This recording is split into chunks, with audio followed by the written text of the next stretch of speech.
vagabond, my camels and jack. Go ahead and take them all, I don't want them back. Those nasty things mean really nothing to me, 'cause lately it's so plain to see. All I want is you, honey, it's so true. Give it to me, baby, all I need is you. Yeah, yeah, yeah. Come on, you can take away my mint Cadillac, take my Harley too, I don't need them back.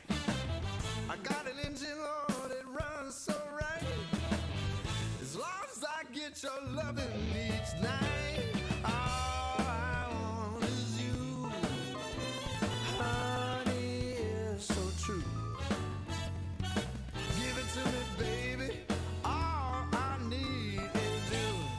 Yeah, yeah, yeah, yeah, yeah. In the morning, well, early in the morning, late in the evening,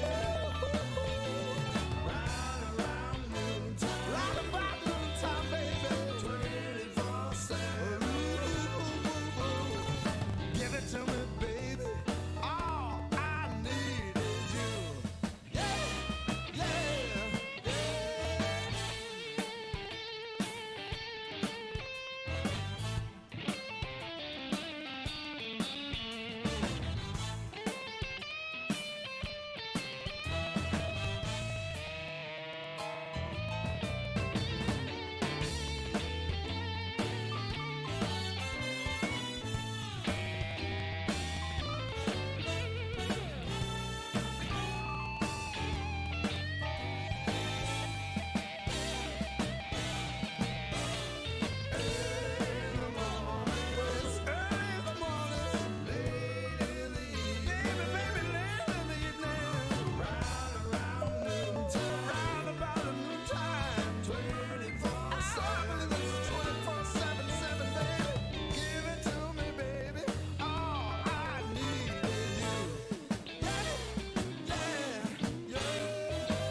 My camels and jack. Go ahead and take them all, I don't want them back. The only thing I could ever really miss is what I feel when I get your kiss. All I want is you, honey, it's so true. Give it to me, baby, all I need is you. Yeah, yeah. Oh yeah, early in the morning, late in the evening. Well, it's about late in the evening, baby. Right around noontime, 24/7, 24/7. Give it to me, baby. All I need is you. Oh, how, oh yeah, yeah, yeah, yeah.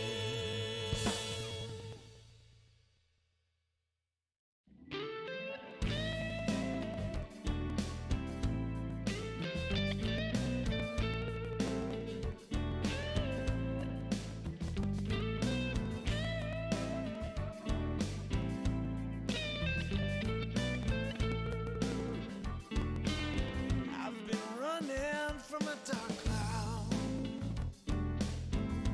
It's hanging over me. I've been running from a dark cloud. It's hanging over me. I gotta find me an angel to come and set me free. I need to find me a little sunshine to wash away the rain. I need to find me a little sunshine to wash away the rain.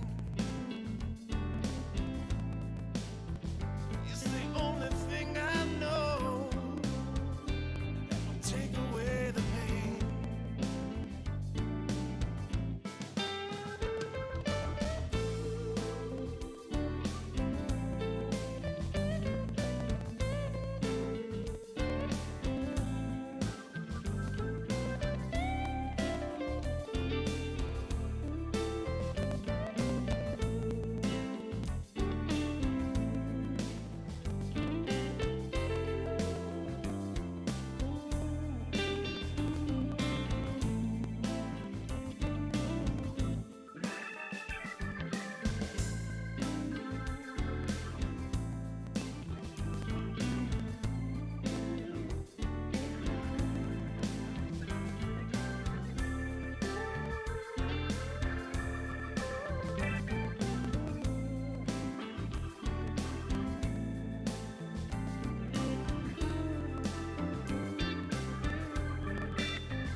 take away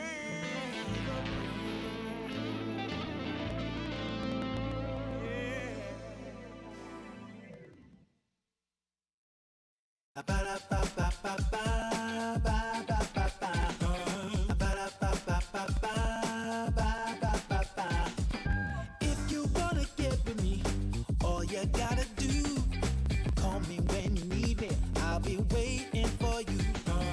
I know exactly what you want, satisfy your need. We can have a good time, don't you worry about a thing. If you want it here, or if you want it there, you got it. Have yourself a good time, act like you don't care. You got it. Get that motivation, you got it. I got just what you need. You got it. I got just what you need. You got it. I got just what you need.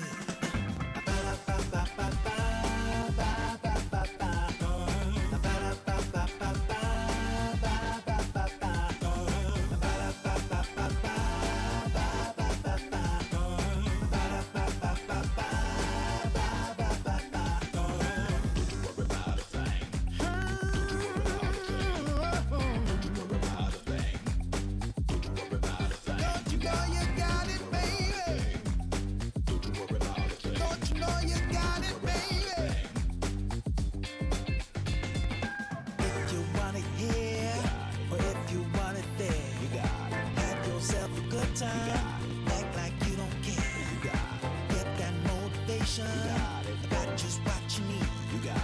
I got just what you need. You got it. I got just what you need.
Welcome back, ladies and gentlemen, as we are back for another day of Dream League Division 2. My name is DK Truman, joined by the wonderful Bowie. And Bowie, we got ourselves a very tough matchup ahead going on here in Group B, as Navi Jr. still looking for their first map win. Can they get it secured here, though, is the big question.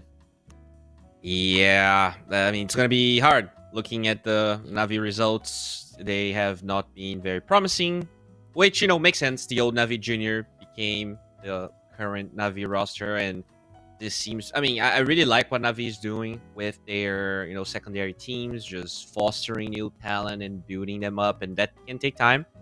I believe this is one of the first tournaments that he played with this new roster. Yeah. They started September. But yeah. Actual tournaments. Fairly new. I don't think they played a lot of those. It's not necessarily surprising that, I mean, previous Navi Junior just all were bumped to main Navi squad, and then you gotta get new talent to train that also doesn't have too much experience in the Dota scene, so then it gets a little bit tougher. But we've seen what they can do with their junior squad. It takes a little bit of time, but they're really good at fostering those players. But you're going to need to go absolutely above and beyond right now, because Pipsqueak currently 4-0 in Group B. Navi Junior 0-4. Pipsqueak did lose one single map.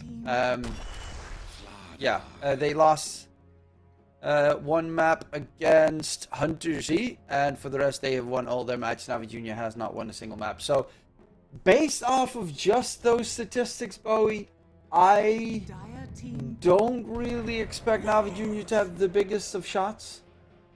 Yeah, it definitely it doesn't look great. I guess like if we want to look on the bright side, I would say that they did beat teams that aren't necessarily the ones that are doing the best, right? E-Spoiled, Hunter Z. I guess I mean, Team T only Esport's a played pretty once good here. team. Yeah, I know. They did fairly well at CCT. But, you know, just trying to potentially say here that Pipsqueak might have gotten the easier teams at the start, right? They didn't play Yandex, which I think is I mean, that's the the only team strongest. that is really scary in Yeah. Group B. I do think like they also played against Team T. I would say Team T and Espoiled are the second best teams in Group B, except for Pipsqueak. Then, Yeah. so they have to. They played against number 2 and number 3 in the group. That would be the scariest for them. They only have to play up against 4 Pirates, Navi Junior, and Yandex. Yandex. I think even I saw this morning they playing with Saxa now instead of Problems. So, wondering if that's going to be like a permanent addition to the roster, because of course, I mean Saxa is inactive currently from Tundra, so curious to see how that's going to go. If they get Saxa, no disrespect to Problems, but then you got a solid tier 1 team. Yeah, I agree. Yandex. And regardless of what's going to happen there, Navi Junior, they're going to have to find a way to beat Pipsqueak here. Very interesting mixture of players. A lot of those. Oh my lord, that's a second pick Husker here for Pipsqueak. What in the Gaben? They love, like Nande loves playing Weird Hero safe lane. So Exony also plays Huskar, but like there is a little bit of flex there. I have seen the safe lane Huskar also making its mark lately. I don't really ever see it being second phase pick. Actually, I am being corrected here by myself because Eki plays a lot of Pulse 4 Huskar. Like a lot of Pulse 4 Huskar. I think the last like 4 series I've seen him play, he played Pulse 4 Huskar. So I think that's a Mars Huskar lane.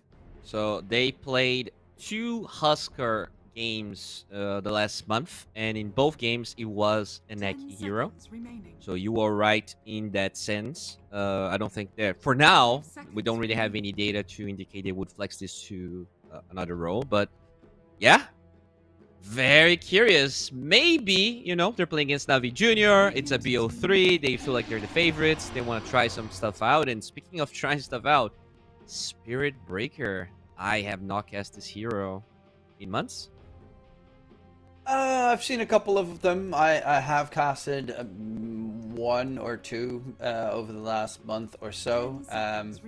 Always very strong. Against Huskar, Huskar has that little pushback, right? With his Inner Fire, I think it's called. They did mess up the cast animation so poorly that you can barely like hit the Spirit Breaker anymore if you don't have Shard. Like it's like 0.7 cast animation. It used to be 0.4. It is much worse than it used to be at knocking the Spirit Breaker. Yeah, I mean Spirit Breaker. You're also playing against Mars, who has 3 ways of countering Spirit Breaker: Spear, God's Rebuke, and the Arena.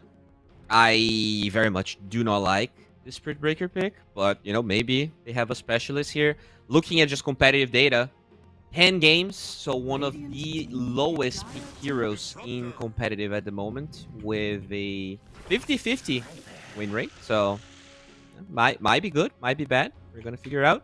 God, what is this draft, bro? Holy shit! They got 1 stun on their That side. is crazy. Disruptor, Viper, Huskar, Venomancer on the other side. What's the ew? This is not that. This is yeah. bad I cannot Dota. stand for this. I cannot stand for this. This is way above my pay grade. I cannot. I will not support pick +4 draft. We're going all Navi Junior here, but they pick Via, bro. This that's disgusting. So Veno offlane then it seems. I mean, No, Veno mid gets played quite a lot lately as well. Yeah. I think mid one played it and someone else recently in the mid position. They have played one Venomancer game on Navi Junior, which they have lost. But I will look. Nande plays Viper safe lane. So what I don't know. I would assume it's the Viper safe lane because it destroys Slardar, and then with Disruptor you can't run. It's double melee against a Viper Disruptor. You're screwed.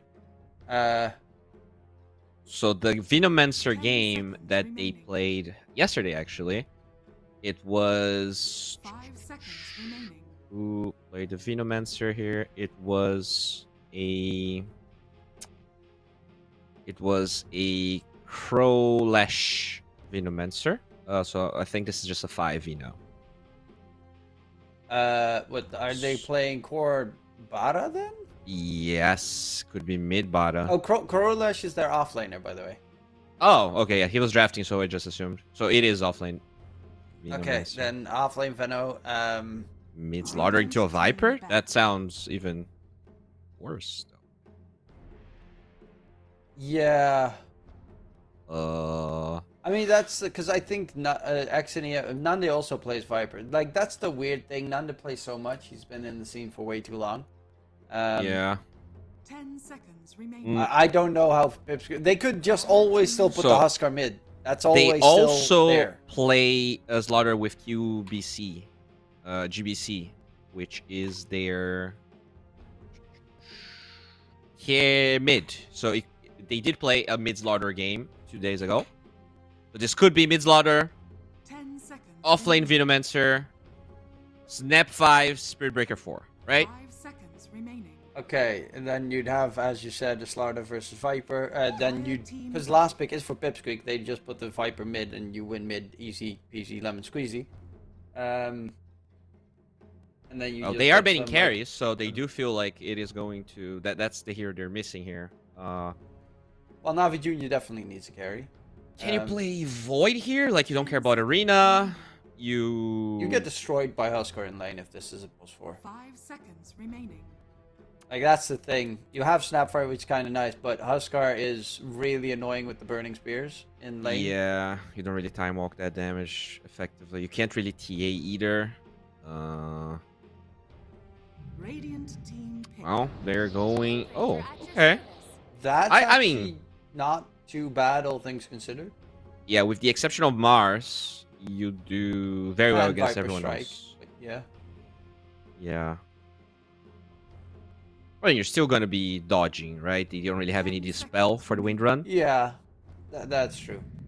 Just the slow is really annoying to deal with. The last pick, NP, so that is going to be, still don't know what it's going to be. Xeni also plays NP mid, and Nande plays it safe lane. It is going to, okay, it's a mid Mars? Or is it a safe lane Mars? Because there's also safe lane Mars. I think Nande is the one that actually plays it currently.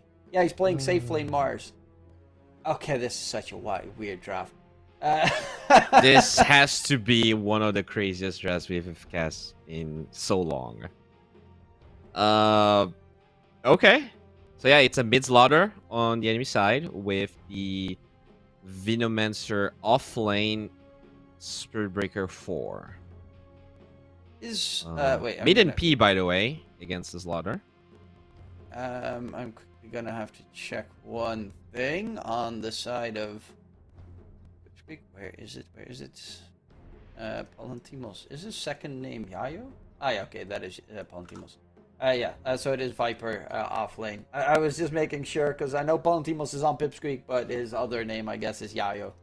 So gotta stick that somewhere in my brain. Also surprised that okay, he did go for kill shot because he had the other facet selected, and you're playing to a Huskar, and I'm like, pretty sure kill shot's amazing here. So What does the It other does. facet do? like you shackle more heroes. What? Yeah, tangled something. Wind Ranger, I gotta check. Because I never see anything but the skill shot. Shackle shot affects more enemies and grants damage per unit shackled. Yeah. To all units and trees behind the target unit, it grants Wind Ranger bonus attack damage for each additional shackled unit and tree. Creeps and trees grant bonus damage. That's cool. Yeah, but it's way more like. Oh yeah, no, understandable. Yeah. Because especially up against the Huskar, but it is kind of cool. I do really like that whole. I don't know, man. Like facets that are based on things that might happen. I usually am not a big fan. I mean, same and with Shaq- scale shot, right? Yeah, You but like need to hit it, landing so- a power shot so much easier than Shackle. Like Shackle Well, is. if it hits everything behind it, you hit it on like you have more chance to hit it technically. I think. I'm not. I don't know how it I spreads. have not seen that played, so I cannot. I have not seen anyone play that with that facet yet. So Yeah, so it might be. It is probably garbage. But true, but not immediately going out on a limb saying that it is garbage without actually testing it ourselves or seeing it in pubs. okay, Mister. I Mister keep- very cautious Gotta- caster with gotta no be sure. opinions. Boring. 30 seconds. I have opinions, but I want facts behind them, you twat. Okay, well, I like to spread fake news. I don't really care about facts. He says the man with the YouTube channel that has all Dota related stuff on it. Cool. Well, well, I'm not gonna say what I was gonna say. Let's get back into this game as Mars is gonna break the smoke here. The vision. The battle begins. By the way, it is a cauterized Husker support, so no different facet here, just straight up cauterize. Alright, what's the other facet? Oh, that's the suicide one, right? The one where you Yeah. can't take Roche anymore? What do you mean? Incendiary, yeah, where it does percentage-based damage, but also on you, so you can't go for Roche because Yeah, you don't yeah. life. You life- can, it's just harder. It's just harder. It's horrible. It's absolutely dreadful to go for Roche at that point. Ah, yes, classic Huskar. I'm just gonna Burning Spear spam. Probably gonna die Yeah, might be dead. as Oh, very Eki far. running away. Venomancer is first blooded. Wow. Nanda gets the first blood. Eki will very likely die afterwards. Bash? Not needed. Right click is more than enough. But yeah, Nande is one of the few people that loves playing Mars safe lane and has a very good win rate on it. That is pretty crazy. That's some. I mean, Nanda Yes, is such an He's played entertaining it player. 9 times, has a 78% win rate on it. So he's won 7 games, lost 2. And they pick it against good teams as well, not just against... The fun about- part is when you go to the Dota 2 Pro Tracker, it has like a 1% pick rate on carry. Like, no one else really does this, but he found a way. I mean, there used to be someone, Duracho, but he quit. So. Yep. He's been gone for a while. Oh, charge. Dude, Spirit Breaker is so bad in this lane. Like, you have Yes. Spear and they have 2 very low cooldown, low mana ways to stop charge. Yep. And, yeah. I mean, I guess if you get a lucky bash on the Husker, it's kind of nice, but that's the extent of what you can realistically do in the lane. And there is also a disrupt, right? The chance that charge is meaningful besides the vision during charge is so low.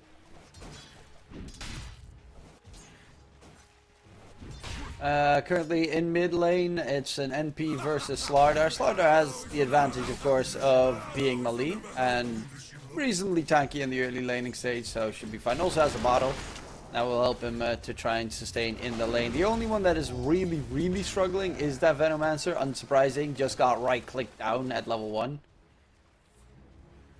Yeah, I mean it's a like you're so He's fast. already jungling on the Huskar. Like, might as well. Lane's Yeah, I mean, next to the tower. Nanda is not gonna Mars die. doesn't care, right? Yeah, exactly. Like he can just take care of himself, and Huskar jungle so easily. It's kind of like a pseudo jungle Venomancer in a way, right? Like this fake position 5 that can scale by itself. I like it. It's cool. Yeah, very fun.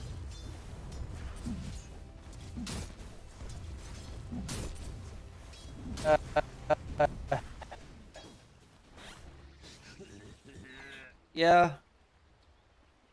Eki is just walks in the lane, starts bullying Venomancer What? again. Hard to deal with for the Venomancer. Use the healing reduction. Oh, that's been long gone, yeah. Yeah, I was hoping that might still be like useful, but I guess he doesn't have that anymore. So Gothic dead. okay. Big TP from the NH Gothic. As everyone's dying on the sides, Yo dies in the top lane as well, but they do manage to. At least Rubicon does stay alive on the Disruptor. Yeah, there's a level 10 talent though that gives him Poison Sting health regen reduction at least. Yeah, I think you still probably get that one in this game. I think it's pretty decent. Mars also has Victory Feast, so in general, like with Dauntless as well, it's a pretty decent ability to have. Yeah, it's interesting to see. I don't see all these heroes too often. As you said, like see Spirit Breaker every once in a while. Mars safe lane obviously is cool. Apparently Nanda 26 and 10. Really loving his mid safe lane Mars. Yeah, super stable hero. Very curious if he, how he wants to being scale charged as they in charge mid. Under ward vision. So, oh no. Hello. Cool. As they will lose Rubicon top lane to the Viper Disruptor combo. I mean, I Actually like also that. You has know that an this Urn Spirit now Breaker done. is charging, so you can go for a kill, knowing that he cannot respond, something like that. Gothic's not showing up yet, so Exony is playing it a little bit cautious before he gets Kill. Well, they're going anyways, so under the tower. Slithering Crush. Blood grenades available. He pump fake the TP. There's Exony. I mean, that's also one of the great things about like a Huskar support. You never have to fear the fact that you don't have mana. top lane. Cookie into charge, into some damage. Disruptors here as the glimpse, level 2. Sends back Gothic. Probably didn't want to send back Gothic at this stage, but with the Exony TP in. Global coming through. And the Nature's Prophet will be able to get that kill as the Viper will stay alive. Yeah, GBC rotates, but he is way too low HP to do something here. Still lurking about. They will see the NPTP showing, so nah. Oh, yeah, he sees the NP mid, so now they feel like this is a kill. They have vision of Iaio. This is definitely a kill. Valentimos going for the TP out. They see him TPing, and he is gone. Eki dies in the meantime, bottom lane, as Nande will get a catch onto the Veno. Veno uses level 6 to get that kill onto Eki. Oh. Yeah, that's a shame. GBC wasting a lot of time there. Tries to respond, then waits in the lane. But the Viper was very smart TPing there. Iaio will be fine.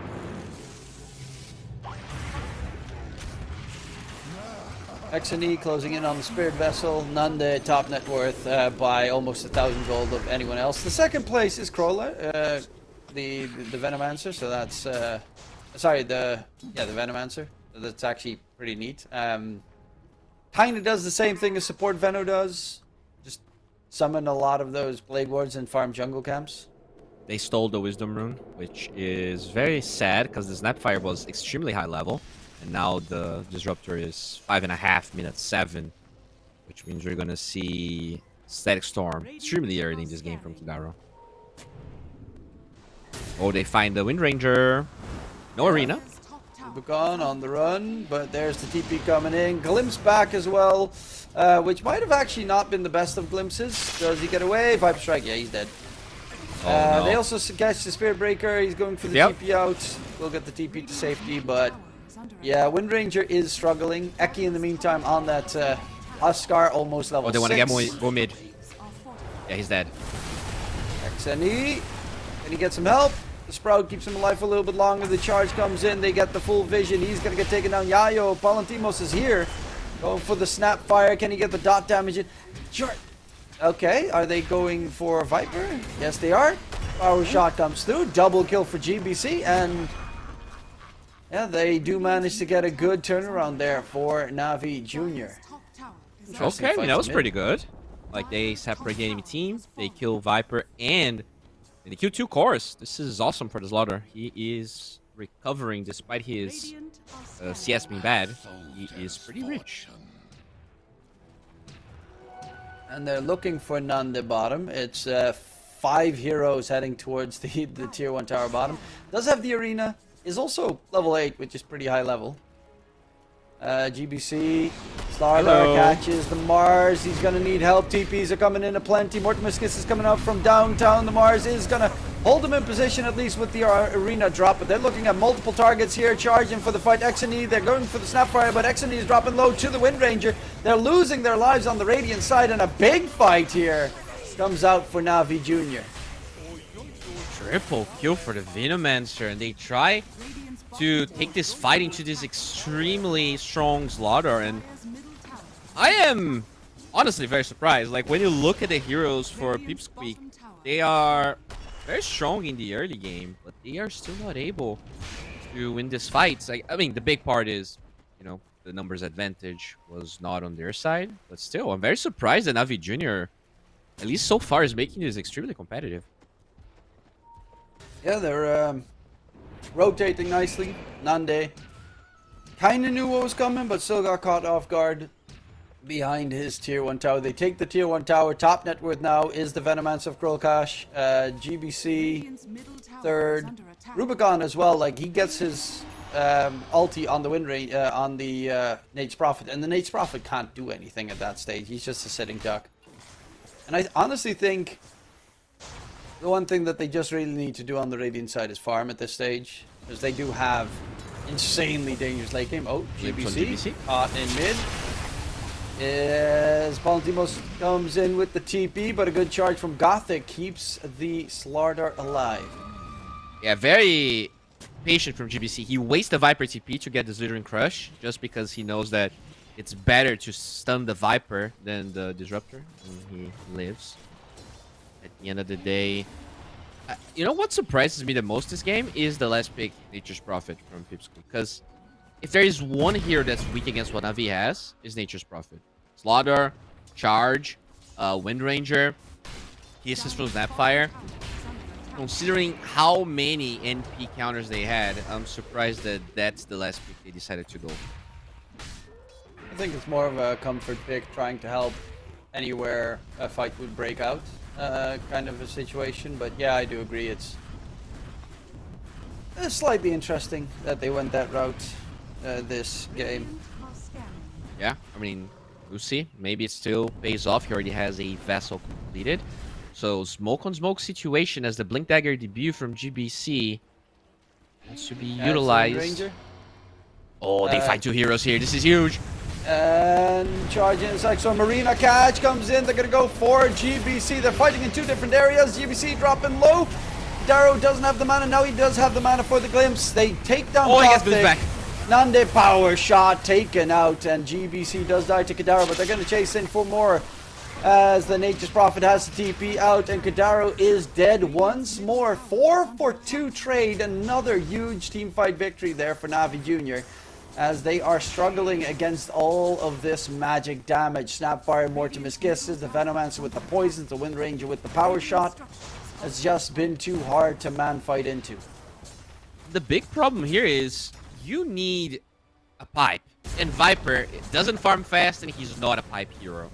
So you're in this position where your carry is an offlaner, and your offlaner is a carry. I don't even know what your offlaner is. And it feels like the items that need to be bought are not really comfort for the heroes that they have. I am very curious to see how they're going to try and mitigate this magic damage. It's going to definitely need to be BKBs. Once BKBs come into play, only the Wind Range actually should have damage at that point. Yeah. Also, Wind Range, you did get that Ripper's Lash. So I mean, you have Slaughter as well, right? Like, physical is not a problem for Na'Vi Jr. Yeah. That is a plus for Na'Vi Jr. Their push is also decent. They've got the Venomancer, which is obviously a good pushing hero. Is going for the kind of the mid Venomancer build as well, with that Hurricane Pike Aghanim Scepter build.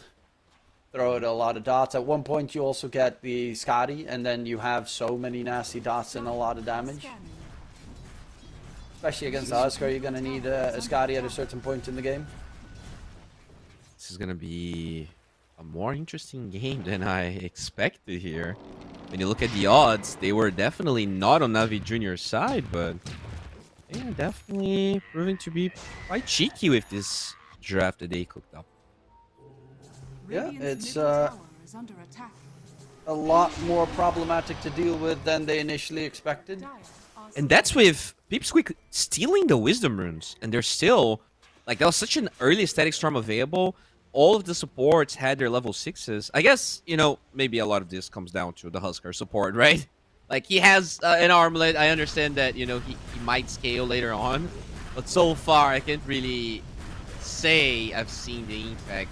I guess the lane was a little bit Lane annoying. was very nice, the early parts, but yeah, it's not really a playmaking support, so the only playmaking support you have is a Disruptor, which is a good one, but there's no Blink on Mars. Nate's Prophet has to TP in a very hostile position. Viper has Dragonlance, not even 4-staff, so you have no mobility catches. Exactly. And it all comes down to Kadaro needs to catch the enemy, and it's not as easy as that. Does have a smoke. I wonder if he plans on roaching at some point. So far, he's just gonna be farming, trying to eventually become a 4th core. Yeah, Eki is getting pretty fat. Going for the Sanjanax for the extra healing amplification. As Huskar is keeping up. Well, the net worth between the two sides is staying the same, which I find very impressive, considering they have an extra hero on the Radiant side farming. In the Dire jungle as well, so it's not like he's stealing farm away They from want to his team. dive Yayo here. Yeah. Valentimo's gonna get jumped, Mortimiscus is coming out, and the full blast of magic damage coming in to get that quick kill on to the Viper. And they have Plague Ward, so this is going to be... no, they don't take the catapult. They're fine with just letting this go. Another charge. Yeah, it's just on the creeps. Radiant's middle tower is under attack. They wanted to Arrow. break the Radiant Smoke because they did had vision of Gothic. it being used. Let's get spotted out. And they're just gonna drop the arena, get the kill. There's mass TPs coming in though. To go for a fight here. As Shackle Shot won't they connect. find the He's Mars. gonna get slowed down on the Mars. Storm Kinetic Field onto 2. Leap in from Eki. He wants to go for the Wind Ranger. Needs to be careful as well because he takes a lot of damage. Power Shot, he's dead. Disruptor going for the TP out of there. Same with X and E. And they'll make it a 1-for-1 +4 for +4 trade in the end.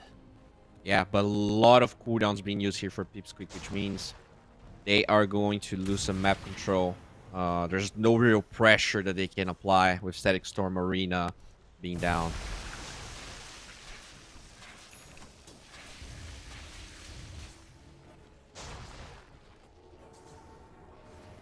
Yeah, it's just farming time at the moment. Nate's Prophet wants to get that Mjolnir. Like, the Dire team becomes decently scarier later in the game, but also significantly less so.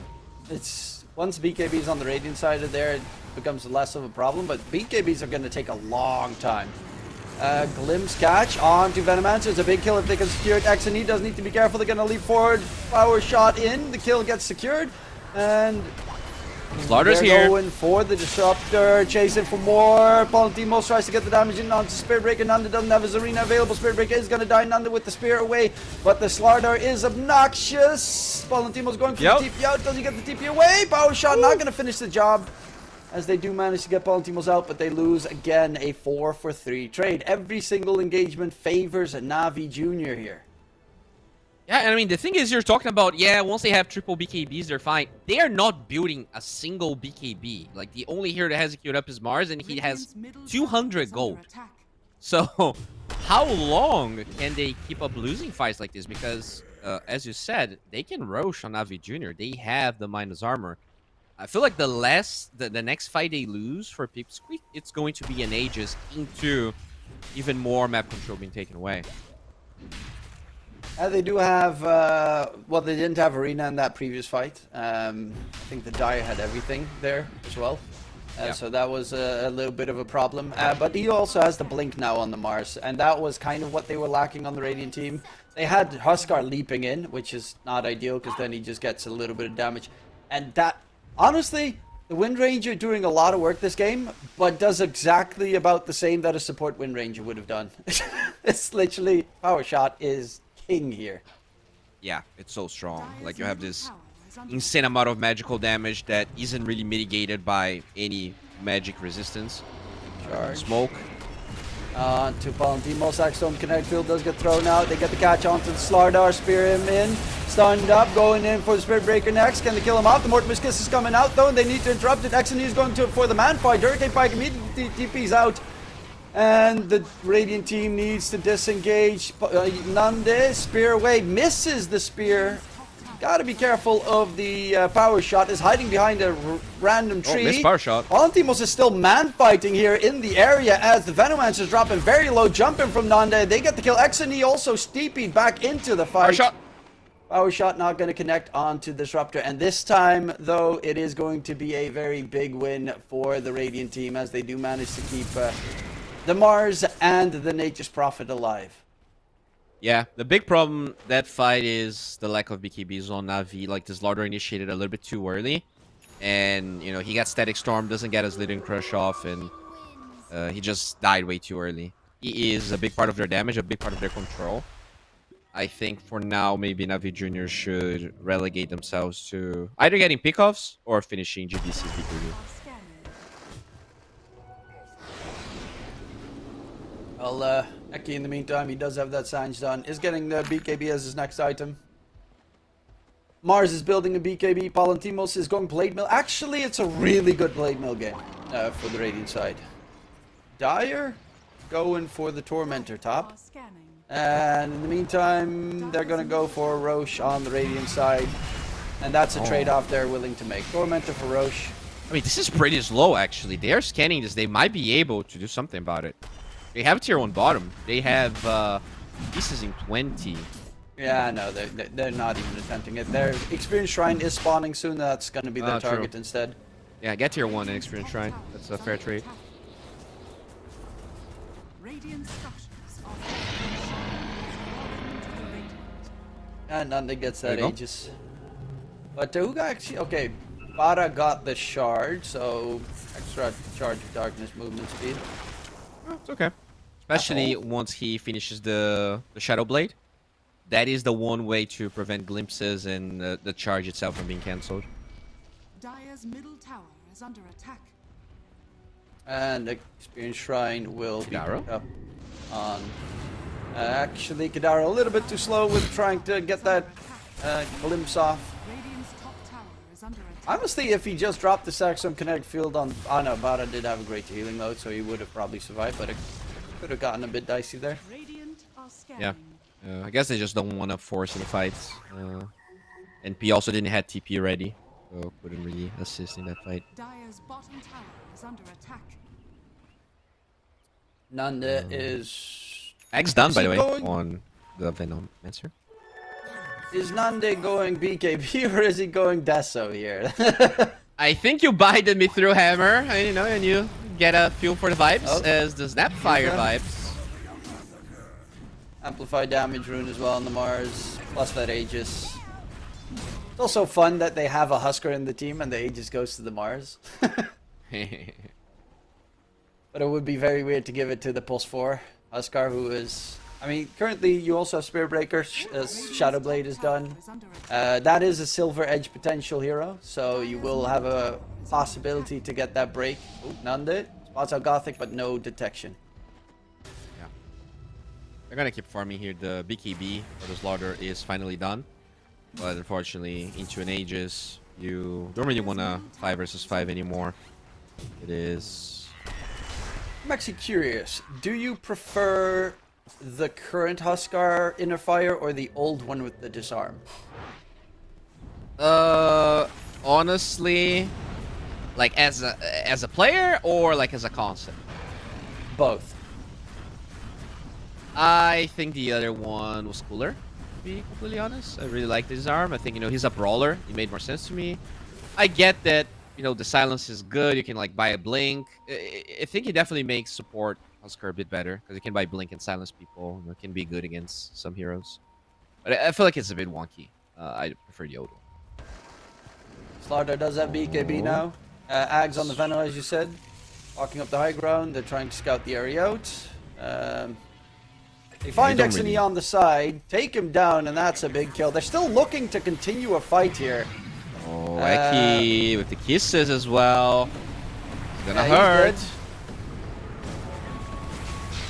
Nice push back. Try to stay alive, but there's no way you can toggle your way out of all that dot damage. And yeah, with Exony dead, I was wondering why they were still walking forward. Yeah, that's really the way for Navi to play this. You do not want to 5 versus 5. You want to get pickoffs. That's what your draft excels at with the charge. Spear catch done onto the Slardar. Didn't pop the BKB. He's going to get taken down quickly. Dust onto Gothic as well. Are they going to be able to get another catch? Interrupt? No. No glimpse, no spear. But a great catch there from Nande, with showing why he loves playing the Mars. Also has that Deso now, getting those charges.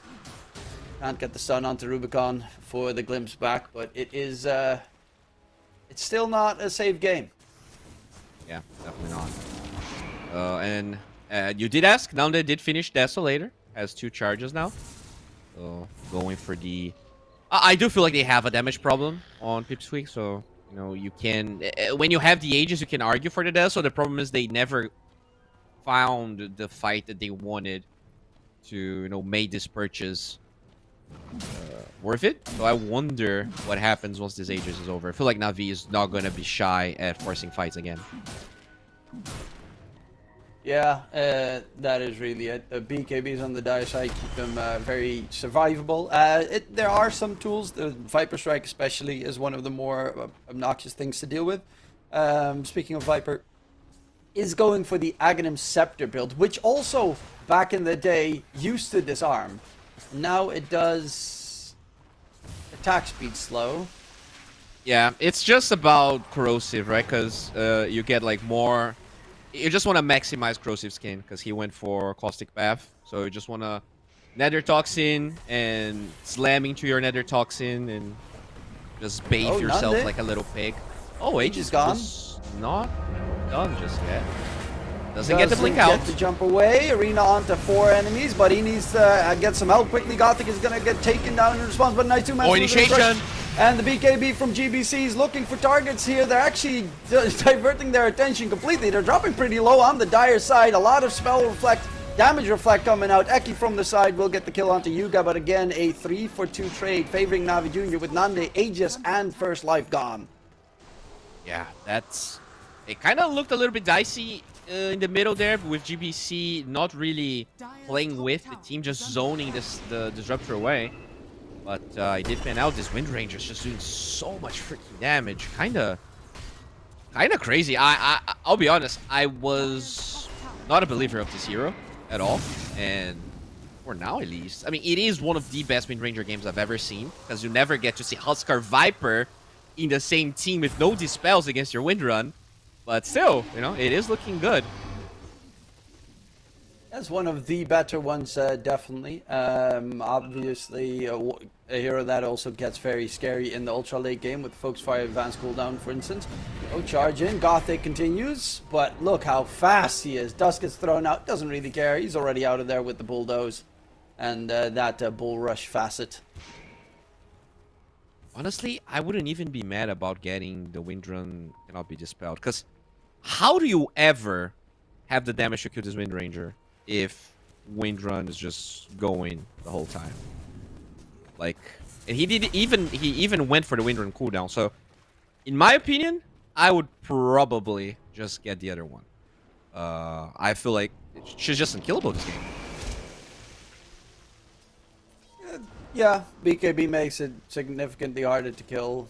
Exony on that NP. He is very farmed though. He is keeping up pace, but it is, as you mentioned previously, a kind of dreadful Nature's Prophet game. As you're playing against Spear Breaker first of all. Like specifically Spear Breaker is one of the best counters to you. But also the other heroes, very elusive, very fast. Slardar gets on top of you. You got Hurricane Pike now. That at least helps you a little bit, but it still is not the ultimate answer in the game. Now, there's a lot of problems. Like you cannot Sprout TP because you can always power shot the things, and you can stun through the Sprout. with the Slaughter, have so much gap close. All of the heroes. I mean, you have 3 heroes with 500 move speed on Navi Jr. So you just get on top of the NP. He has to be so careful with how he TPs to a fight as... Oh, they have the high ground. No vision. This is scary. Yep. Missed the Slithering Oh. Crush, but they get the TP out. Darrow, I think, was just spotted as well, and Gothic's just going to go for the charge. Oh, Nether Strike even. Darrow had a pretty lengthy TP there. They will find the Disruptor. But it looked like they could have gotten a lot more out of that fight. Yayo on the Viper now has his Aghanim Scepter done. And going for the Ghost Scepter. It's a pretty good Ghost Scepter game, except for the fact that they have ungodly amounts of magic damage on the Dire side. Yeah. This is such a weird draft from Pipsqueak, not gonna lie. Like this, I'm yet to... I understand, you know, we have a lot of flex, and you gotta give up for the creativity here.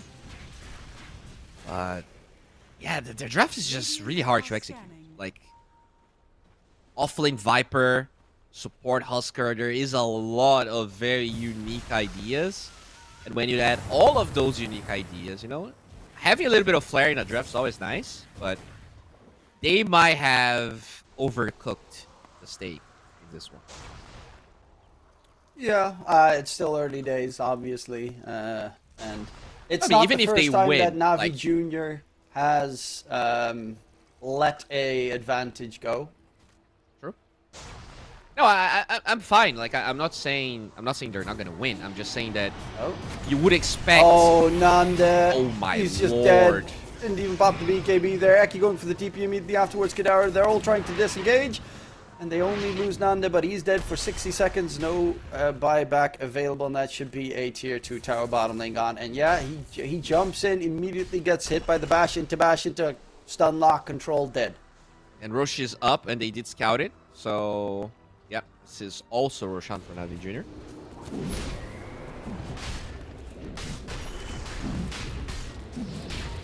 It all starts piling up here in favor of Navi Jr. Aegis plus banner. High ground push, they've got the Veno. They could technically use the Wind Ranger's ulti as well to break a building. Yeah. That's such a scary game. I mean, Ranger are gonna finish up a Daedalus very soon. The DPS already looks pretty insane. Like, they do not have the tankiest heroes on the side of Pipsqueak. Oh, top, they find a Vara. So at least they do manage to finally take down the pesky little Vara Boom, as there is an arena drop in mid. Kai's coming out from Nanda going for the Snapfire. That's no Mortimer Kiss is in this engagement at least. And GBC's got to be careful. There's a glimpse available. His BKB is about to end. Kadara's trying to get the glimpse back, and he will get the cast off. Kadara dropping low. Spear's going to miss onto GBC. Darrow is going to die, but so is GBC as a response. Tick down in the end. And Blade Mail, with the Blade Mail can't go for that fight, and a big team fight win for the Radiant side. Yeah, Snapfire dying early is a problem for the Dire team, as that is a ton of their team fight damage. Yeah, a lot of buffs as well, right? You have Lads in Solar Crest, and just great target prioritization, not really focusing on the Wind Ranger, because that's the Aegis carrier. Killing the Slaughter is definitely more important. So, and also, you know, Navi taking this fight after losing the Spirit Breaker, a lot of their initiation. A little bit of a mistake there. Still, Aegis is on their side with Daedalus done, so a lot of timing here for Navi to get a good engagement. It's also one of the more interesting aspects is going to be this Huskar, but Spirit Breaker is also not really a bad late game support, as it can be really nasty to deal with. He's going for the Yashakaya as well for the quicker casts and whatnot, and then Octarine Core, and yeah, the Spirit Breaker is going to be very obnoxious, especially if you at one point would have an advantageous position with the constant cutting of creep waves and any support that walks out of position getting murdered. Yeah, definitely.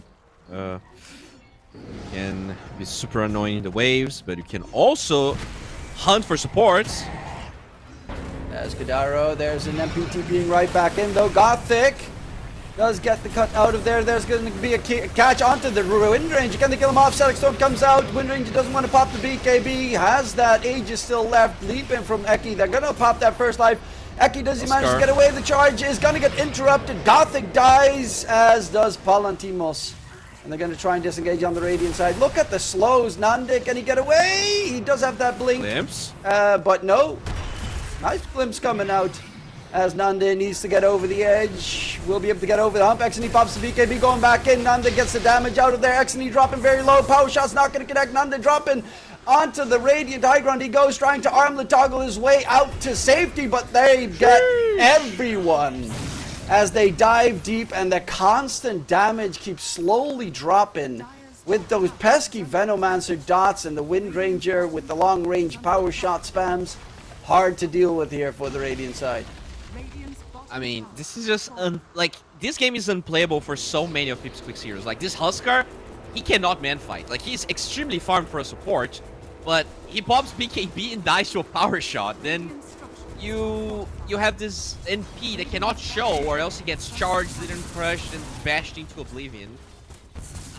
You have a support, you have a carry Mars, which you know is cool and dandy, but they also lack damage.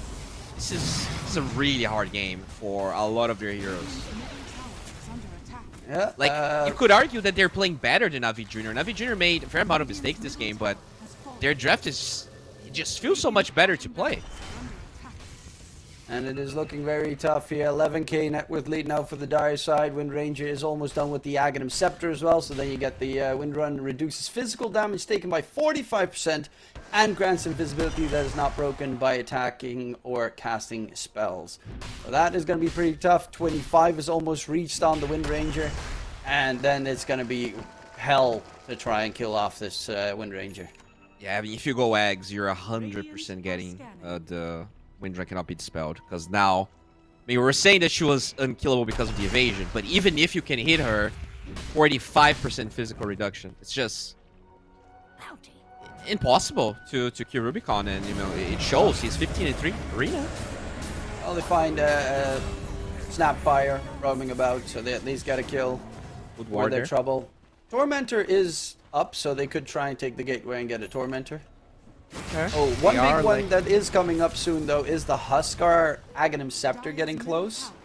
That's a big timing. Disruptor Aghanim Scepter is also being built up. So their Radiant supports are getting really dangerous tools. Especially that, like, how does that work? If Wind Ranger focus fires someone and then you, like,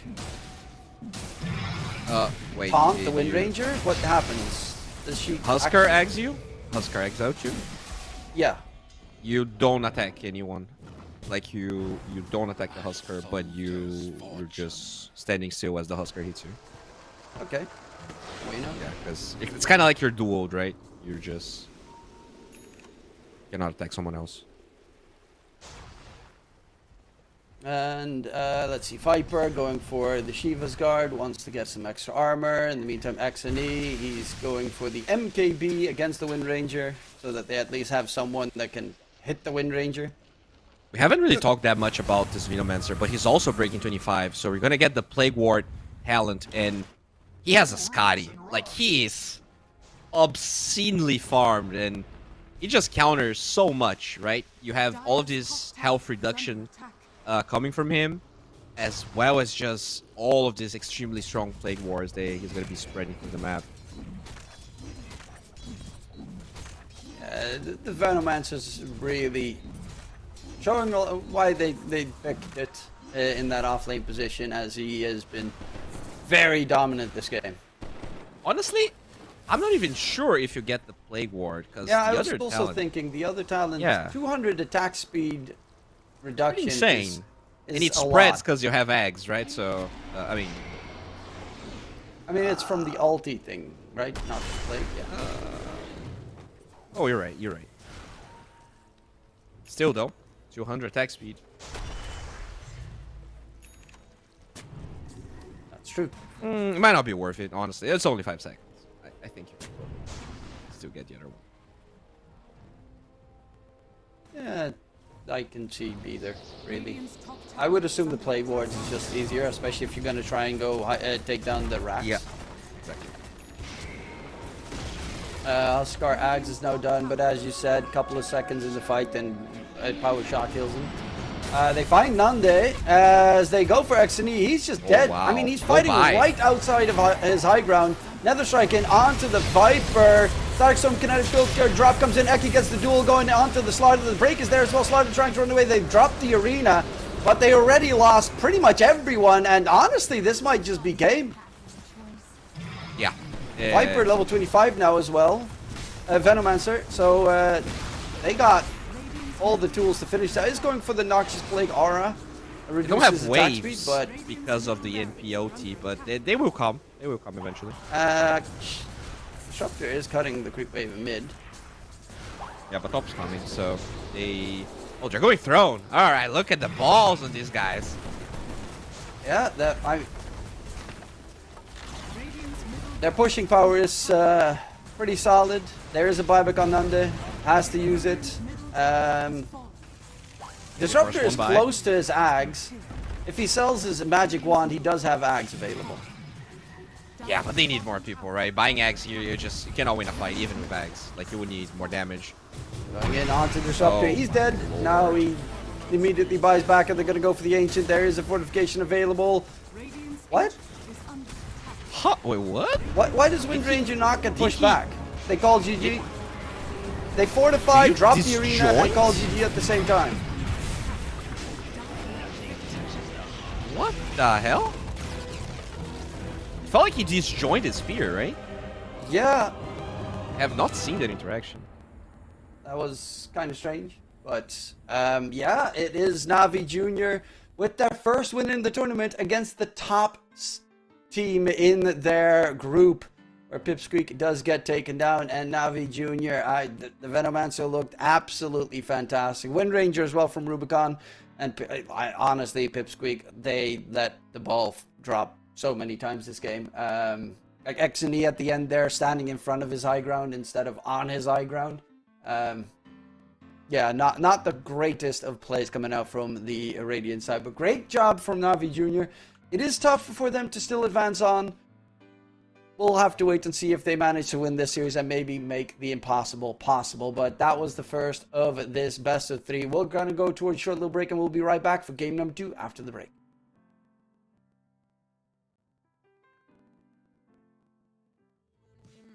I knew that I couldn't let my fear get the best of me.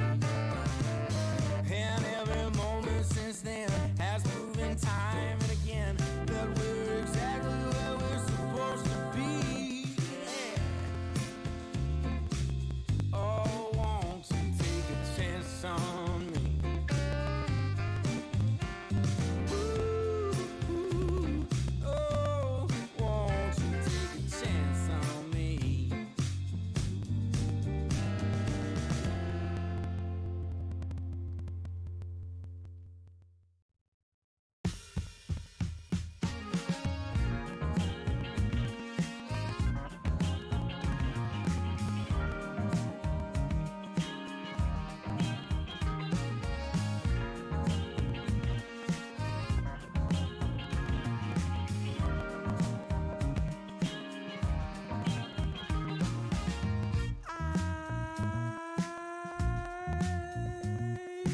My eyes are closed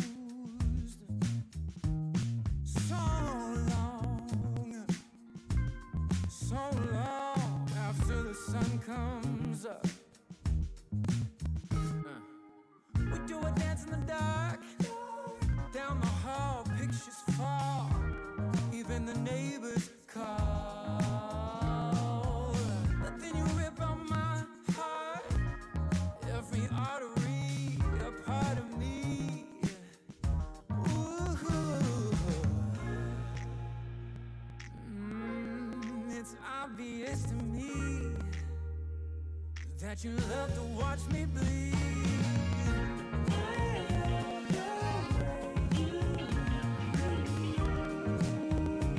But not half as much as I love when you leave. I hate to see you go.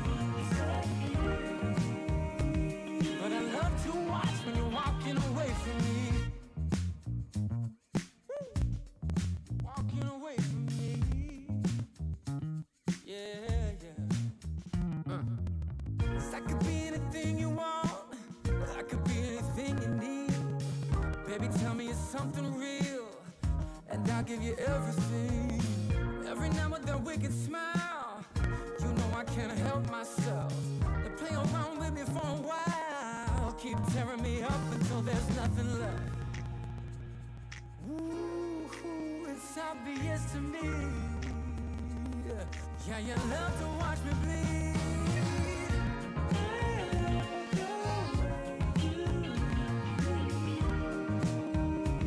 But not half as much as I love when you leave. I hate to see you say. But I love to watch when you're walking away from me. Yeah, yeah.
Took a walk down Pico, heard someone shout from a crowd of fed up people, getting told they should calm down.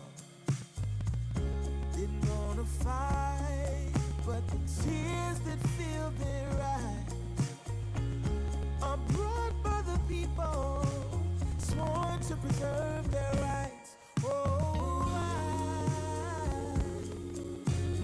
how could you not see it all coming?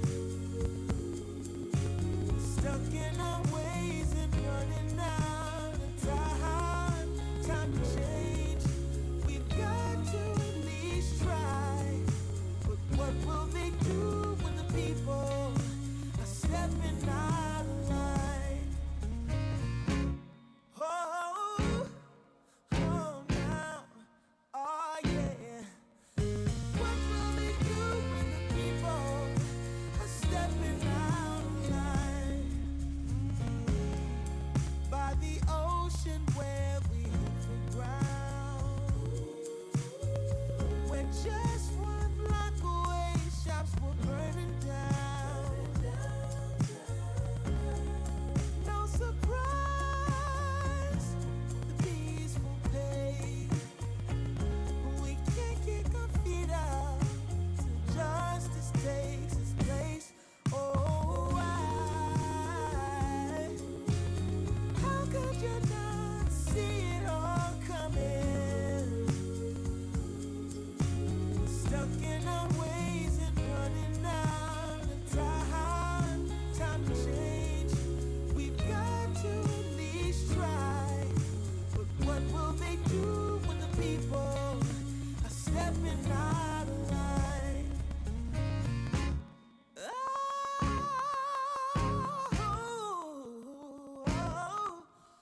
time when I saw you walking by.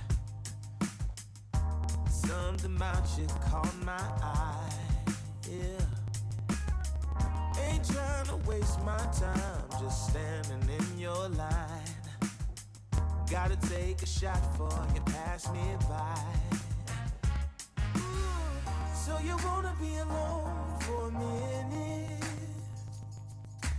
Well, come on, tell me what's on your mind. I wanna know what makes you happy. I wanna know, can I make you mine? Ooh, I wanna know if you know that I treat you right. Wanna know, can I spend the night? Well, I had my eyes on you for a little while now.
Welcome back, ladies and gentlemen, as we are currently getting ourselves ready for game number 2 between Pipsqueak and Navi Jr. It was a bit of a surprising game number 1. They were interesting drafts, definitely, but still the win was gained by Navi Jr. with a small little upset there.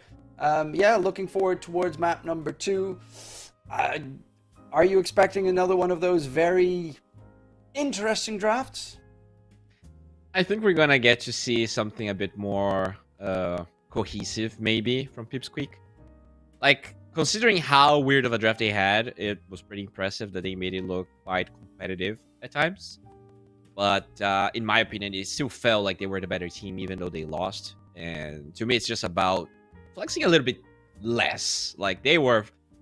What was their first picks? Like, they had Mars into Husker Viper, I think? Yeah. Maybe, like, one after the other? Yeah, I think Disruptor and then Viper. Yeah. Yeah, Mars. Yeah, it's a strange drafting scenario, but yeah, in this case, it favored Navi Jr., even though the laning stage started looking very nice for Pipsqueak. That Wind Ranger in the late game, very hard to deal with, and it was constant dot damage everywhere from all those Plague Wards. So once BKBs were over, it really felt like the Pipsqueak lineup just could not do anything.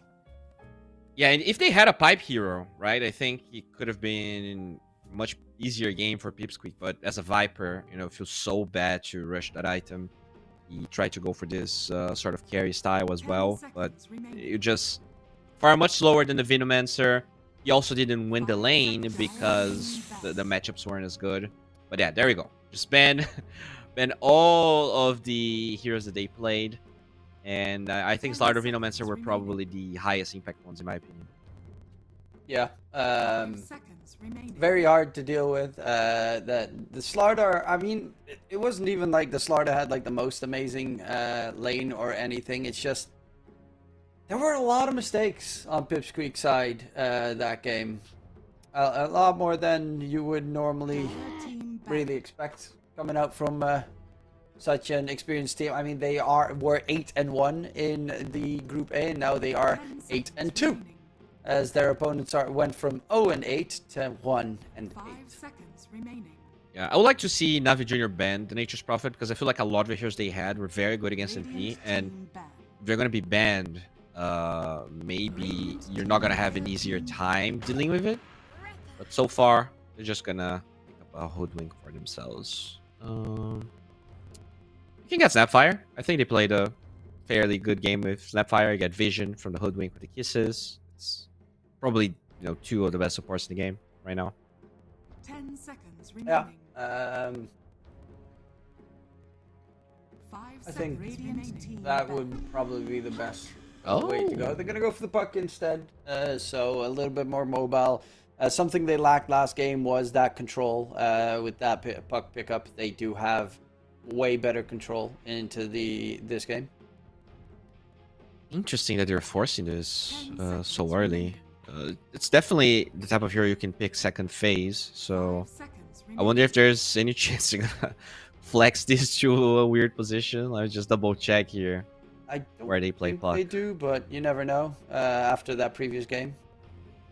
So they played 3 puck games in the last month, and they played it on QBC, they played it on QBC and QBC. So yeah, they just like it, even though they lost all of those games, but I mean, they haven't really won much lately. So it's not really the hero. I think that's the problem. Yeah, there are other factors involved in that one, as we do get to see some other annoying heroes removed from this game, with the Abaddon taken out of the running. Yeah, very hard to deal with for most heroes out there, even though they do have Hoodwink, so they technically do have a way to break him. If you add in a Disruptor as well, I've seen some teams play Hoodwink Disruptor against Abaddon, so you just...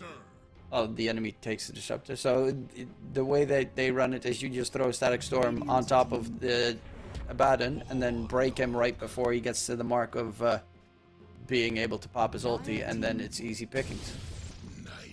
Ooh, okay, so Night Stalker, who saw Heroic using the Night Stalker against Puck.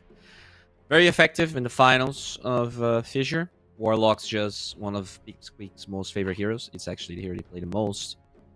Not that much AoE damage, but you know, Fatal Bonds by itself is good. AoE damage is just the cherry on top. Yeah. It's not necessarily the greatest against the puck, as you don't really do much, but that's why they pick up the Night Stalker. Very good counter to the puck with that silence that you can't really get out of unless you go for a 4-staff or a BKB, which pretty much forces a puck to go for either of the two. Yeah, surprisingly, like the Night Stalker's win rate in competitive is pretty low right now. It's 36%. I think it really depends on which team is playing. Usually it's the type of hero that you also only pick when you see a really good matchup, like Bugs and Storms. So I'm surprised about that stat, because I did see Heroic doing really well with it, but it might just be that, you know, teams that are not the best pick it, and they don't perform as well. Well, there we get to see the Marcy coming into play. Obviously a very versatile hero. Off lane, support still possible. Safe lane for obvious reasons as well. 5 seconds Wondering where that's going to be going. Kills off these two supports quickly, especially if you combine it with the puck. Dream Coil catch, Disruptor Static Storm on top. It's a pretty nasty way to get rid of these Pipsqueak supports. Yeah, a lot of mobility. Could flex as well. We don't really know as they get the Snapfire. I love this. Like, you're going to keep the flex until the end. Could be offlane, could be carry. And they have two pretty strong supports. Yeah, sounds good. It could be a strong offlaner. Could just a strong offlane with Marcy and Snapfire. But you could easily just pick another offlaner and pair that with Snapfire. Still a lot of those open, right? We have Centaur. We have... well, not a lot of offlaners, actually. We have Centaur. Yeah. Saw a bit of Tide, but I think Tide gets hard counter by Night Stalker as well, so that might not be the hero you want. Looking at the remainder here, Void Spirit coming in for Pipsqueak. Nanda probably also would play it possibly a safe thing, but I assume it's going to be picked up mid against the puck. We've seen Void Spirit a couple of times already do really well in the lane up against the puck.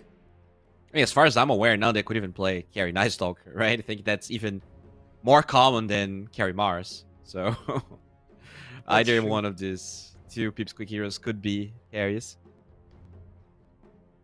And he is comfortable with a lot of heroes. Last game wasn't too comfortable with that game though, as we definitely saw a heavy struggle on their part. Yeah.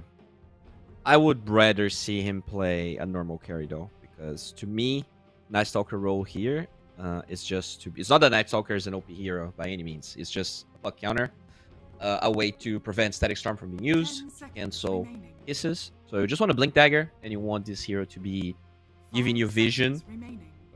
So any carry that could utilize that deep vision that Night Stalker gives seems like a good idea. But yeah, I like the mobility of Morphling. Would pair nicely with the Night Stalker. Maybe... Nanda has I mean, carry played a lot Sniper. of Morphling lately as well. Carry Sniper is a terrible shout. Just all around. Don't play Carry Sniper. 10 seconds remaining. Well, okay. Just gonna... 5 seconds. What about a it's carry so Nature's hard. Prophet then? For which side? Nande. Or Nanda. I mean, I'm a little bit worried because Puck Marcy gets really aggressive. You have Disruptor Glimpse. No, but thing is, like, you don't show, Night Stalker gets the vision for you, and then you have the perfect That's true. initiation. I guess it's doable. You know what I would Yeah, I like like to it. see? A Spectre for Nanda. With Hoodwink, Warlock, Hoodwink, Night Stalker, Void Spirit. You know, something that has global but doesn't actually have to put himself in harm's way like the NP. The hero's just garbage though, right? Like, Not really. it's- Woe plays it a lot from Kalmychata, I think.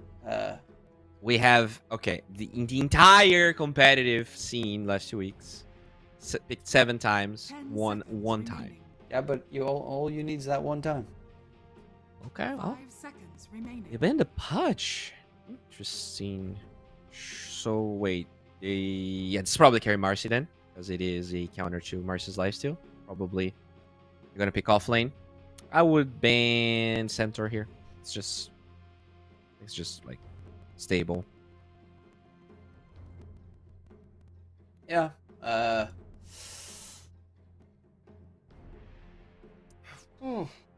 They're taking Beast quite is a lot open, of time. right? Oh no, it's open. It's banned. Never mind. Bristle is. I actually think Bristle might be better ban. Because you don't want to jump the Night Stalker as Bristle, and they don't have damage to kill Bristle. And he can just run at the supports and wreck them. Yeah, I can see that. Bristle could be pretty obnoxious here. Especially I would if ban they Bristle, do. actually. Yeah. It depends on what their last pick is going to be on Pipsqueak. Like if they're planning to go for, I don't know, Ursa, Radiant team then Oh. you could leave it in. TA ban. Maybe they're gonna go Bristle themselves.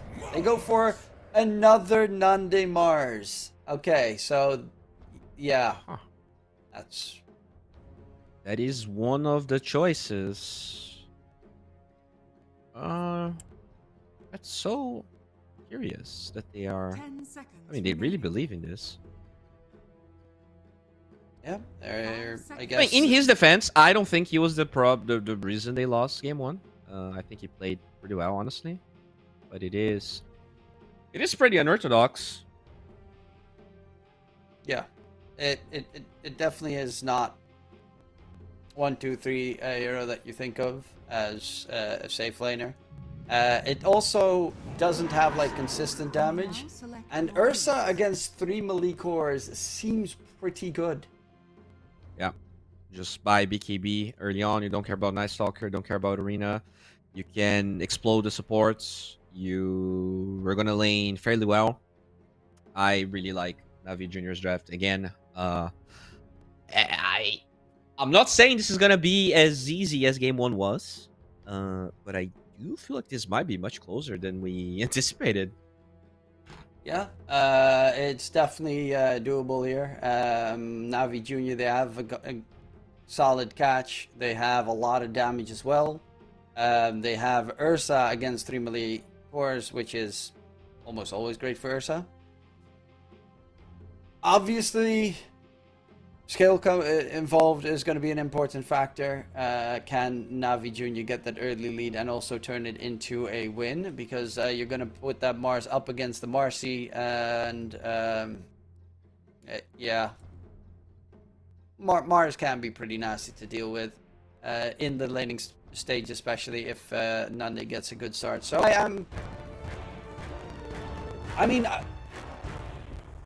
I kind of prefer the other draft. I prefer Navi Junior's draft because of the Mars. I know he has an insanely high win rate, but last game just made me second guess everything a bit too much. Yeah.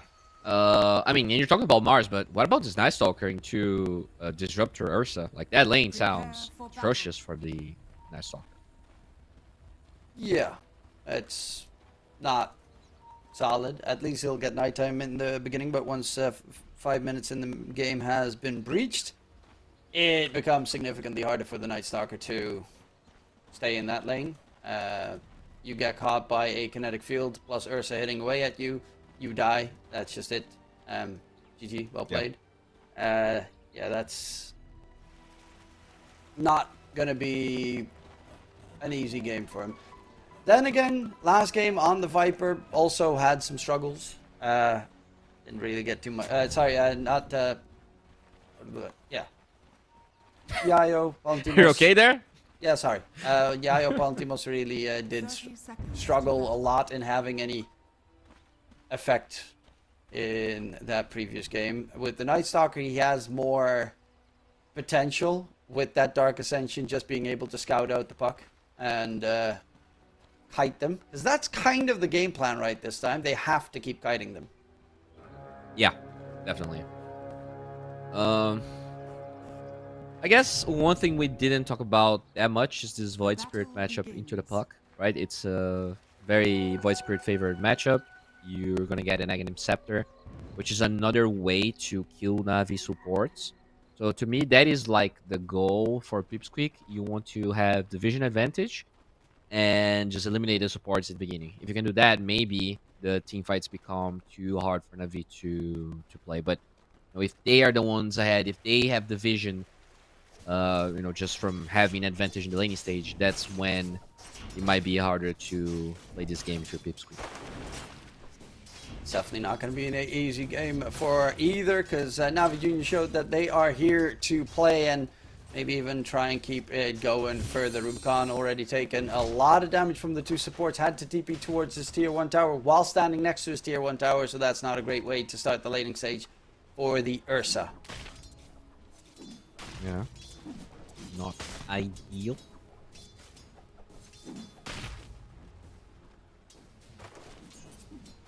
Overall, though, not many things happening. Yeah, just a steady opening laning stage. No kills secured. XNE in mid up against the puck. As puck tends to struggle in last hitting against melee heroes for the most part.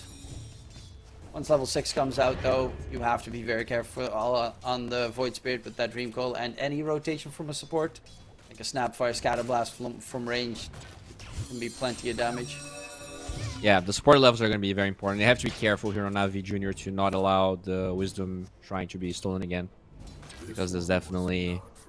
if they don't get those early level 6s, the puck might not be enabled by anyone, and they might struggle to heroes. As the other cores are pretty tanky, like this puck. It's not getting solo kills on any of the cores early on.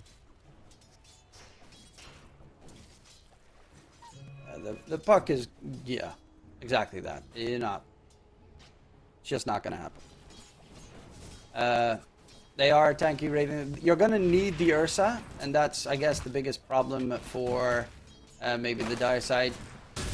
Because Marcy does do a lot of damage, but they are so incredibly tanky on the Pipsqueak side with their heroes, especially once Mars Arena is involved.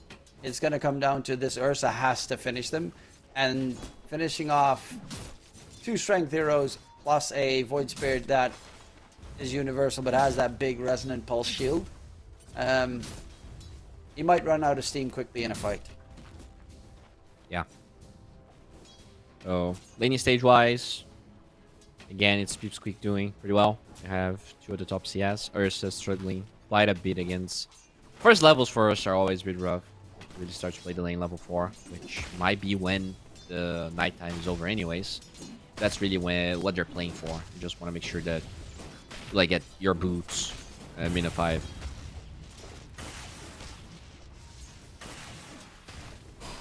And okay, glimpse top side. Fatal bonds in response. Thrown out, so a lot of damage thrown on them, while bottom lane Nanda is not having as easy of a lane as last game, where they managed to get that first blood quickly. Actually, they're going to jump in onto the Hoodwink. The tossback isn't ideal, though they're looking like they want to continue to fight. They've got Lil Shredder available again. Use it onto Nanda. It takes a lot of damage there from the level 2 Lil Shredder, as it is still pretty scary on both sides in that bottom lane, because Eki is playing that Hoodwink, trying to sort of pulse 5 this game, because they did swap again, just like last game. Eki is laning with Nanda, and Kadaro is playing top. Oh, they find a Hoodwink. Holy moly. That bodyguard with Lil Shredder level 2 is pretty nasty. And pretty effective as well, as they do manage to get themselves that first blood. Still, net worth wise, XNE is doing such a terrific job in mid, and even the Night Stalker top, still in nighttime very fast, has double brace already, so 1100 HP onto the Night Stalker. And the constant healing as well from the Shadow Word in case he gets a bit low. They're going to go for the tower dive with the Eki rotation top lane. Rubicon kind of needs help, is going to cut the tree. Nicely done there, but is still going to die. trying to dodge around the Night Stalker as much as possible. They're continuing the dive here. Yuga gonna get chased down. The creeps are finally gone, but the tower is gonna focus Yayo, and he is very tanky on that Night Stalker. So a lengthy tower dive. No TPs or rotations, since Puck didn't have a TP available at all. Snapfire probably could have tried to help out, but decided against it. That's a great move. You kill the Ursa as the boots are coming.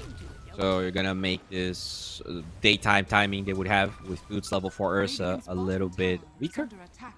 But Mars does die as they trade. So not too shabby for Navi. Not too bad. They do manage to take down the pesky Nanda Mars. And net worth wise, Marcy is now top net worth in the game with the Night Stalker in second place. So both offlaners at the top of the board. Oh, what? Okay. He could have jointed and he just tanked the tower hit. That's weird. I guess maybe it was a ping issue there.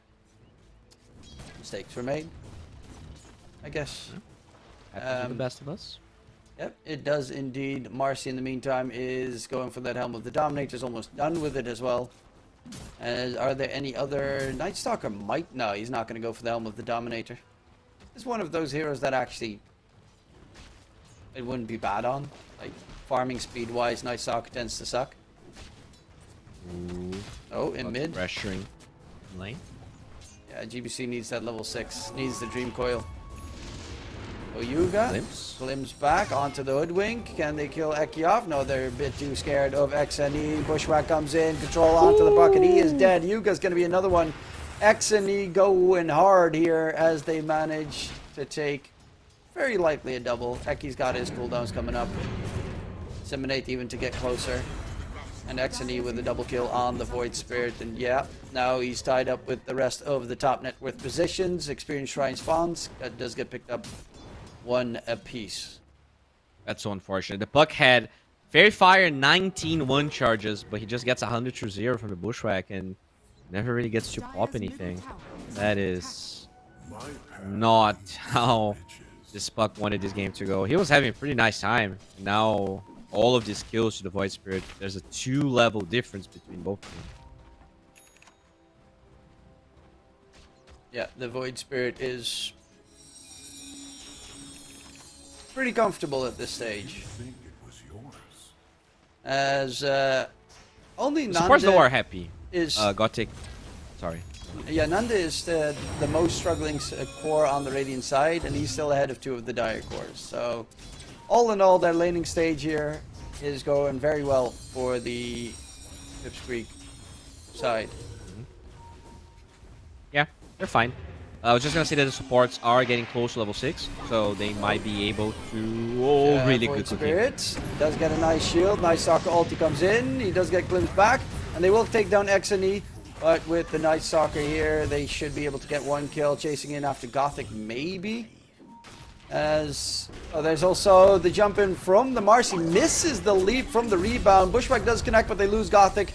Golem thrown out by Kadaro, going for the Marcy here. Doesn't have the leap away with the rebound. Night Stalker doesn't really care about your ulti as they slowly burn down the Marcy.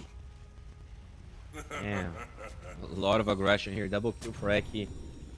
And yeah, those level 6s being available a bit earlier for Pipsqueak making the difference. Just using the Black Grimoire for the Golem, whereas Hyuga is still level 4 and Snapfire still needs a little bit to get pieces going.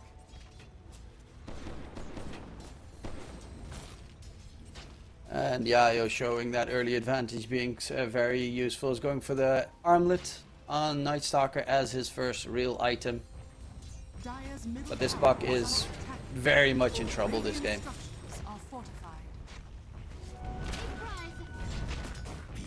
A lot of pressure with the Golem in the mid lane. And looks like they can't really defend. The Puck's not ready to fight. You don't really have any level 6s on your supports. Oh, Arena catch, top lane onto Yuga. And they did glimpse Nanda back. The Arena is not even going to do anything. Night Stalker, Palantino's in trouble, taken down by Rubicon. Eki also caught inside the kinetic field, and the Hoodwink is gonna try and disengage. Runs through the trees, seems to be able to get out of range of Rubicon. Glimpse. Not available. But yeah, glimpse onto Nande. Bottom lane, he's gonna get jumped by the Marcy here with that Centaur Conqueror. Toss back, ulti coming out from the Marcy. Nande needs help quickly. There is Exony, misses the jump onto the Marcy and the Aether Remnant as he just leaps out of there. Yeah, that's huge. You force a TP. You are feeling pretty strong on the Marcy. Unfortunately, they didn't kill the Hoodwink in the top lane. But you know, Navi still kicking back, only a 1k gold lead. The biggest problem is that a lot of the gold is on this Marcy, whereas I feel like Ursa and Puck would have liked to be a little bit more ahead. Yep. Marcy gets a tower. They're baiting this, by the way. Going in onto Nande, and Nande, Navi Jr. is still rocking a successful job here. Yeah, finally they get a tower. This was very important. That's what Helm of Dom gives you. And this Mars dying for a second time. Dara mid. They're heading into that direction, so you got to be careful as well. Warlock does have the golem drop, so maybe they might make a play here on the Radiant side soon enough to back it off, because Disruptor's not level 6 yet. Snapfire does have his level 6, so they do have the kisses. And I think they do scan out that the Marcy's heading towards that mid position, or at least that he is nearby, but Nanda needs to catch up on the Mars. Last game we didn't see too much impact coming out from him. Couple of nice plays with the arena catches, but yeah, it's a problem because you're playing against an Ursa. Ooh. Yeah, exactly. Quick response there from Rubicon as well. Got dove by the Void Spirit, but immediately pops the Rage even before he gets hit. Yeah, mid lane we see an attempt here on the Puck, but he will be able to disengage. Yeah, Cookie. Cookie That's gets him out of Night Stalker. It's an armlet Night Stalker, not really rushing for the blink. As you said, they do have some ways to save people from DNS, but Gothic will die. You will find Gothic still a little bit lurking about. There is going to be a chase top side. Spots out the courier.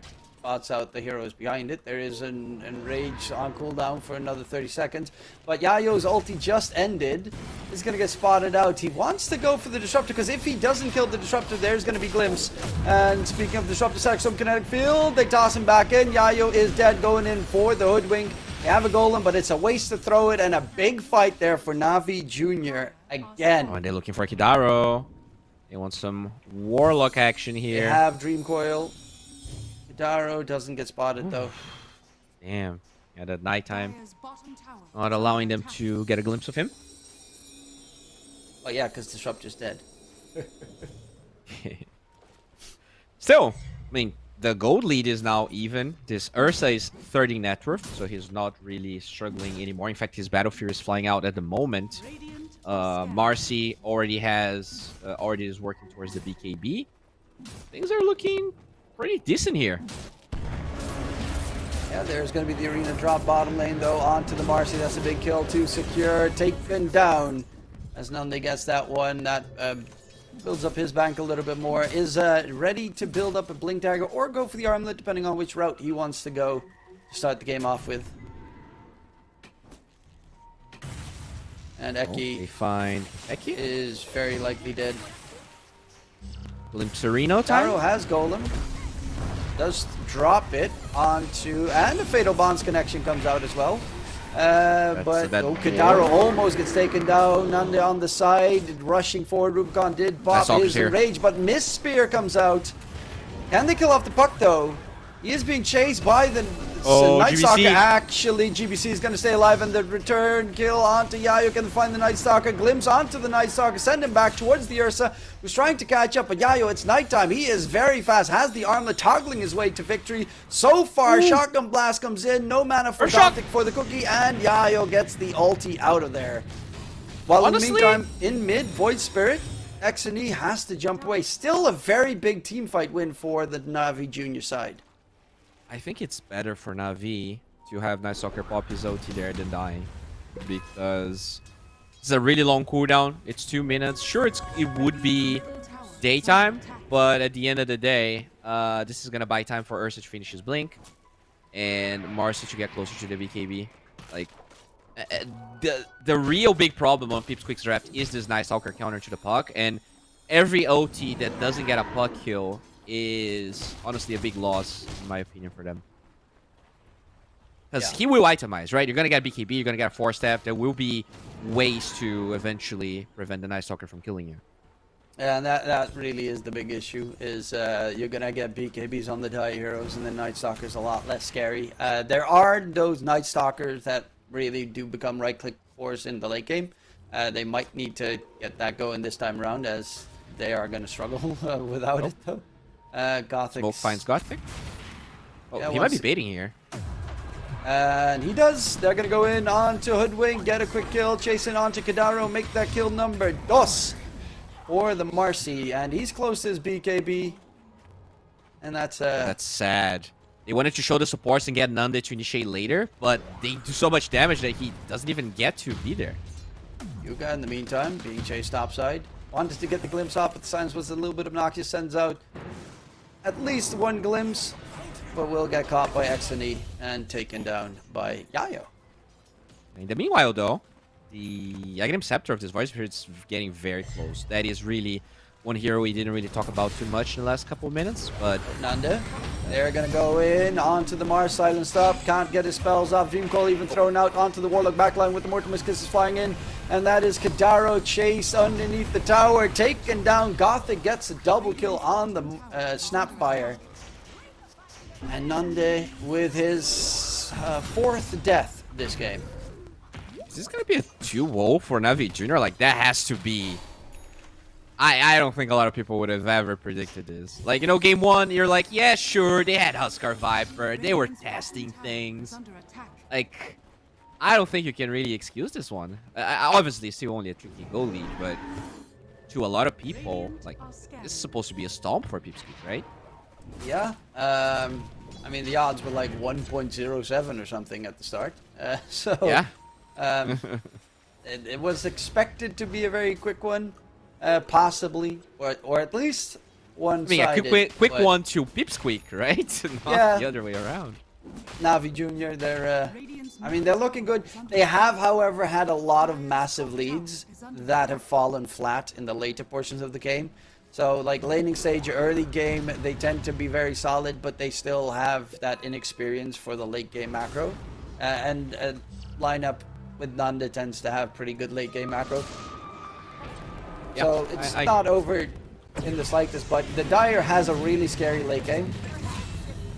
Like a really scary late game. Marcy, Ursa, even the Puck, very hard to deal with once the Puck has the BKB blink. Night Stalker debuting Blink Dagger, gets a support kill.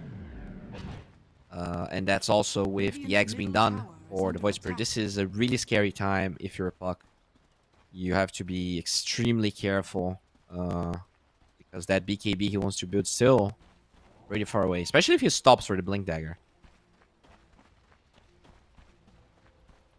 Yeah, it's 2-3k net worth advantage. They're gonna go for Roche, and that's awesome. Yeah, they should be able to get. There is a Mars plus Warlock nearby, but I don't think they expect them to go for Roche at this stage, and they do scan it. But they have a very no Night Stalker OT. Like, this is really scary to go for. Yeah. Easy ages for the Ursa, has that blink, has the Battle Fury, is going for the BKB next. Marcy's got his BKB. And chasing onto Eki. I think Puck is flying out his blink now. Yeah. Okay. He did stop for the blink. Just a betting that the Snapfire is going to be enough to save him for now.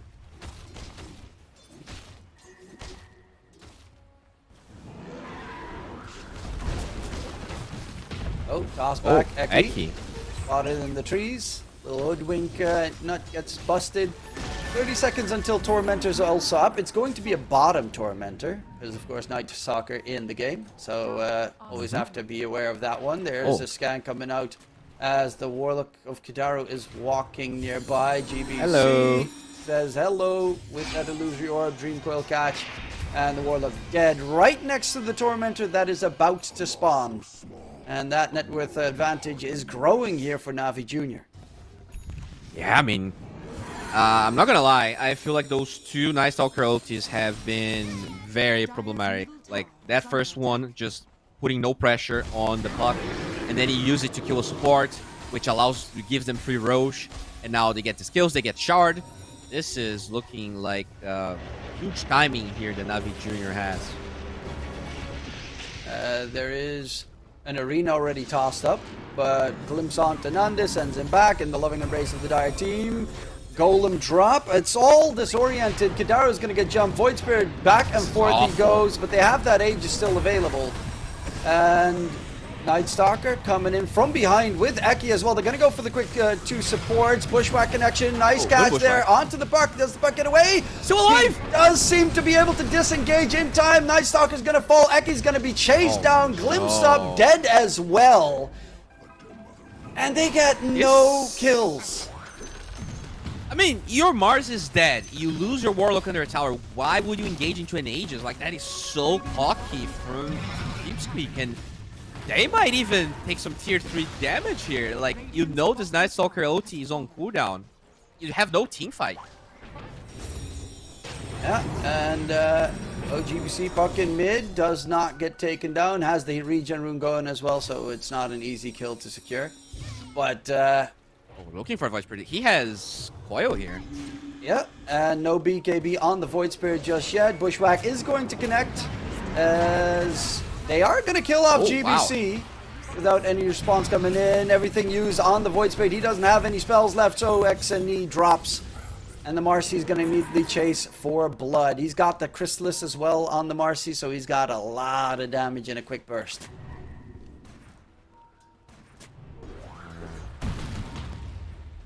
Yeah, I guess losing the puck does hurt a little bit, but, you know, Age is still here. Timing still all Navi as they kill Wacky, and they could potentially pressure tier 2 with this Helm of Dom Tree and Marcy. Radiant's middle tower is under attack. And it keeps on going, and it keeps on going. Navi Jr., there's not been a single good fight on the Radiant side, because they have just thrown their ultis all over the place. In this, Yeah, past minute 10, I think they've been terrible at just playing together. Radiant's middle tower has fallen. Like, they're all spread up, and at the same time, like, because none of this stopped for all of this, like, stop for Blink Dagger, stop for Armlet, they have no real BKB. So it feels like if he jumps to fight, he just dies instantly. Wait, this Blink TP? What? Bottom tower is under attack. yeah, So? the Night Stalker is running away, still going for the BKB. XNE's taking the gateway, but they won't be able to spot anyone out. They're going to push out the tier 1 tower top, which should get a fortification back up. But yeah, that's going to be all outer towers gone momentarily in favor of Navi Jr.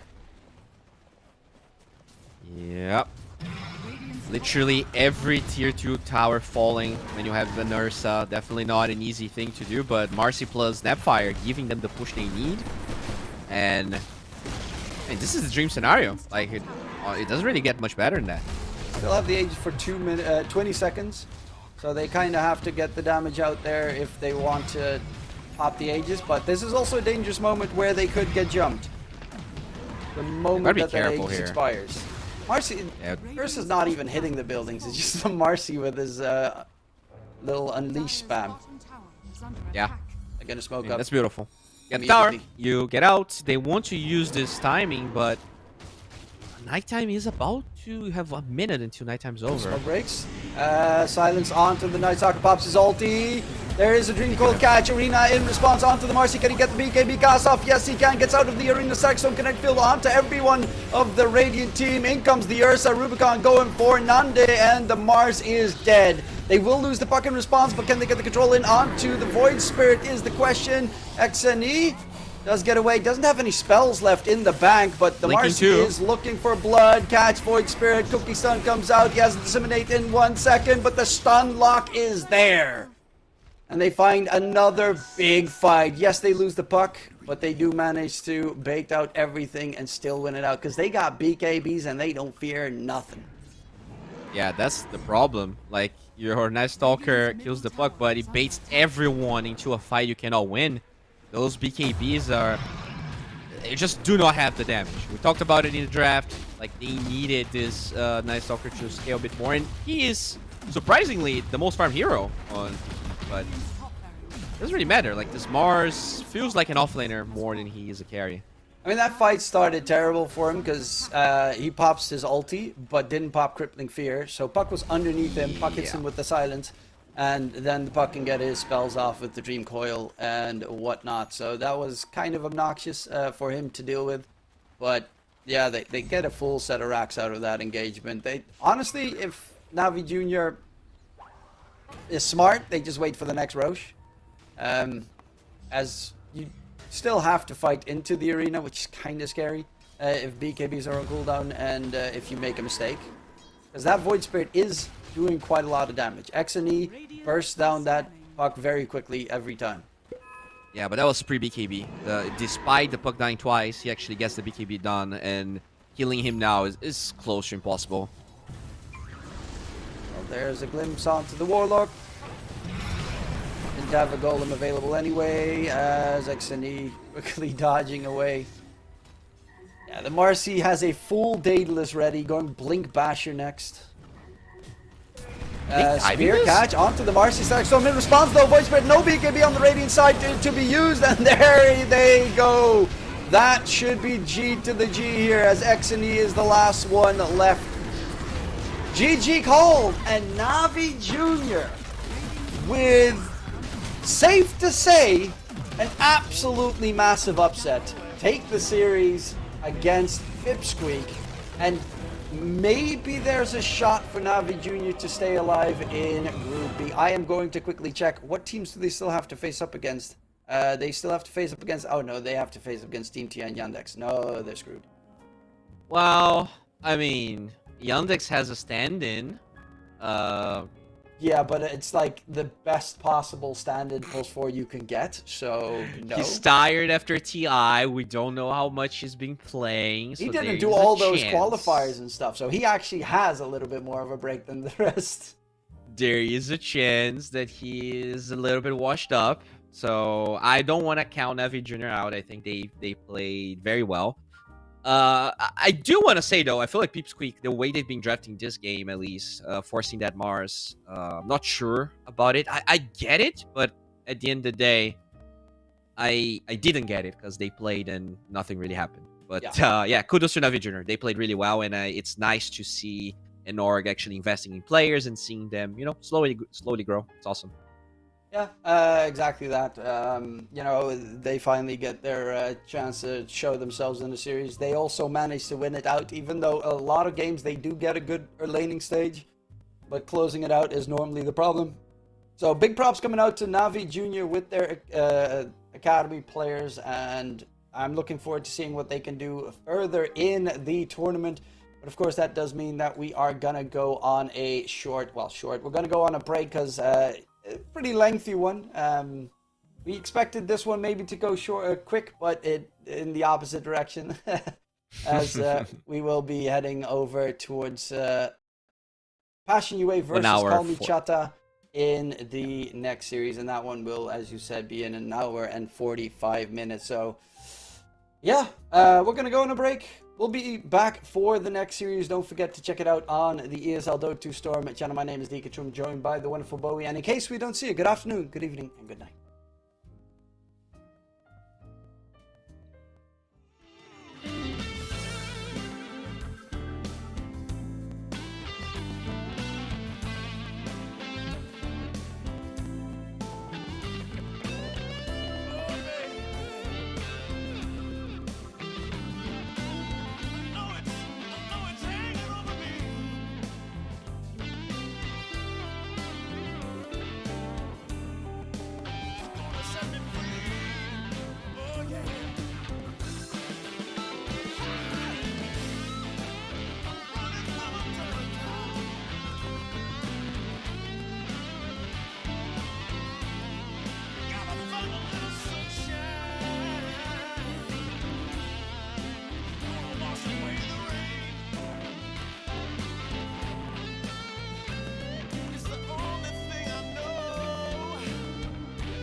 satisfy your need. We can have a good time. Don't you worry about a thing. If you want it here, or if you want it there, you got it. Have yourself a good time. Act like you don't care. You got it. Get that motivation. You got it. I got just what you need. You got it. I got just what you need. You got it. I got just what you need.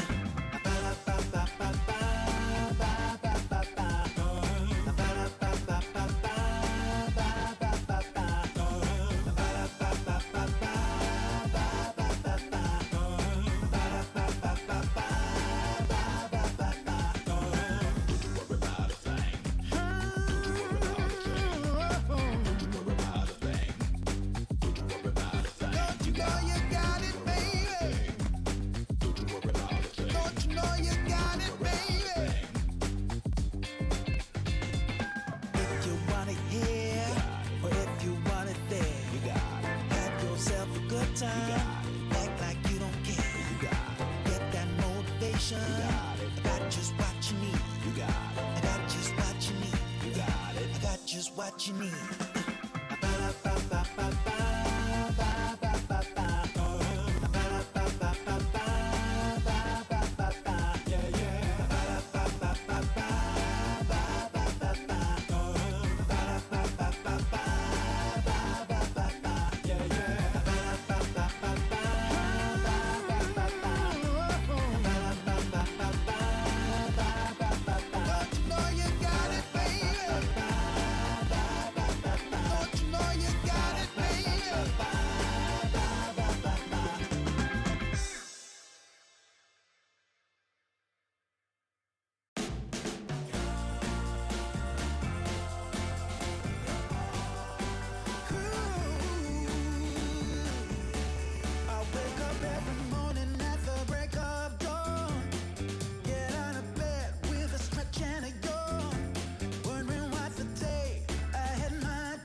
ball it on, yeah. Ooh, face your fears, yeah.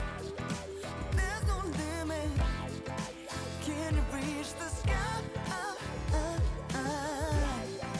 Keep the faith and rise above it till you reach your high. Even when your body's aching, get up right back on your feet. Feel the message of forgiveness as your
of struggle.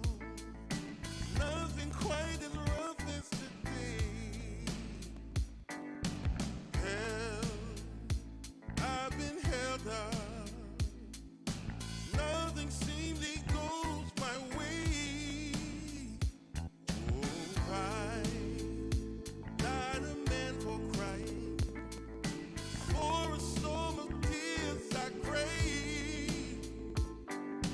Take all this sorrow from me. How much more do I have to pray? Foolish of me, you might say. I make my way out of this here my way. All reservations I have come to make. It's clear that I'm not going anywhere.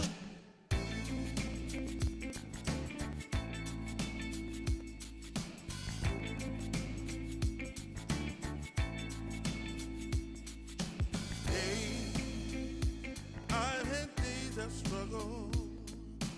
Nothing quite as rough as today. Held, I've been held up. Nothing seemingly goes my way. Oh, I, not a man for crying. For a storm of tears I crave. Take all this sorrow from me.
And deep in your heart of hearts, where it feels like you're losing your way. Yeah, yeah. I know that it's hard sometimes when the world's closing in on you. But as long as we stand together, there's not a thing that we can't do. Oh, we can do this if we have to climb another mountain. 'Cause baby, who's counting now? We can do this if we have to swim another ocean. As long as we got the notion, yeah, we can do this. Yeah, hey, hey, yeah.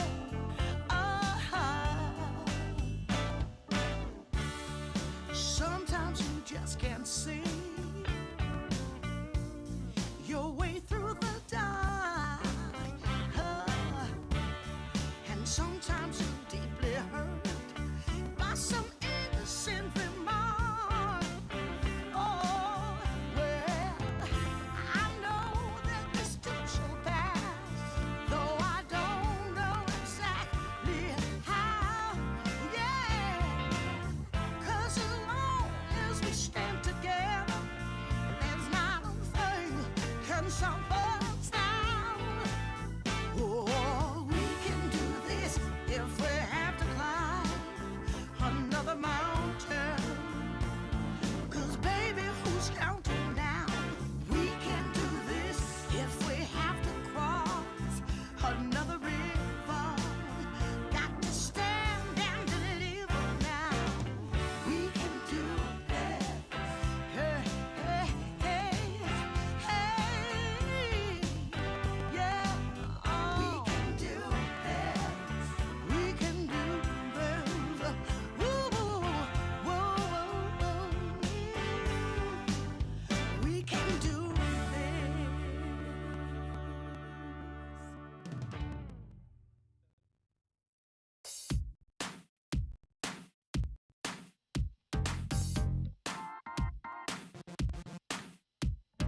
Girl, shake that body, shake it down to the ground. Whoa, girl, shake that body, show me how it's gonna go down. Don't be late to the party, don't be afraid to scream and shout. 'Cause when we dance to the music, you know that's what it's all about. Yeah, yeah. Hey, girl, shake that body, shake it to the left and to the right. Yeah, girl, shake that body. We're gonna shake it all night. We're going down to the nightclub.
What you need is love and understanding.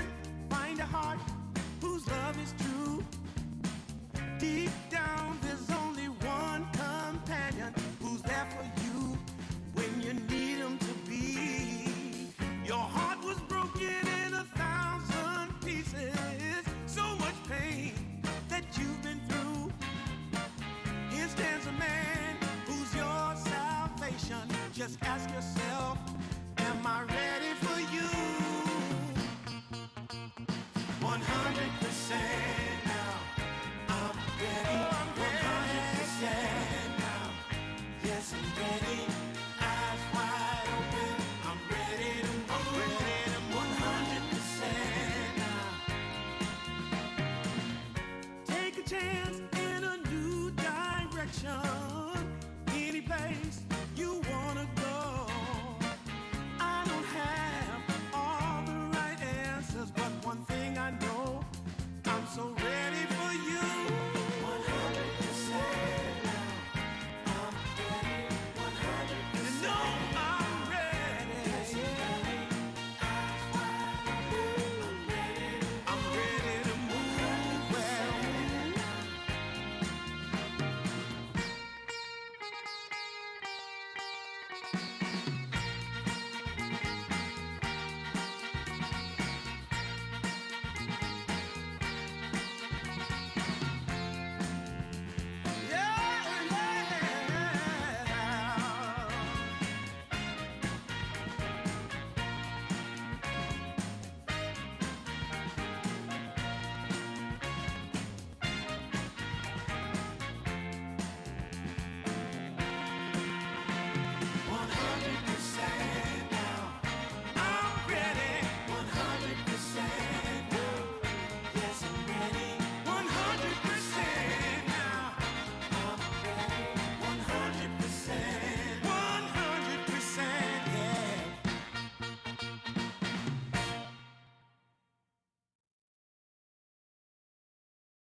How I used to be weren't so good for me.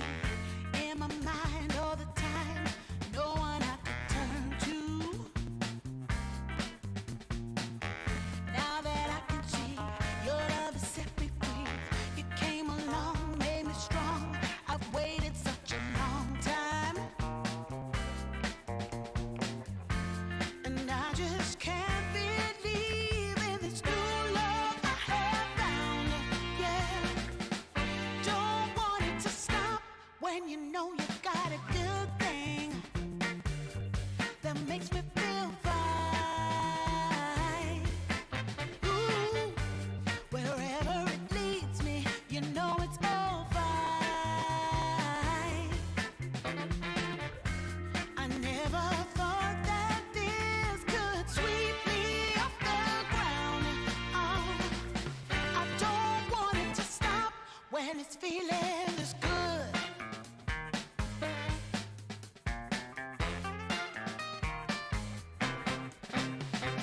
Whenever you're around, my heart begins to pound.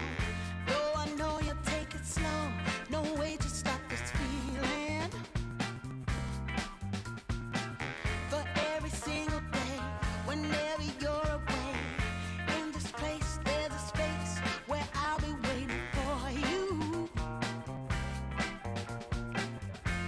And I just can't believe in this new love I have found. Yeah, I don't want it to stop when you know you got a good thing that makes me feel fine. Ooh, wherever it leads me, you know it's all fine. I never thought that this could sweep me off the ground. I don't want it to stop. No, I don't want it to stop. I don't want it to stop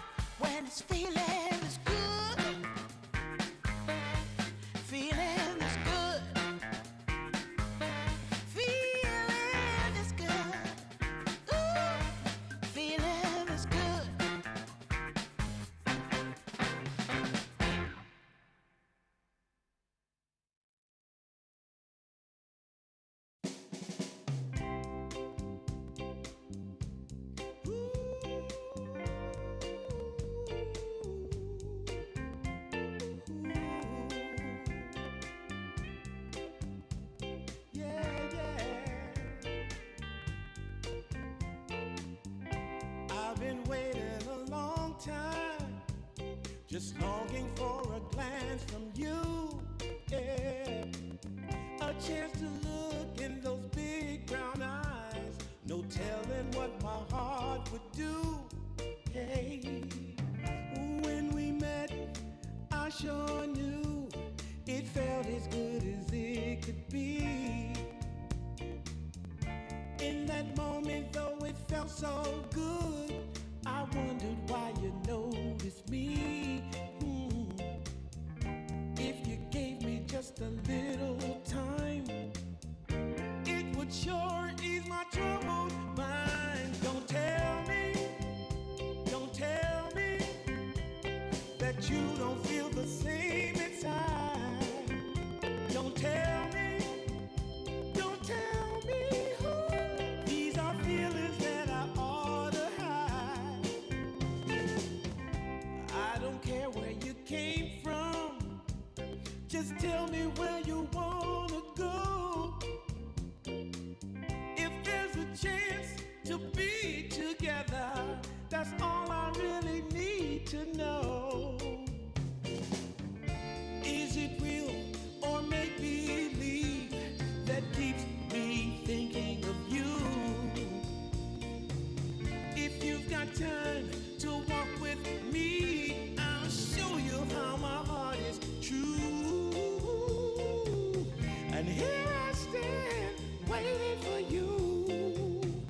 Tell me, baby, what I gotta do. Don't tell me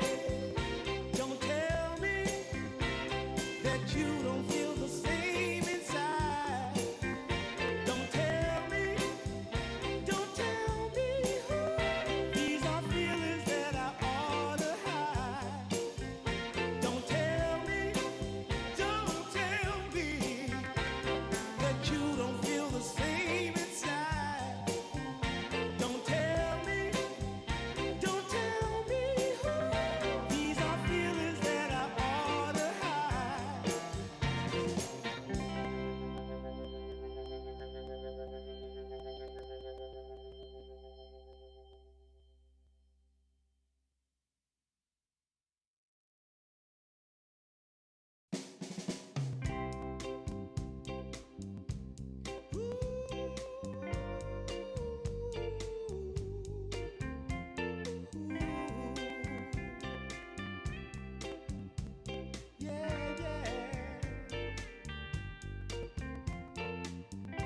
I've been waiting a long time, just longing for a glance from you. Yeah. A chance to look in those big brown eyes. No telling what my heart would do. Hey, when we met, I sure knew it felt as good as it could be. In that moment, though it felt so good, I wondered why you noticed me. If you gave me just a little time, it would sure ease my troubled mind. Don't tell me that you don't feel the same inside. Don't tell me. These are feelings that I ought to hide. I don't care where you came from. Just tell me where you wanna go. If there's a chance to be together, that's all I really need to know.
Sometimes I'll be foolish.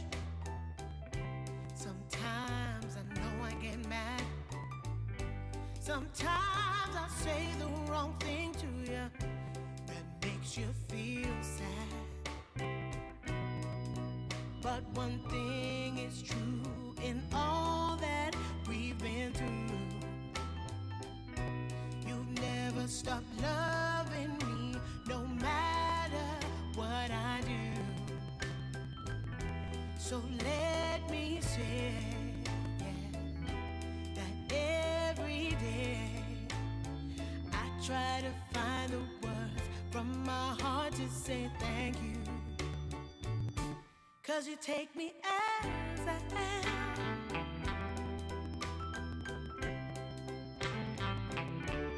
You take me as I am. Oh, baby.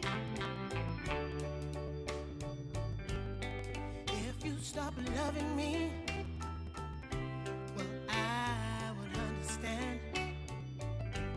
But I won't take you for granted, no, no.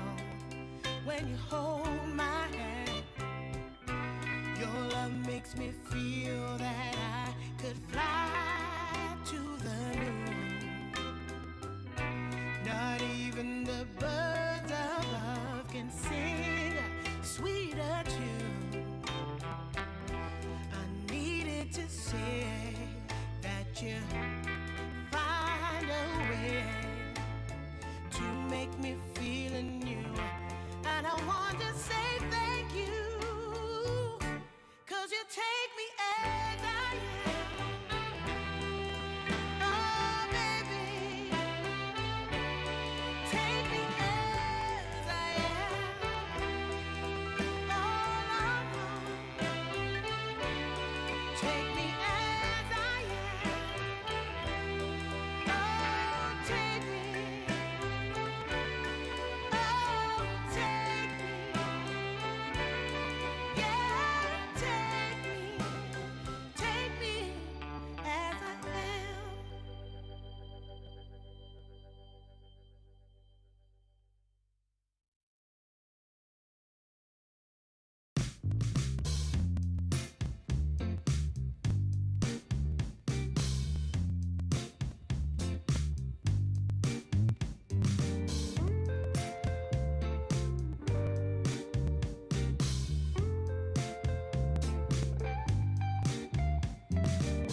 Well, I can tell just by the way that you're smiling that you're still unsure.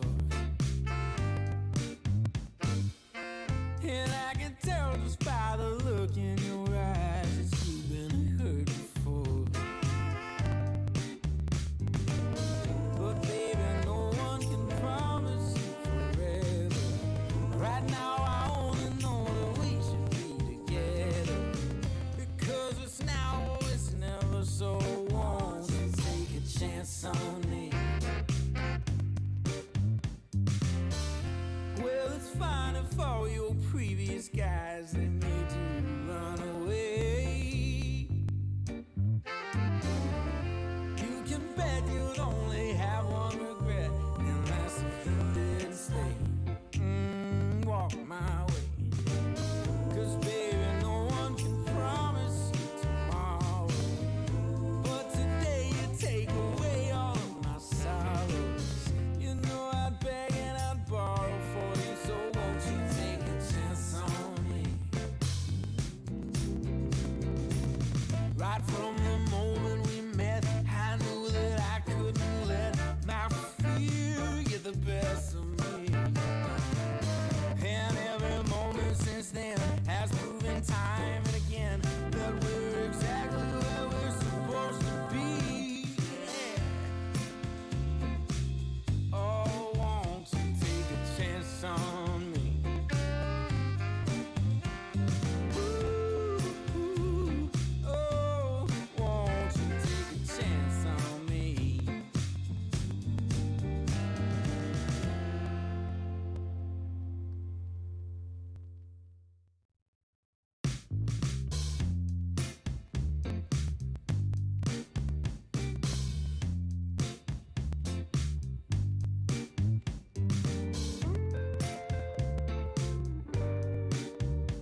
that you're smiling, that you're still unsure.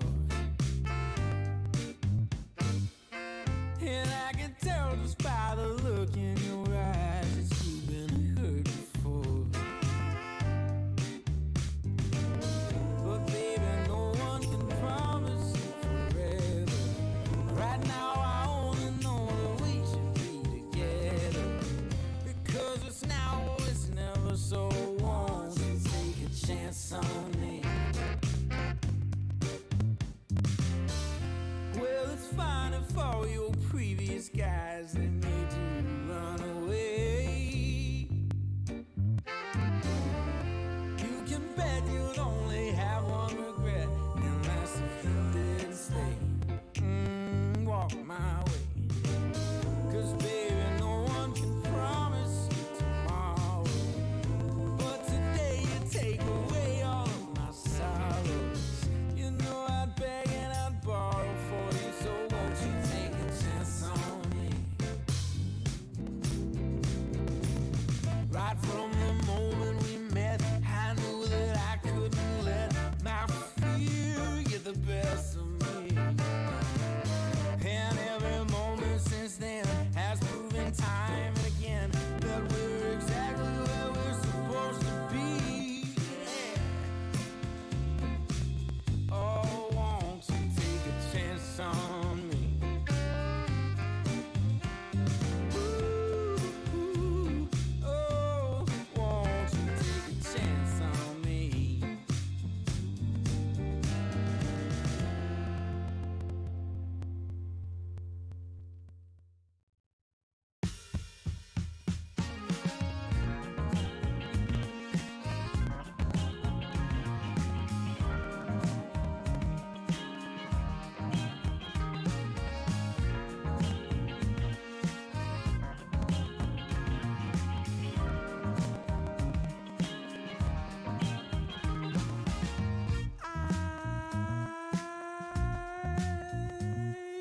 My eyes are closed so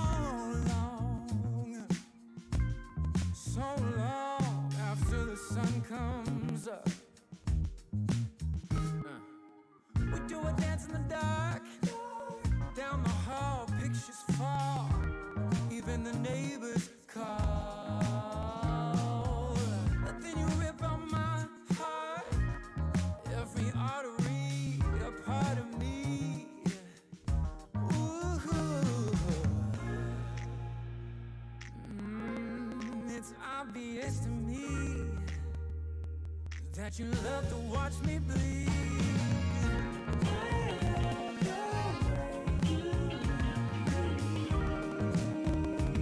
But not half as much as I love when you leave. I hate to see you go. But I love to watch when you're walking away from me. Walking away from me. Yeah, yeah. 'Cause I could be anything you want. I could be anything you need. Baby, tell me it's something real, and I'll give you everything. Every now and then a wicked smile. You know I can't help myself. They play around with me for a while, keep tearing me up until there's nothing left. Ooh, it's obvious to me. Yeah, you love to watch me bleed.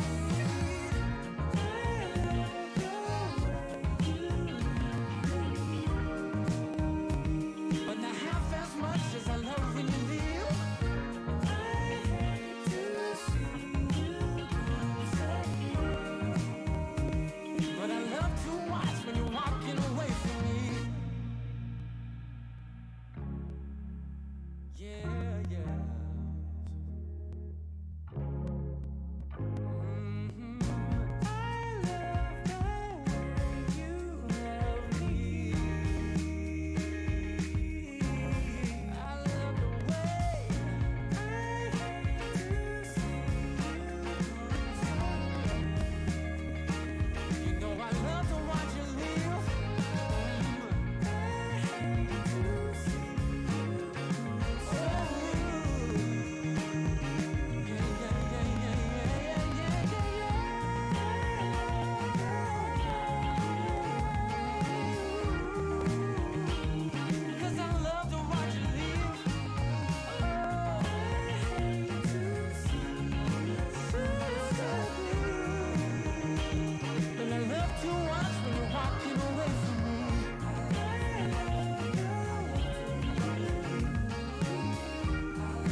a walk down Pico, heard someone shout from a crowd of fed up people, getting told they should calm down. Didn't wanna fight, but the tears that fill their eyes are brought by the people sworn to preserve their rights. Oh, how could you not see it all coming? Stuck in our ways and running out of time. Time to change. We've got to at least try. But what will they do when the people are stepping out of line? Oh, oh now, oh yeah. What will they do when the people are stepping out of line? By the ocean where we hit the ground, when just one block away shops were burning down. No surprise, the peaceful pay. We can't kick our feet up till justice takes its place. Oh, how could you not see it all coming? Stuck in our ways and running out of time. Time to change. We've got to at least try. But what will they do when the people are stepping out of line?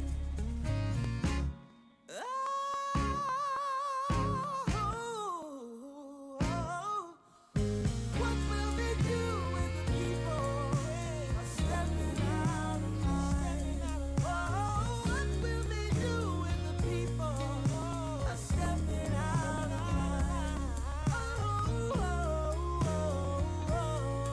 Oh, stepping out of line. I wanna know when they're stepping out of line.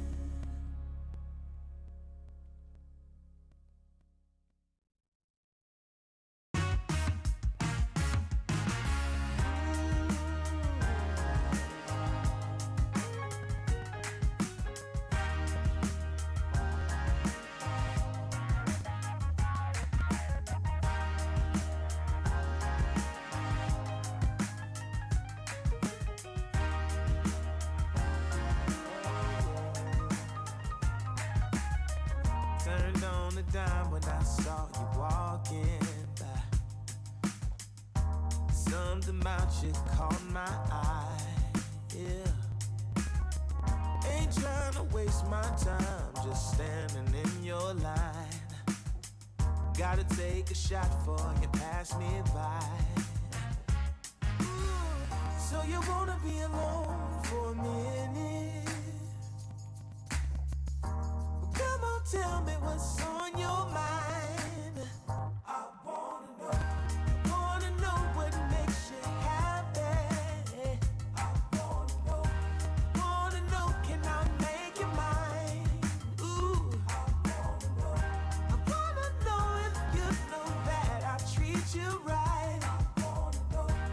Wanna know, can I spend the night? Well, I had my eyes on you for a little while now.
this white shot from pain,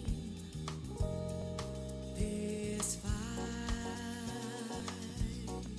this poisoned land of fools and broken dreams.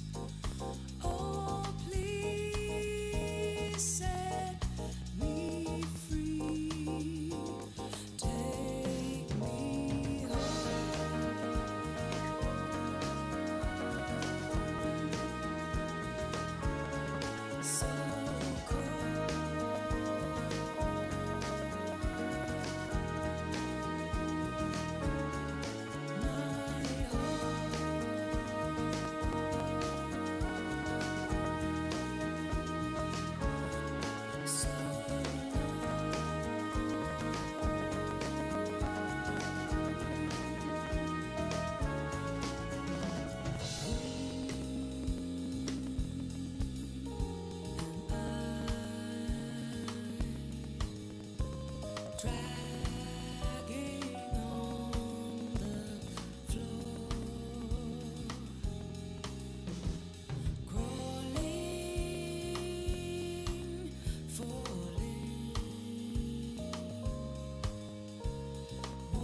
keep with the heat. Everybody's playing in the street. We got the summertime magic and the speed. Sun is in my eye, feeling high. Only good vibes, I'm alive. And if you see me driving by, don't be shy.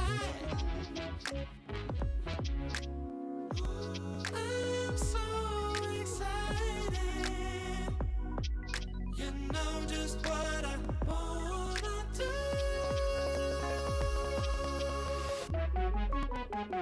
I'm glowing on up, I'm glowing on up, I'm glowing on up.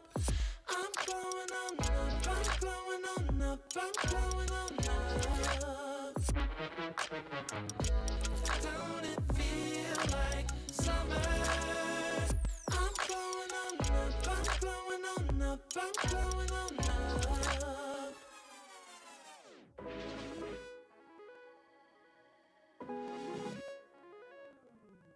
Blow up, show up, soak up aromas, float to Sonoma, roll up to Nola, trope up, blow up, slow up, show up, get real, choke up, you're flowing, you're glowing. Astral samosa, you're landing on Europa, your horns blowing, you're chosen, all the deep cuts you know it. I got the pre-glow and the post-glow, inspiration knows no boundaries where it flows. Your fingertips to the globes tilt to the universe on stilts, hold on and chill. I'm so excited. You know just what I wanna do.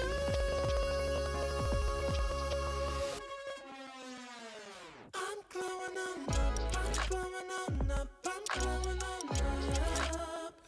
I'm glowing on up, I'm glowing on up, I'm glowing on up. Don't it feel like summer? I'm glowing on up, I'm glowing on up, I'm glowing on up. I'm glowing on up, I'm glowing on up, I'm glowing on up. I'm glowing on up, I'm glowing on up, I'm glowing on up. Don't it feel like summer? I'm glowing on up, I'm glowing on up, I'm glowing on up.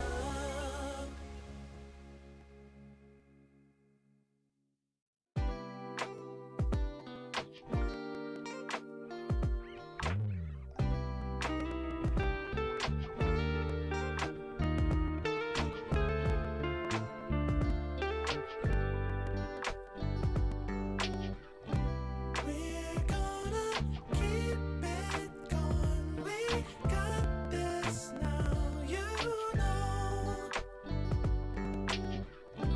We're getting closer now. We're ready for some more. Now is the time, reaching for blossoms in the sky.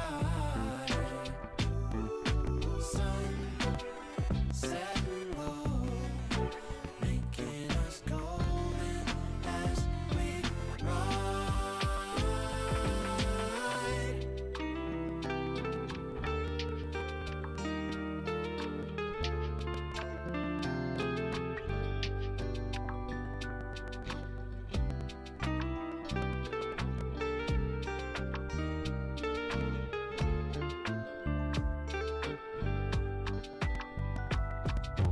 Now is the time, reaching for blossoms in the sky.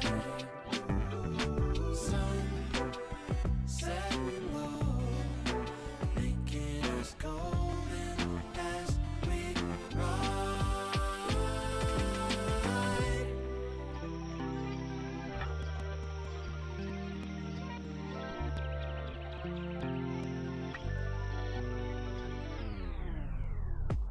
We've seen the magic tricks. We don't care. We've got more. We know we're on the tip. We're ready at the shore. Now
feeling. This love is an open sky. Can't shake this feeling. I want you know I can't lie. These doors are open. Welcome, darling, won't you stay? And you got me hoping. Forever's here, today's the first day. I wanna be closer to you. Closer to you, yeah. You to be all mine. I got all these choices, but I so made up my mind, yeah. There's nobody better, gotta be you. A thousand voices, 'cause it's so good to be alive, yeah. There's nobody better, so it's gotta be you. These myths are busted, the grass is greener on my side. It's done and dusted, I'm never getting off this ride. 'Cause life with you is golden, so how can I go back to silver love? I'll be holding on, can't get enough. Wanna be closer to you. Closer to you, yeah. You to be all mine. Oh, yeah. Got all these choices, yeah. But I so made up my mind. There's nobody better, gotta be you. Got to be you. Voices, yeah. 'Cause it's so good to be alive, yeah. There's nobody better, so it's gotta be you. You, yeah. You, yeah. You, it's gotta be you. Gotta be you. Gotta be you. Gotta be you. Gotta be you. Yeah. Gotta be you. Oh, it's gotta be you. Yeah. These choices, but I so made up my mind. Nobody better, gotta be you. Thousand voices, 'cause it's so good to be alive, yeah. There's nobody better, so it's gotta be you. Hey. Nobody else, no. It's gotta be you.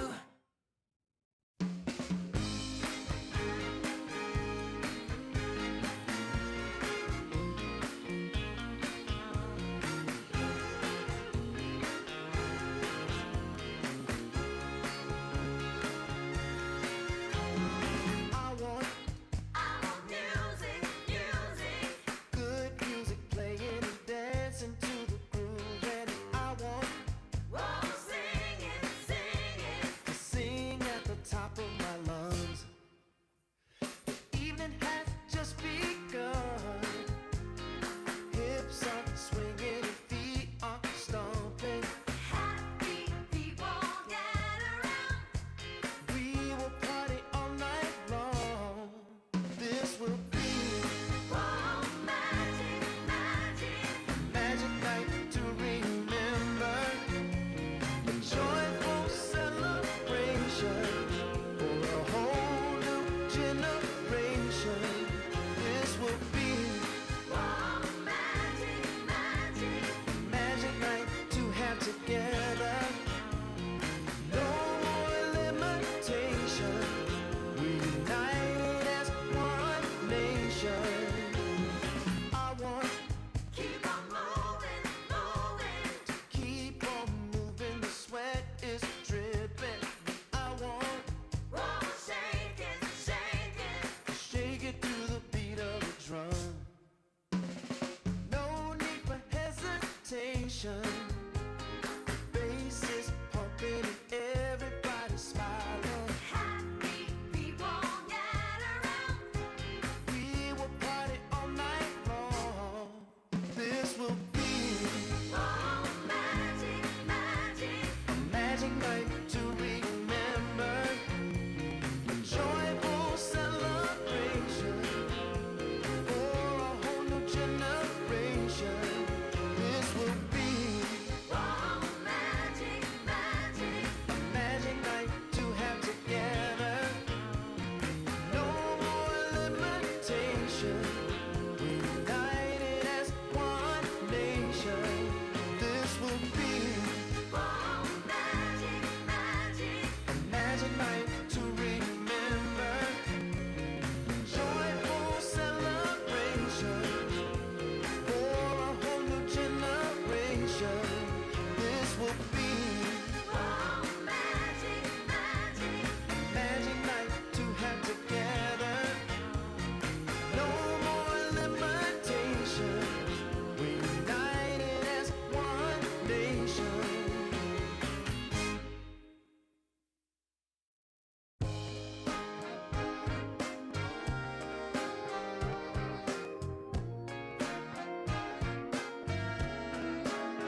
constellation. My vision's far from hazy. I need no confirmation. Take my heart and don't let it stray. True love and affection will come again another day. As the sight of your light always takes my breath away. Lady, can you see me? You're my everything. You're my lady. Lady, can you feel me? I fell head over heels. You're my lady, lady.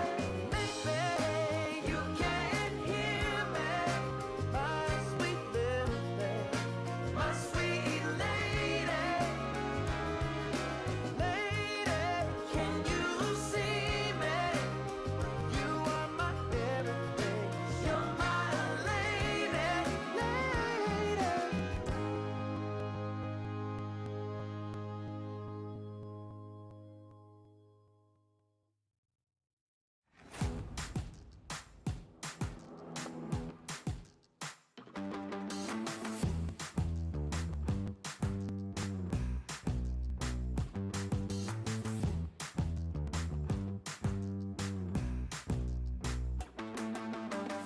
Let's go, get the party started. You know how to get it going. I'm so fired up, I'm ready to go. The music's moving my soul, I'm busy going. 1, 2, 3, 4. I really feel like dynamite. I really feel like taking flight. Oh, I feel good, I feel so fine. I'm making moves and getting mine. And I need you to get in line. 'Cause if we're gonna make it, we'll make it right.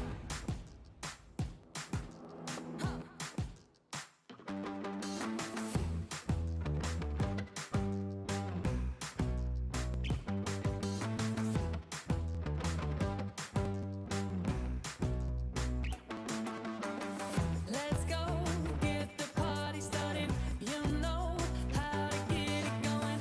I'm so fired up, I'm ready to go. The music's moving my soul, I'm busy going.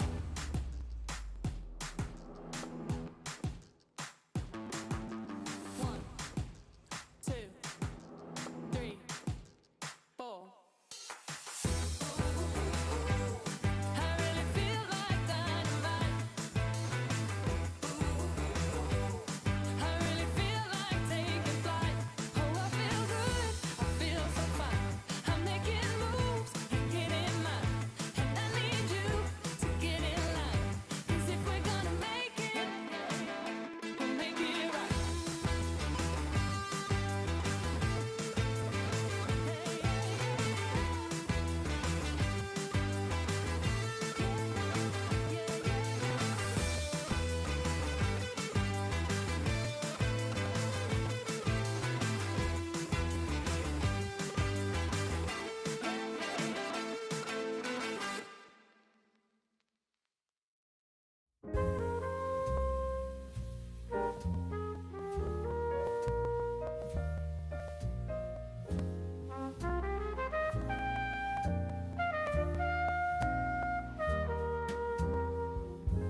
I haven't found the one.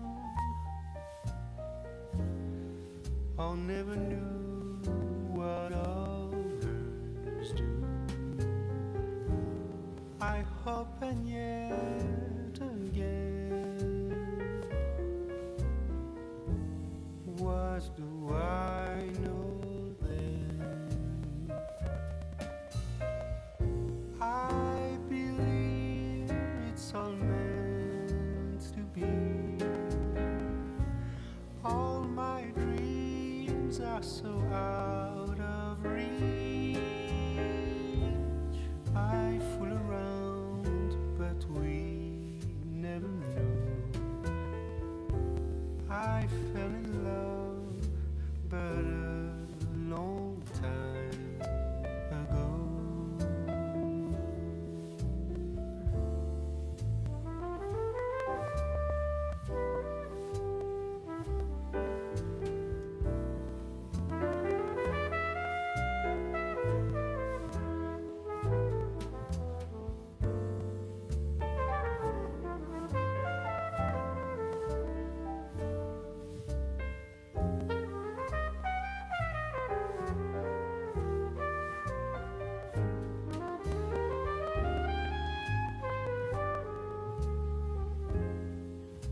I sing the same old song.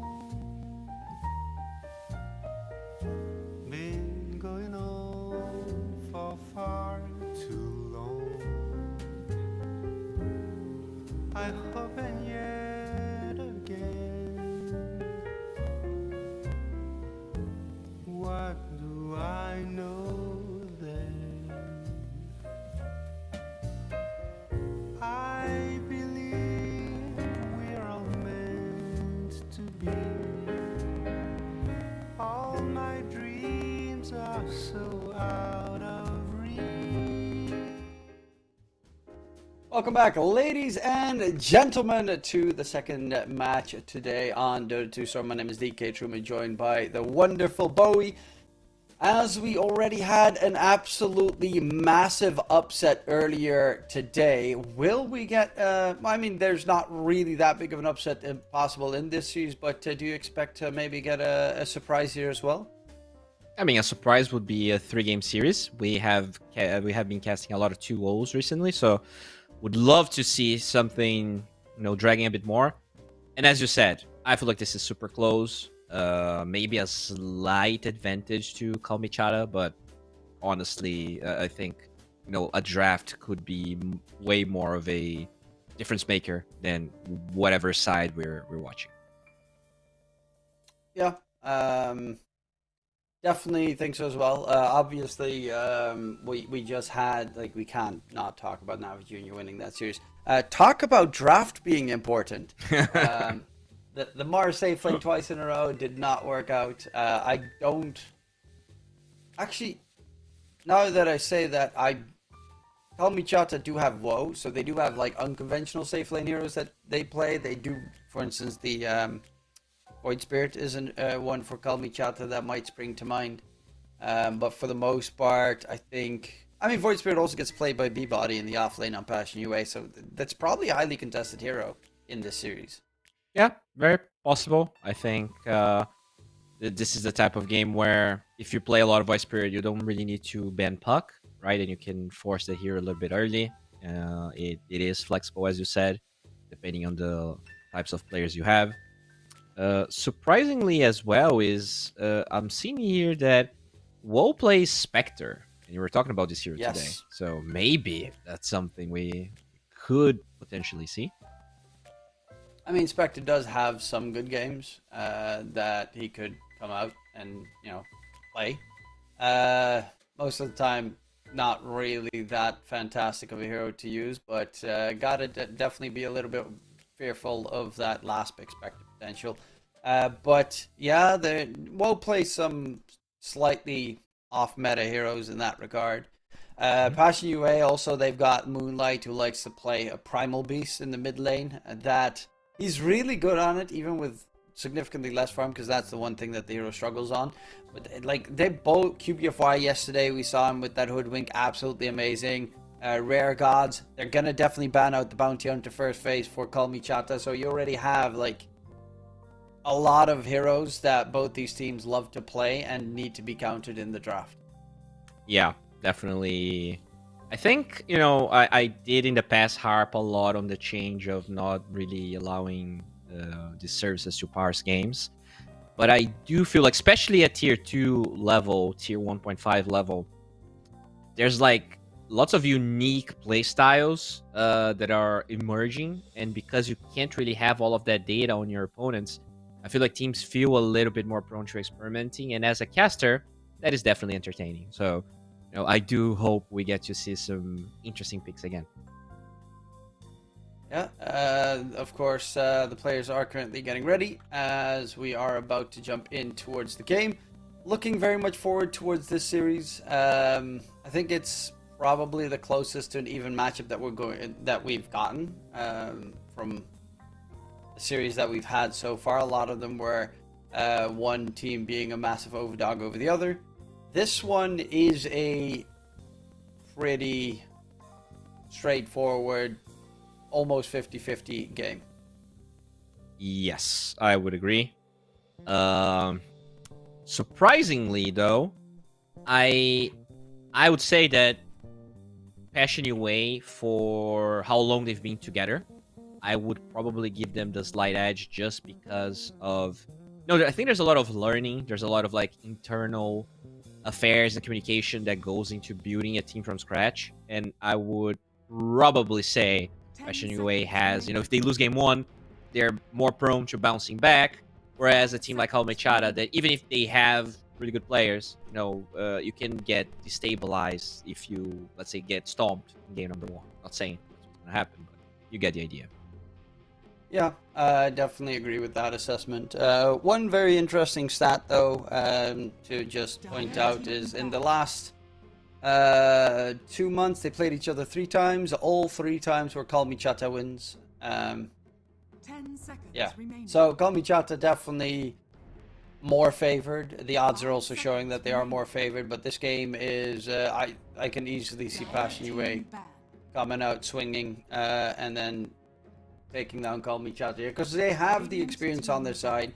QBFY has looked really good lately. Batyuk, I think, is one of the best offlaners in the Eastern European Tier 2 scene. So a lot of talent in this showdown. And we're going to get to see Disruptor first pick with, of course, the Bounty Hunter banned out by Passion UA. Yeah, another interesting thing to mention is that because these two teams are so close in points right now, winning this series, I'm not sure how the tie rules work for this tournament, but winning this series helps you a lot in case, maybe tiebreakers or something of that sort shows up. So, yeah, very important match for both teams. As you said, they do get the Disruptor, so we might be seeing a Shadow Demon. Oh, never mind, it's banned, but it is a hero we see counter to Disruptor often. Yeah, it did get removed. Obviously, against Disruptor, normally you want a save hero. Shadow Demon taken out of the running, or heroes that get magic immunity. So think Juggernaut. Well, Ringmaster's okay, but you still get Glimpse back even if you get put in a box. But if you're in the box in the Static Storm, then it's not too problematic. I do always love to see against the Ringmaster when they pick up a Timber Saw, because then Ringmaster just feels so weak. Yeah, we'll see if that's what Kalmychata wants to play. They are not really a Timbersaw team. They picked 0 Timbersaws this month. But one thing that I am probably expecting to happen here is the Jakiro, unless it gets banned. That is a hero we saw being very strong. Even though Marcy's banned, I still feel like Jakiro is very powerful. Jakiro as a +5, very solid. We've seen it even kind of dominate games with that twin that facet where he does Twin boy. a bit more damage with his right clicks. Yes. Okay. We go for the Krugen. A lot of magic damage already from those 2 heroes, so that's a big plus. You can technically dodge the burrow, the glimpse with the burrow. It is a very timing sensitive play, but it is possible. Yeah. I mean, I like it. I think the hero definitely worsened. We had this conversation, I think, like 2-3 days ago. And ever since we talked about it, I've only seen Sand Kings lose. We were actually also watching Heroic not doing very well with the hero. But, yeah, it's a lot of magic damage for sure. Maybe Kalmychata should start to think about pipe offlaners that could help with that type of damage. Unless you want to, just get saves. That is a different approach you can go for. Draft tanky heroes. Yeah, the question is, how are they going to continue this one on the Kalmychata side? You need a pipe builder in your lineup, essentially, this game. Against Sand King, Ringmaster, very useful. I like Dawnbreaker for them, right? Dawn is still available. Nyx is banned. Yeah. Builds pipe, depending on if you go Ags into pipe or Ags Refresher. But, Ags Refresher is also good for obvious reasons. No Nyx. I would love to see like Dawn plus your position 4. That could even be the Disruptor itself. But they do go Timber. I mean, you talked about it. That is literally the first time they're getting Timber in this patch. It is just a stupidly good hero in this game. You're up against the Sanking, where the magic damage is one of the weaknesses for Timber, but it's a big BKB builder. 10 And seconds obviously, Ringmaster's box doesn't keep anyone alive against Timber, and Sanking's being a strength hero also Oh, he's doesn't really universal. like getting chopped up. Oh, he's universal these days. I mean, okay, he does build into a lot of tanky items at least, Yeah. and he does lose a little bit of strength with the Yeah. I mean, lose a lot of rolling death. right-click damage. So if he goes for the Daedalus build, you gotta watch out for that. I 10 mean, seconds Sand King's not gonna do as much damage. Have you seen the Daedalus Sand King? remaining. Yeah, I've also seen the other one, the other crit item. I can't remember its name. What do you mean? What's it called? Crystallis? No, the magic crit. Oh yeah, that item doesn't exist anymore. But I know what you're saying. It's I mean, against a hero like TB, it still does. But yeah. what's I the do name? agree. Honestly, I forgot that item existed. Revenant's Brooch. Yep. The Revenant's Brooch. It used to be so Yeah. good. It is so cheap. That's why it is pretty. I mean, I still think it's decent in some games, but obviously BKBs make it, and refreshers in this patch very much so, make it really hard to get good use out of it. Yeah. So they do go Wind Ranger here, which we're not entirely sure is going to be support or carry. We did see carry Wind Ranger looking amazing in the last series. Yeah, that was a really good game for the Wind Ranger.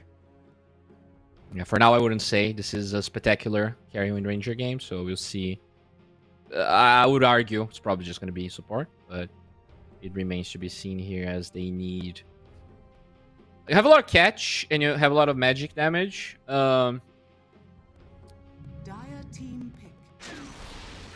Okay. Radiant team Gyro into Timber, which is the answer you have now that Luna doesn't exist. And they pick Silencer. Very good against Timber, Okay. too. It's kind of nice against Disruptor if he glimpses but doesn't drop the Psychic Storm yet. You could Global Silence to 10 make sure he doesn't get seconds cast off. Laning wise against Timbersaw, it's a lot of magic damage, especially with the Gyrocopter added in. You hit him with that silence, so he can't Timber Chain away. He is in trouble. They're gonna pick up the Abaddon on Kalmychata side for Woe, and it feels like such a good Abaddon game. It's pretty good. We don't really have bad. a break that's easy. Jar can get Silver Edge later, but definitely not in his priority list. Overall, I think that the big thing is this Timber. Like, if he plays in the off lane, he's gonna be trashed. 10 But if they send it mid, Dire Passion team UA has 24 pick. So I'm pretty sure they're gonna try and get a lane dominator or something that just makes sure the Timber doesn't. I feel like that is the hero you can abuse this Passion with the way that this draft is gonna evolve. But they are banning mid heroes, feeling like Timber's just gonna sack his lane 10 seconds remaining. and you know just work with it. 5 seconds remaining. Yeah, Timbersaw. Radiant team banned. It is a hero that just gets put in that sort of lane position most of the time anyway. We'll definitely need a lot of magic armor this game because it takes a while until Gyrocopter really has the outgoing damage. And with these bans, Void Spirit getting removed, 10 Ember, seconds they're remaining. expecting a last pick mid. Timbersaw could also technically be mid.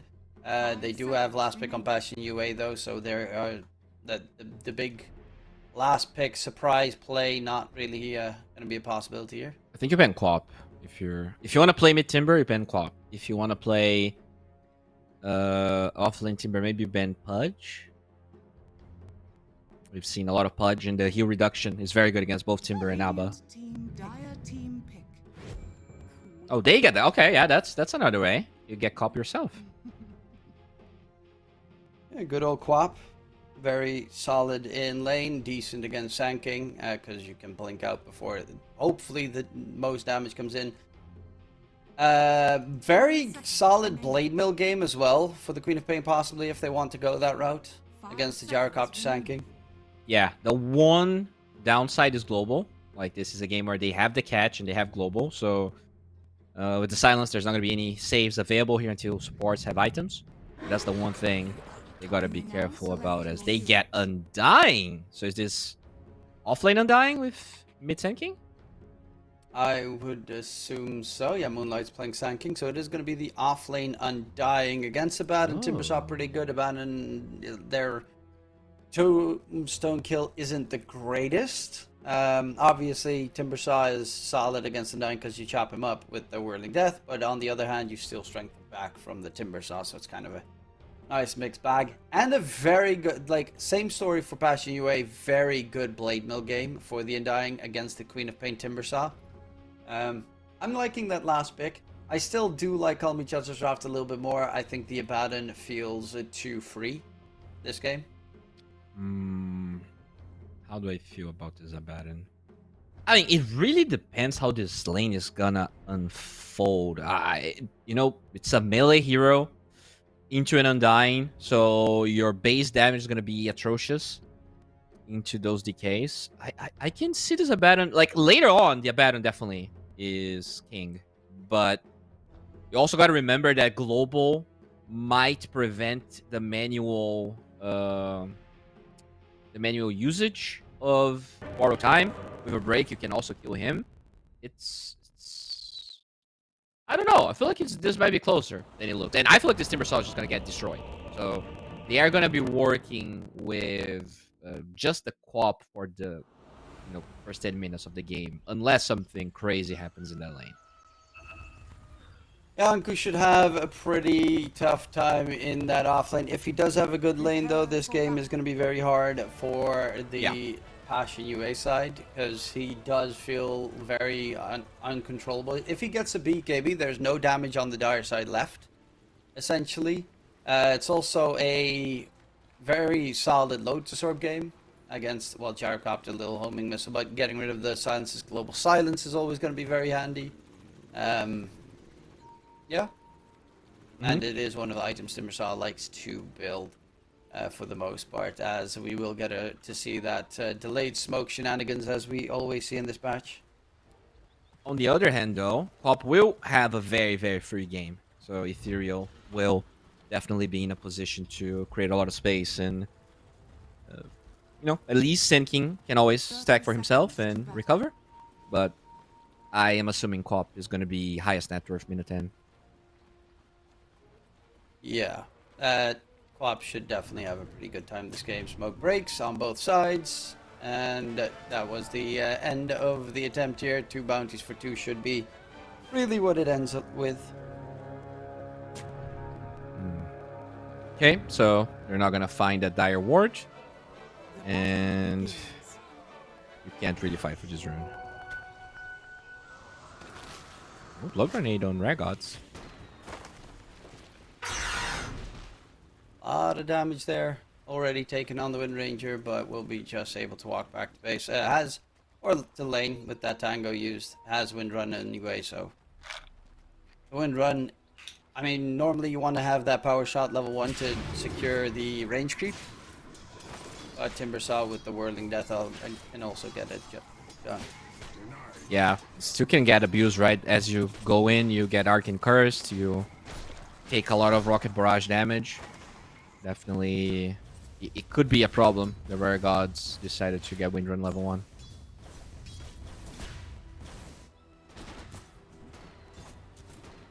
As there is currently, I mean, looking at these 3 lanes, the big question for you, of course, where do you think we're going to get to see those players dropping? Bottom. I think bottom is where a lot of the action is going to be. Very aggressive lane. Cannot dispel the decay as well, so it's not an easy lane for the Abaddon. Thankfully, he is universal, but still struggle with base damage early on. Okay, so most of our time we should be keeping an eye on that bottom lane, the interesting one. It can go both ways very easily. Ringmoss out of position with Christopher Vernes on him could be problematic, but same with the Undying. Speaking of which, QBFY, heavy harass on to the Disruptor. at the start of that bottom lane top side. Rare Gods dropping low to the Silencer as well. Arcane Curse plus the last word outgoing damage on a Wind Ranger, hard for the hero to deal with. Interestingly, though, if there's no first blood in like the first 3 minutes, I think top starts to become the more aggressive lane because these, more points of Arcane Curse and Rocket Barrage will definitely become a problem.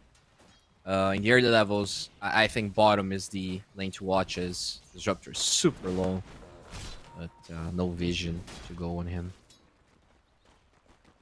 Disruptor, I mean, you do have that pesky little Impalement Arts, which can be dispelled, but QBFY, Woe and the Disruptor are both just very low in HP and getting heavily bullied in this lane. Oh, he might be. Doesn't the Photic Shield? Undying, Tombstone dropped. Zombie's gonna chase him down. They're just pushing Diving Tower level 2. I mean, that's great. He's missing CS under tower. Can't really do anything. Tombstone is gonna get taken down by the creeps, or no, Oh! under 25 there for the Disruptor. Easy money. That was a little... Yeah, I think they should have stopped chasing and just make sure that the Tombstone didn't get killed like that. Regardless of the lane, he's gonna push. It is a pretty much a double wave going back to their side. As top lane, yeah, they're trying to pump out as much harass in that lane as possible onto Anku, who does have reactive armor level 2, so that he can at least try and sustain himself in the lane, although there is going to be a lot of magic damage thrown on him. Sand King is starting to get to that point where the pop is heavily going to dominate. 13 denies on Ethereal, just making this lane very hard.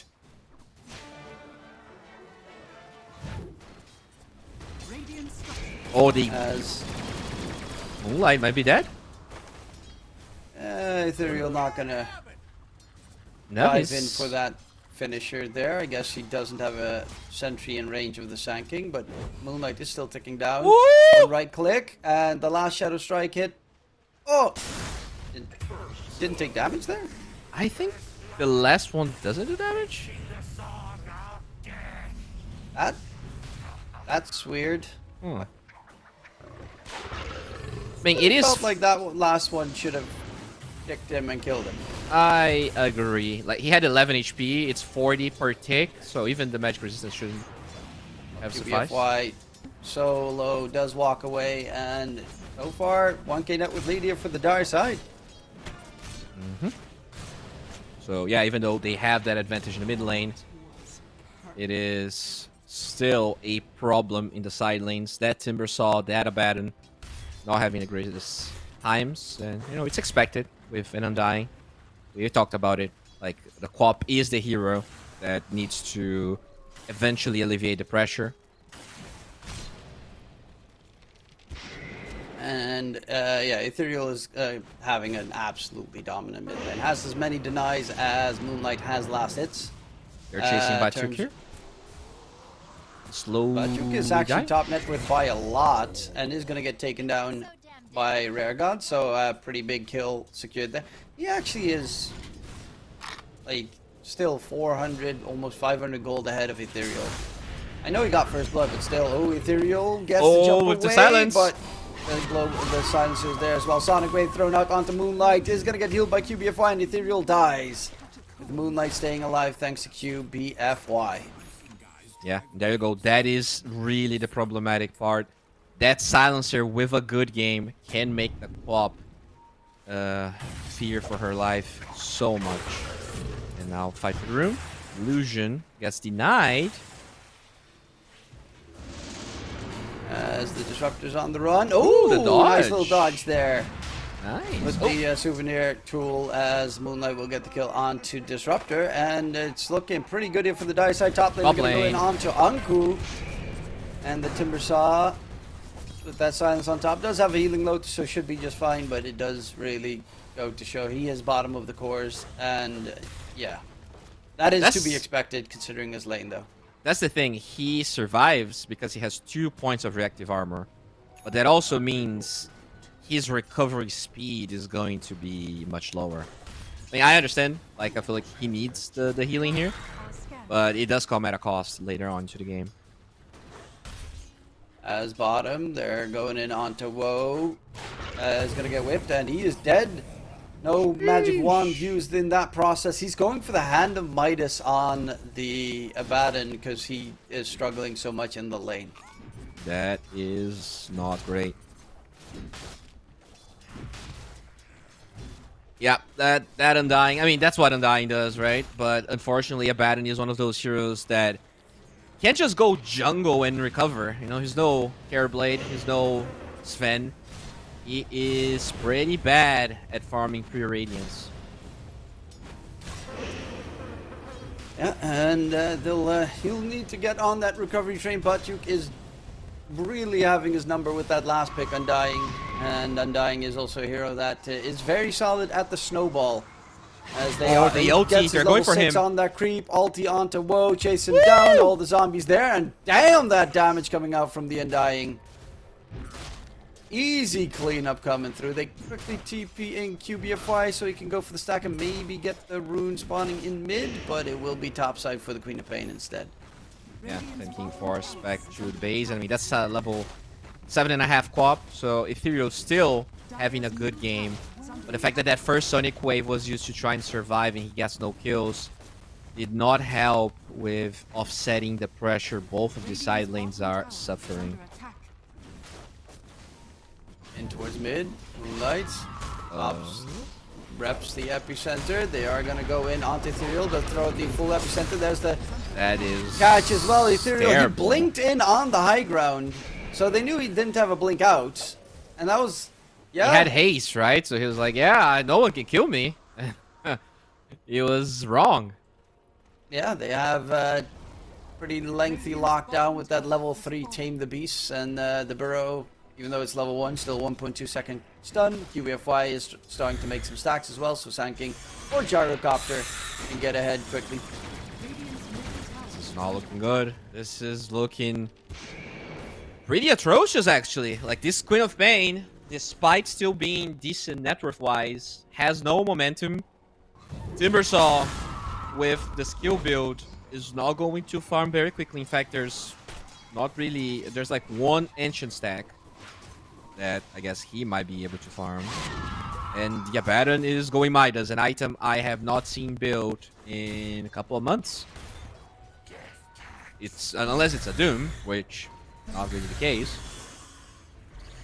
Yeah, doesn't happen too often. And now there is, I mean, Anku is level 6, so Crystallize does still have to be a little bit careful. Whip comes out, not going to be able to connect on anyone there with that Wheel of Wonder.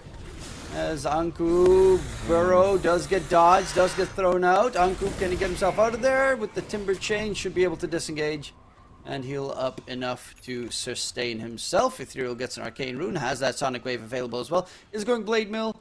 I'm wondering if Anku might also go Blade Mill. If they have 2 Blade Mills on the Radiant side, though, like Epicenter / Flak Cannon could kill the entire Dire team. They're going to steal that Ancient stack. Crystallize? Will get caught underneath the tower, and the Timbersaw going for the TP back to base immediately thereafter, knowing that he cannot, well, he doesn't even want to stay in that area, but the Queen Oh, of Pain, Ethereal, not like this. Might just be blink dead. back, has the Sonic Wave, doesn't get the cost off, is dead once more, and the top net worth of the Radiant team has died 3 times now. Yes, and Abaddon, I guess, finally will finish his Midas, but ooh, it's gonna be a long road to recovery here if they're taking this one. It's only a 2k goal lead, but momentum-wise, they are crippled. Yeah, they're definitely in the struggle bus now. By the way, I want to How- say, I really like that you said that he dodged that Burrow strike. I think it was very gracious of you. Saying dodged. It was clearly a miss, but No. The It- Timber changed at exactly that moment, so well, it was a dodge. you're That old, was- so your perception of time isn't really on par with the rest of us. says the older person. Well, I'm pretty sure you don't know how old I am. I think you're 31. You're so gracious, man. Thank you. That is, that's the I have never seen someone. Yeah, I look so young. Thank you. Radiant Tower under attack here. They're gonna TP another hero. Tackle in, Sonic Wave Great catches on to Sonic 3 Wave. because they were all grouped up together. Safe though. But Static Storm coming in. No one gets caught. Glimpse back onto Crystallize. Can they finish off the Gyrocopter? They're focusing on 17 different heroes here as no one on the dire side dies. Global Silence comes Great out. Queen of global. Pain's going to get controlled up. And that is like zero focus on targets in that fight. Absolutely zero. Yeah, they didn't connect at the same time. So even though it was a great Sonic Wave, the Cop was alone at that time, and great save from QBUFI, gets the escape act, actually allowing Crystallize to survive the whole thing. Oh boy. This Undying is gonna have like a 15-minute BKB with drums, and I have no idea who's supposed to handle this guy. Yeah, it's very scary Undying right now, as single-handedly at the top net with Spot 2K ahead of his own teammate Sand King, who is getting his Blink Dagger now delivered. But once that BKB, there's 0 damage. They have a bit of damage with that Sonic Wave, but that's about it. The counter out the BKB, Moonlight, prepping that epicenter. This time around, Ethereal's a little bit quick on his steps to get the disengage. Yeah, no global, so that Q is a little bit harder to pull off. But if they smoke, and they are able to last ward through the engagement, that should be enough, as they will. Maybe look for the... I mean, Abaddon is not an easy kill, so I think Quap... Oh, wow, they're going for Yeah, it by the anyways. Abaddon scanning. should still be able to get out of dodge quickly. He does have Dynamite is now on Woe, going for that Radiance. Is second in net worth. Oh, That's this- actually not too bad for recovery, considering everyone was fighting 24/7. They see the Disruptor. Hello. Oh, throws out Static Storm. He's going to be dead. Woe is trying to man fight against Batyuk. It's great if they manage to kill him. Wind Ranger ulti as well. Power shot comes in. There is going to be the save coming through. He's still going to get taken down as Wind Ranger now has to disengage. Ethereal comes in, has the Sonic Wave ready. The Tombstone Zombie is the problem time. because all these zombies are chasing like crazy. They're going to go for Moonlight on the Sand King. Can they interrupt? They have no interrupt left. And no mana on the Queen of Pain for that Sonic Wave either, so it will be a disengage. But a 1-for-2 trade, because Undying, of course, with that innate ability, gets the instant respawn. But a big kill, regardless. Yeah, it's a big kill. The unfortunate part of that fight is Flash Golem was 10 seconds off cooldown. So they connect, and Batyuk didn't really had all of his kit. Good. I'm surprised they killed the Undying, but good target prioritization there. And it does mean that the Abaddon survives. Already has 2k gold, so you know, that Midas, as unconventional as it is, will buy him some time to recover. And yeah, there's a big stack here for Anku now, the Ancient Stack. That should get him a lot of funds. Will get finishes. I'll get close at least to finishing up that Kaya, the Kai Sanj combination. And net worth wise, they're very close to being even. Woe, you know, he's getting solid farm, even though his early game was terrible. Moonlight, Sonic Wave comes out in mid, glimpse back as well. Global Silence does get used, but tried to burrow dodge it, gets the burrow dodge, still gonna die. Ethereal gets the blink out of there. Chasing Static the Storm missile. thrown, and homing missile connects onto Ethereal. Can he get out of there? Trying to heal up? No, he will not. The long-range flat cannons will connect and take him out. In the meantime, Woe does have to be a little bit careful because his borrow time's on cooldown. Rare God's on the run. Oh, He's gonna they get hit chased the- by QBFY and should die. Batyuk gets that one and has the BKB now done on the Undying. Going next item, Aghanim Scepter. Radiant's middle tower Damn, is bro. under attack. This Undying is an unstoppable force of nature here. The only real counter is this Timbersaw, but you know, with the BKB being fresh, it's gonna take a while until Timber really has any grip on him as they get the tower. Attack has fallen. No glimpse. And Batyuk is a nice one if they can kill him, but they're gonna go for the Timbersaw instead. Jumping from Ethereal with that Blade Mill. Damage response back is to 10. gone. But look at Batyuk just chunking away at his opponents. And the two supports now on the run. can get themselves back onto the high ground, but they're going deep here. Tier 3 tower dive in the process. What There's are they- Glimpse on the Disruptor to try and be a nuisance. Moonlight Mighty tick down, but they didn't have detection on the Disruptor. Otherwise, he would have been taken down by the tower. So a little bit unfortunate there not to get at least a counter kill, but yeah, Bachuk just rushing into that fight. No fear. What did they expect was gonna happen? Like, I mean, he didn't rush, they glimpsed him back. Like, they knew there were 4 heroes in the mid lane. And they glimpsed a BKB Undying, and he's like, alright, I'll just pull my ulti. That was a little bit questionable. Very questionable fight. Also, I mean, the Abaddon, as you said, didn't have borrow time. He also didn't have Radiance, so I'm not sure he would have joined that fight anyways, but no mana, no borrow time. There was nothing he could do. So it's a 5 versus 4 in a game where this Undying is at his peak. Like, he is by far the strongest hero. Yeah, the Undying is going to be really hard to take down at this point. And once he's got that Ags especially, like, he just is going to steal all the strength in that engagement and just keep on building it up. Abaddon still doesn't have that Radiance. Timbersaw still doesn't have the Sanj either. So really a struggle for the Radiant side. Ethereal was a long time top net worth. Only item secured so far is the Blade Mill 18 minutes in with a solid 6 deaths on the Queen of Pain. Yeah, that's not good, especially, you know, considering how well he laned. He had a pretty decent time, but after that, things didn't really go his way. A lot of missed opportunities, got killed a couple of times. He was a bit overeager, as they will smoke here. Epi level 2 is available. And they get a catch. Rare Gods quickly running away. They're going to get the Burrow catch, and should be more than enough damage to take down the Wind Ranger. Tormentor is going to be up in about a minute, and it is going to be always a nice objective to secure. Crystallize, in the meantime, while all of this is going on, has been grinding his way to that top of the net worth chart. Still not there, because Bachuk, of course, is a beast. The Gyro has his Aghanim Scepter now done as well, so he's got his farming tools ready, going for the BKB to stay alive. You know, I'm trying to figure out one thing here, but I didn't fully. I'm not sure if Whirling Death only works on base strength or if it's for all strength. Because it means that for all strength. Oh, catch onto the Timbersaw. Global Silence does get used. Timbersaw controlled up.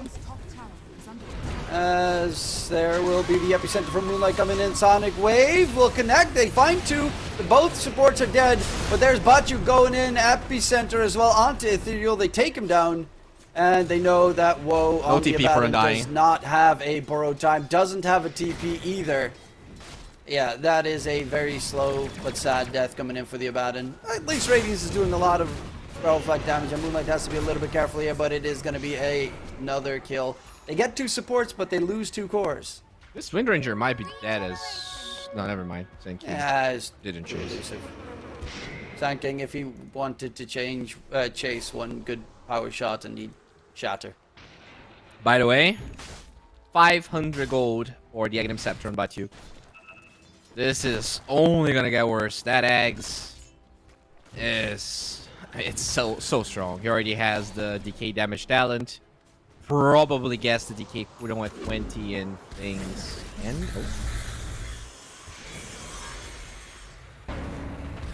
Who does still do a lot of damage at this point in the game on if there's no BKB on the Undying. But it's gonna get scarier. There's also BKB coming up on the Timbersaw. So that one will be nice. Bachuk gets glimpsed back. They're trying to kill him off, but the Timbersaw wasn't there. Ethereal jumping in. Bachuk dropping low, and he will die. So it's gonna delay his Aghanim Scepter for a little bit longer. As they also get the Tombstone, and the Tormentor is up.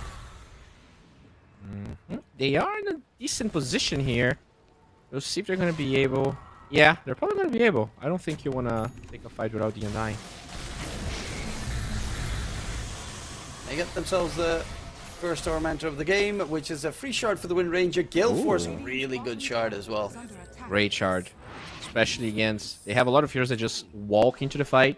Both the Gyro and the Undying. not buying Blink anytime soon, so it's definitely annoying to have to like BKB against that charge.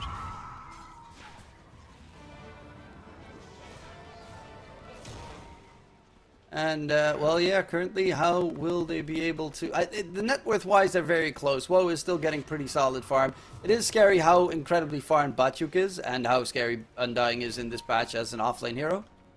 But there's definitely a glimmer of hope here for the Radiant side. They're getting their tools. BKB will be very important for the Timbersaw once he has it. Ethereal Kaya went for the Kaya.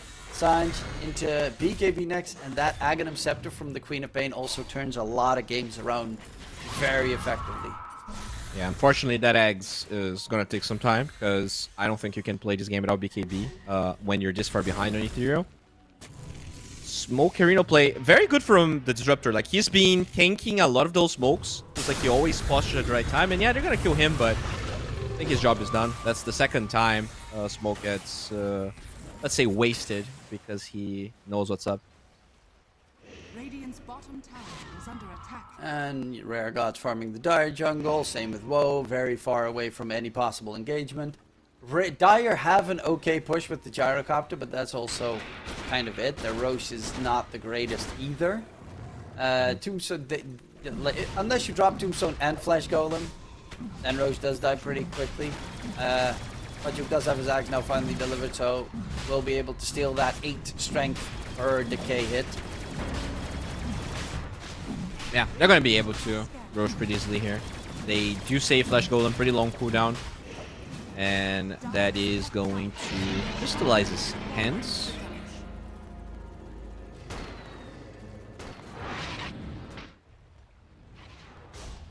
They might be able to kill Quap with Global here. Yeah, going in onto Ethereal, Global Silence, and is very much stuck in the area. Taken down, Ethereal falls once more. I mean, can't really... I guess she was very deep in the map, but, you know, has the perfect itemization. Kaya Sun, Strength Treads with Brawny on the neutral. You can't really be tankier than that, but... Unfortunately, Quap is having a pretty tough time this game. Yeah, Ethereal definitely in a rough spot. While the Passion UA side, they're trying to push these maps in closer towards the Radiant team, as they are finally going to get a little bit aggressive. Crystallize is just not there. He is going for the BKB. He has the BKB, sorry, he's going for the Dateless next. But at one point, you probably should have a little bit of a push. Otherwise, it gets... Yeah, I think they're going to join the Catapult problematic. Wave 25. That's what I'm assuming. They go for a side lane with the Catapult Wave. And Ethereal in mid, Omen Missile, annoying. There's a Silence as well. Silence into a stun just to piss him off a little bit more. Woe farming in the top lane is close to that Manta style. Still building up to try and be an effective off lane. Sorry, a safe lane hero this game. Yeah, they're grouping up bottom here with this Undying, so I would love to see Senkin going through the... he actually TP's mid, so they're gonna all group together and collapse bottom with a Catapult Wave. That sounds like a good idea. And Anku. Yeah, they're heading his direction right now. Radiant's middle tower is under At attack. Timbersaw. Has a BKB, and they don't really have too much damage through the BKB. Global Silence is a little bit annoying, which is up in 3 seconds, though. Ethereal, in the meantime, pushing out the top wave. Radiant's bottom tower is under And Yeah. there's going to be the tier 2 tower siege in bottom, with Anku on the run. Does have BKB as you said, but with the Sandstorm comes in a little burrow... bit too late, doesn't connect on anything. Timbersaw doesn't pop a single spell, and the Timber is done. Wait, Quap's here? What is that blink? Okay, Ethereal jumps right into the middle of everything. Global Silence comes out. Ethereal can't get the blink away, and that is kill number 2. Going in for Abaddon, pops the borrow time instantly, as he needs to get back on the high ground. And Batyuk in that fight already stole 40 strength on the Undying. 2 cores dead from the Radiant side. Yeah, that... Like, they see the Timber dying, Ethereal TPs, and then he blinks when you range in front of the enemy team. I think he misclicked. I cannot. This is pretty bad. This is a tier 3 at least. If not more, as they are, okay, trying to at least annoy Crystallize. The Timbersaw is almost back up. There is no borrow time for 40 seconds, so do you really want to take a fight there? Daedalus is done, so maybe you just get tier 2 mid. They are out of resources on the Sand King, even though he has BKB and level 3 OT.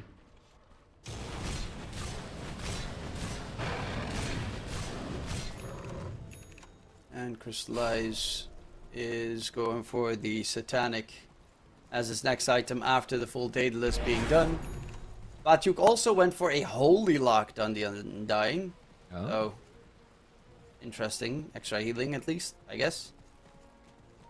Yeah, that's pretty cool. Age is still up for 50, so I don't think they're going to be able to extract that much out of it. But at the end of the day, you know, they did a pretty good job with the first one. No smoke.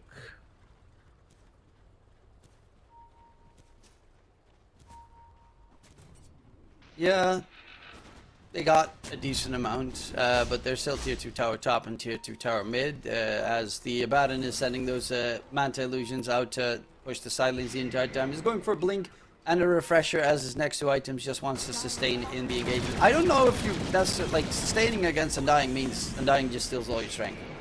Mm-hmm. And then you have an Undying walking around with like 8k HP. Anku, and not again. Can't get a cast off, hypnotized, Epicenter is being pumped up. He gets the BKB cast off, Global Silence comes out, Anku on the Timbersaw seems to be able to get away. Whoa!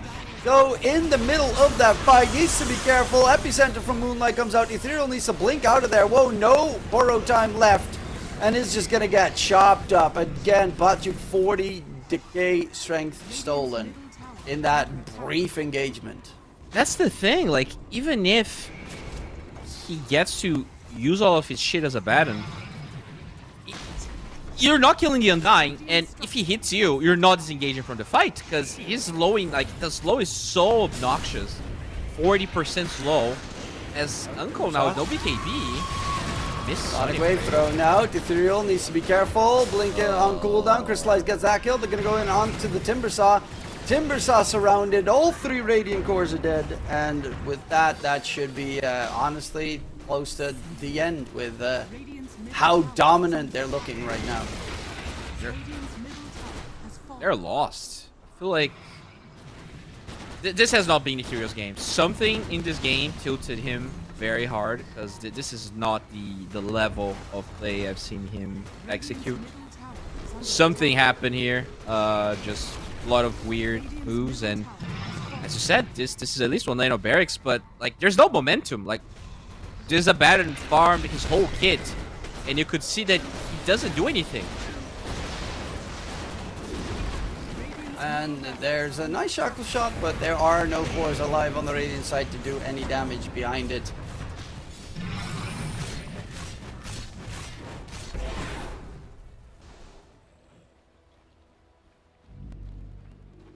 Sheesh. Indeed. Sheesh. Panic gonna be done for Crystallize. They're so tanky, right? When you think of like the damage, burst damage to kill any of the cores. Undying, 3k HP without popping Flash Golem, 3k for the Gyro, and the Sand King is somehow the least tanky of them, but still 2.2k HP with BKB, with movement spells. You have a save coming from the Ringmaster. Yeah, the Undying currently also almost done with a Octarine core, so cooldown reduction on decay. Add that on top. He already has the cooldown reduction from level 20 talent for decay, so it's already only 2 seconds. It's gonna be like a 1.7. Holy shit. I think it, yeah. Actually, it's 1.5 because it's 25% cooldown reduction. So that's yeah. fun. But isn't that based on Dire's top the tower normal is under cooldown attack. without the talent? No, because the talent doesn't like do cooldown reduction. It just changes it. I see. It It's not percentage-based cooldown reduction. It's just they kind of remove it. Glimpse comes out, Under attack. sends the Ringmaster. Oh, not too far back. Just a tiny little smidge there. Pop finally did finish BKB, but we've seen these BKB heroes, if they get Burrow Stroke, they can just die. There's so much chain stun with the Tame the Beast as well as Global. Anku is close to the Ags. That might be able to keep him alive a little bit longer in those fights. But he has been like pretty much almost 100 to 0'd from just straight up damage before the moment he gets Burrow Struck. So without being able to pop his BKB or whatnot. But they don't have any dispels on the dire side, so that should at least help. True. They are not working with any so far, and they don't really have any nullifier heroes. Gyro is not a big fan of that item as he TP's bottom looking for the Timber. Ethereal farming up, stole the Shrine. Is close to the Ags. Ags on Queen of Pain actually is pretty solid this game, because you can just keep harassing them from long range. Yeah. But Into Arcane there is Curse a- though, right? That is really the scary part. there. 1.5 second decay. Cooldown. Damn. Damn indeed. That's a fat, juicy damn. Well, free Roche here for the Dire. I really don't see any way for them to contest this. As they shouldn't. So refresher on Abba, as he just wants to survive more. But as you said, the more you survive, you're just allowing this Undying to grow tankier. Yeah, I probably would have liked to see. I mean, they have BKBs, which is the problem. Maybe like a bash. I don't know. Honestly, I think what help. you need is like some sort of like Orchid, some way to kill the silencer. Like you have Blink. To me, you should be jumping the backlines and trying to create havoc for alongside the Timber. Like just Side of Eyes, Orchid, try to. Because I don't know. I don't feel like surviving is really how they turn these fights around. Yeah, I mean, on one hand, I agree, but on the other hand, only Giant Undying likes drawn out fights. At one point, the Dire team does run out of tools. Until Gyro gets that rapier that he's queued up at the ready, but they are going to drop the tombstone on the high ground. Smoked up Timbersaw does get the smoke broken, so now he's got those pesky zombies being annoying. Lift nothing here. Ethereal blinking, chasing in, gets the blink, dodges the epicenter, as there's a very weird fight. Global Silence does get used up, and the Abaddon's first life is used, but is in for the second one. Does have that secondary life, if he can even pop the refresher. That's the question. Sonic Wave does get thrown out. Ethereal still on the disengage, being chased by Moonlight, but they're going in for round number 2. Bachuk, though, BKB is still available on the Undying. 64 stolen strength in that fight. 7,000 HP on the Undying. Abaddon has 1,800 HP now. This is actually dropping a little bit. Disruptor, I don't even know why he's there, but he is going to get taken down. As the Queen of Pain is 400 gold away from his Ags. Yeah, that would help defend the base. And they did commit quite a bit here, so the plan is just to wait, right? You know there's no Sonic Wave for a while. Your Silencer's going to spawn. Age is still up for 3 minutes. He actually went for the Scream of Pain damage facet on the Queen. I guess, I mean, you're going Ags, but still, it definitely... Yeah, at this point, you probably want to have that extra Sonic Wave cooldown reduction. That's going to be a dead melee barracks. Happy being repped. Jump in from Anku. Did get his Ags off, but is it going to be enough? No, it's not. He's going to get chopped up. They lose Rare Gods on the backline. Woe gets his Burrow time popped, as they will get themselves out of there. Ags is finally done on the Queen of Pain, but Ethereal, how much can you realistically do with that Ags? Glimpse on Crystallize. He still has that Aegis. He still has a BKB Satanic that hasn't been popped. Yeah, they just need to go top. There is no Wind Ranger. Timber does have buy. I guess, yeah, he has to buy back.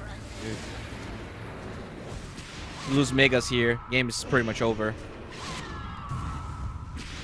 Got you.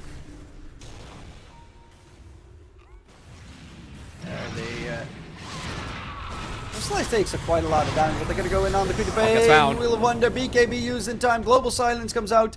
Radiance on the run. But they're still alive. As Global Silence, a big cooldown has been used. No blink on Timbersaw is kind of obnoxious for him, as he doesn't have that instant blast of damage that he can throw out. Yeah, had to stop for so many items. Had such a bad laning stage. Doesn't have the gold for it, and they will lose Megas as they engage the Timber. The Timbersaw pops the BKB. Abaddon has borrow time available again. 30 seconds for a refresher, but they're going to back off on the dire side. Still have the H available. They jump in onto Batu, going for the TP, bash. but the basher from Woe comes in. Can they kill off the Undying? Even if he dies, he has that Ceaseless Surge, so he's instantly back alive. Good Shackle shackle. shots, perfect though. Sonic Wave, Undying does drop. Sand King does get a good epicenter. Burrow catch in. Holy Queen of Pain moly. blinks to the side, but dies from the damage thereafter. QBFY being chased by Woe in the meantime. There's going to be the Timbersaw as well. If Woe needs one more second for the refresher, is going to look for the silencer buyback from QBFY. Undying is running back into the fight, but he has to run all the way from base. There's going to be the refresher used from Woe. Can they finish off Moonlight, who has no BKB? Disruptors here as well. It's going to get taken down. Whoa, second borrow time comes out. Timbersaw, has he got any spells left in the tank? No, he does not. He falls. GG gets called. And game number 1, after a exhilarating showdown, will go to Passion UA. Damn. All right, so once again, the slight favorites not really having good performance in game 1. We'll see if they're going to be able to bounce back. I really liked Passion's draft. The side lanes were very, very powerful. I think he put a lot of pressure on the squad to kind of save the game and create momentum for them early on. And Ethereal he was not able to do that. A part of it was some questionable mistakes. The other part was his lane was good, but he was countered by that silencer very hard. And also the Ringmaster, just like that Burrow into whip combination. I've seen that like 4 or 5 times where the co-op just couldn't press a single button. That was really a struggle there for the Kalmychata side. Honestly, it was a snowball effect because they lost the lane so hard. The comeback was tough. I mean, Baden went for Hand of Midas to try and recover. Timbersaw, we knew he was going to have a bad lane. Obviously, he had a bad lane, but I did not know that they would lose that Baden lane that hard. A great job from Batuk in game number 1, but of course, we're going to go towards a short little break because there is still more Dota to be seen here. So we'll be back after the break.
What you need is love and understanding.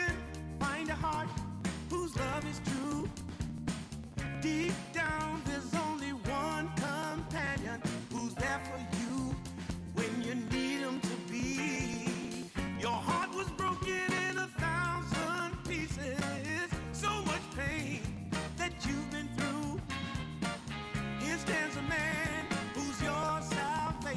Just ask yourself, am I ready for you? 100% now. I'm ready. 100% now. Yes, I'm ready. Eyes wide open. I'm ready to move. 100% now. Take a chance in a new direction. Any place you wanna go. I don't have all the right answers, but one thing I know, I'm so ready for you. 100% now. I'm ready. 100%. You know I'm ready. Yes, I'm ready. Eyes wide open. I'm ready. I'm ready to move. Well,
how I used to be was so good for me. In my mind all the time, no one I could turn to. Now that I can see your love has set me free. You came along, made me strong. I've waited such a long time, and I just can't believe in this new love I have found. Yeah, don't want it to stop when you know you got a good thing that makes me feel fine. Ooh, wherever it leads me, you know it's all fine. I never thought that this could sweep me off the ground. Oh, I don't want it to stop when it's feeling this good.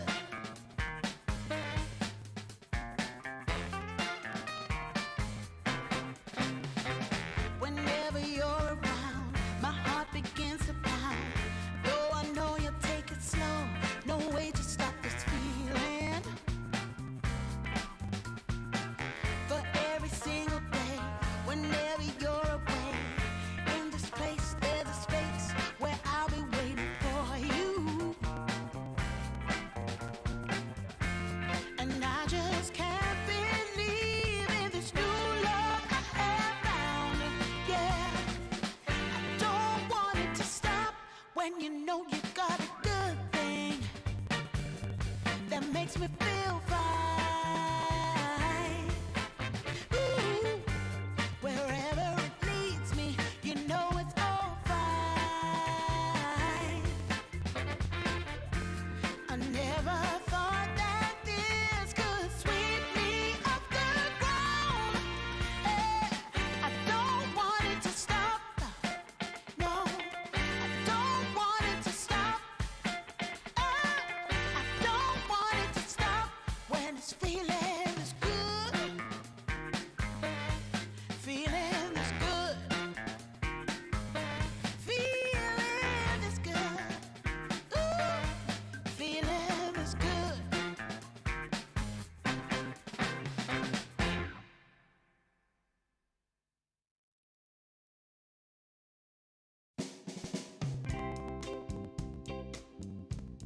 Ooh.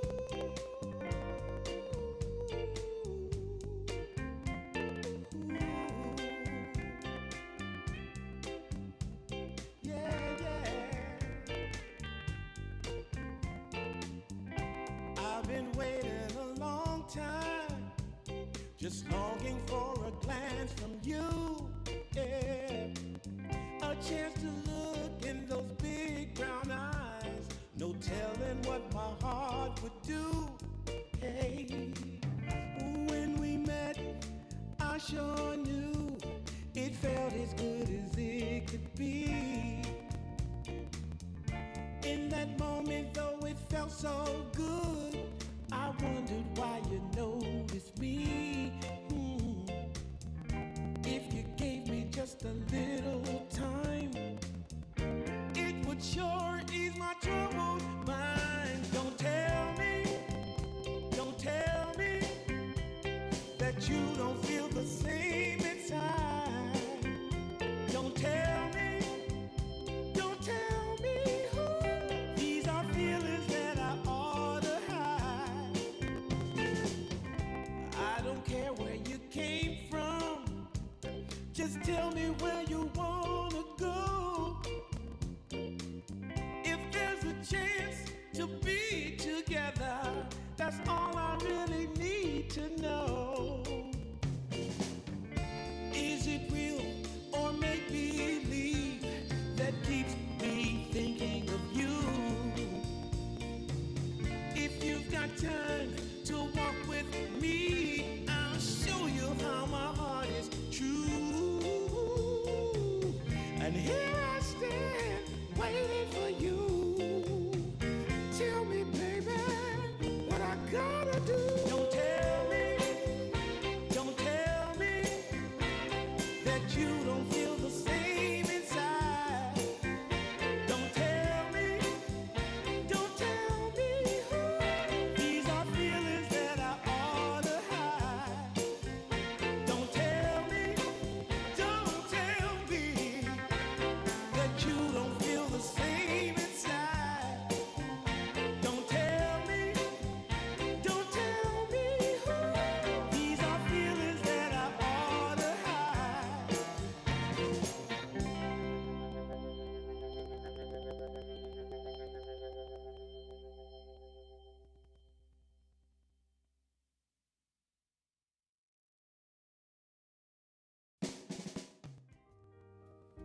Welcome back, ladies and gentlemen, as we are getting ourselves ready for the next match in this series. Yeah, it was a very exhilarating game number one coming out, where Passion UA kind of snowballed themselves to a victory here. But of course, new round, new chances. Kalmychata, the last three engagements they had against Passion UA, they won all three series.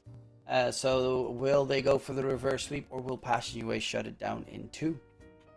Yeah, remains to be seen. As we said, draft seems to be really the difference maker, because both of these teams are quite equally skilled. And in game number one, those side lanes were way too hard for them to handle. That Undying, I think, was not something they expected. They're gonna have to work through some of those problems. I think the Silencer as well, like picking Quap into Silencer, wasn't really the best idea when you know your side lanes aren't very strong. So Silencer just got very quick level 6, and the game snowballed really hard. Yeah, I got very much out of control very quickly in that series. What can they, like, was it just all draft related, or do you think it was also, because in my eyes, I do think that they could have won with their draft, but they just made so many mistakes. Queen of Pain blinking in, level 1 blink in some situations where you're like...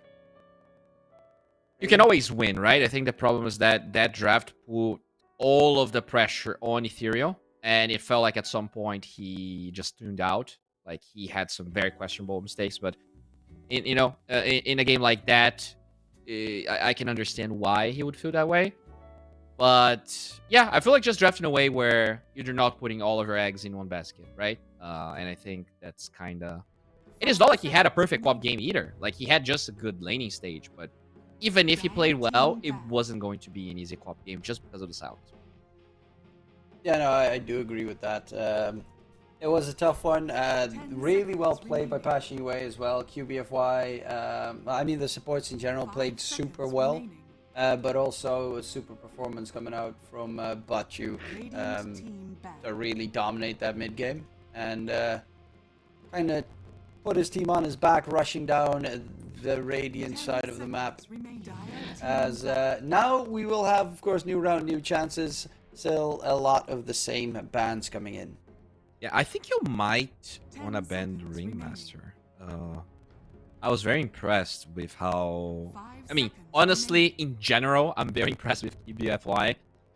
There's not a lot of heroes where I see him play, and I'm not like, damn, he is really working overtime here.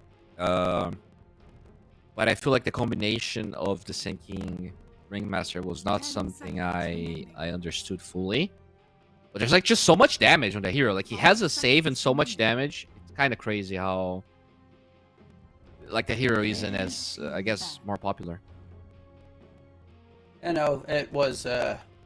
I personally, I think Ringmaster is a great hero. They even picked the Timbersaw to counter it, but as you said, they didn't really play too much Timbersaw over the last period. So yeah, maybe something that they needed a bit more practice with to work it in. Because he, for instance, in the ultra late game, didn't have a blink dagger yet. So there was never that instant burst chain out that a lot of Timbersaws do, as he had to Timber chain in, and then he kind of instantly would die, or he was the one getting jumped because he was in the front. True. I agree. I think that definitely made a difference, and because they don't really ban it, Ringmaster is back, baby. I think you banned Sand King now. I would not give the hero away, because if you're picking Quap into Sand King and the Sand King still has that good of a game, I don't know. You either ban Silencer or Sand King. Yeah, okay. At least the Silencer. Yeah, no, that definitely makes a lot of sense. Yeah, another Disruptor versus a Ringmaster situation. I do think that even though it went pretty well, pretty bad for them, Disruptor did have a pretty good game last time around, so no surprise that they went for it once more. But yeah, their cores just need to have better lanes. It's pretty much that straightforward. Yeah, I think the side lanes, they kind of overlooked how those lanes were going to unfold. Now they know, about the Undying. I don't think that was something that Passion played too much. They have 3 Undying games until this tournament, so maybe it's just kind of a curveball that they sometimes less pick. And this time around, if you're picking a Baron on 18, I think you just ban Undying. There's probably not a lot of heroes that would give Abba that hard of a timing lane. Yeah, no, the that part especially. Yeah, the Abaddon is an especially without a Orchid / Bloodthorn. The damage output from Abaddon is very minimal, almost negligible. Because in this game, it was only the Radiance as well. So in those fights, you were up against very tank heroes, but there was no other way to deal extra damage for him except for stay alive for a couple of seconds and then die immediately afterwards. Exactly. That was definitely a big problem for them. As they ban Batrider, do you just Sand King here? Are you that confident, or you wanna go for a different route? They do pick a lot of Dragon Knight, so I wonder if that is in the works here. Nah, I like it. Sand King cometh. Yeah, Sand King went well last game. No reason why you should change that up. Same with the Ringmaster, to be fair, a lot of magic damage between them, and the combination of those two playing together was sublime. 5 seconds. Yeah, remaining. looking at the order that they drafted last time, they went for Timber Windranger. Yeah, I was not that big of a fan of the Windranger. Not that the hero is bad, but I saw no point to it.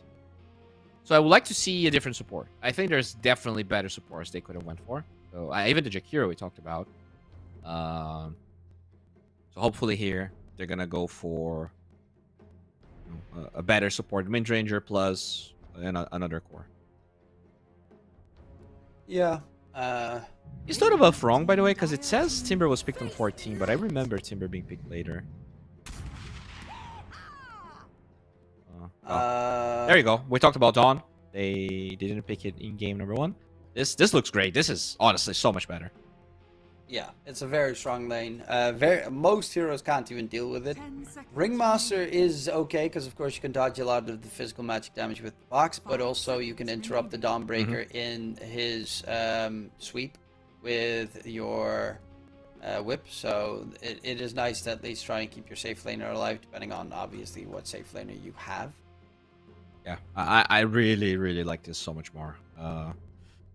At the same time, though, lots of melee slash not a lot of range on Kalmychata, so maybe you can abuse that a little bit more. I'm thinking, could you even pick Timber Dire yourself? team pick. Oh, they get Diaba. Nice. Okay, very sustainful lineup on the Passion UA side. There is that period. If Dawn goes for like a refresher, it's going to be really hard for the Abaddon to really get any damage into the 10 fight seconds remaining. before his borrowed time has also been used. And then he dies afterwards, so that is problematic. One of the things didn't even talked about is Dawnbreaker is a hero that can go for pipe, but you also have a Snapfire +4, very likely, so is a support hero that gets a lot of farm most games. Okay, Jakiro gets picked up. Very good with the Sand King. You have more follow-up for the Burrow Strike. This Burrow Strike into Whip, into Ice Path. Very powerful. Okay, I like this one too. Like a lot of stuff. I mean, let me try that's such an improvement. I think you'll probably ban Dying as well here if you're Kalmychata, to be frank. Yeah. Maybe. You, dude, Lifestealer, you're not less hitting shit if your lane is Disruptor Lifestealer. You're gonna get that is trashed true, but real hard. I would assume that they will ban it, but Doom, for instance, also getting banned out, that would be a great pick for Passion UA. Trying to think if there's anything else that's better, like they could. I mean, Slarder's also banned out. Dire What team lane back. hero could they go for to try and counter Lifestealer that is better I mean, than There's Undying? Bristle, Bristle's fine. You can't really play Mars, doesn't make sense. I feel like it's either Bristle or I don't think Centaur is that good either, honestly. 5 seconds remaining. The only advantage is that you can run away from everything except for Disruptor in this game. Yeah, that's the thing. Like you can't even save your allies as well because there's Glimpse. So to me, just running into them sounds like you already have a lot of team fight with Macro and Oro. If you have Tombstone on top of it, I don't think there's a hero Kalmychata can pick here that matches that level of team fight.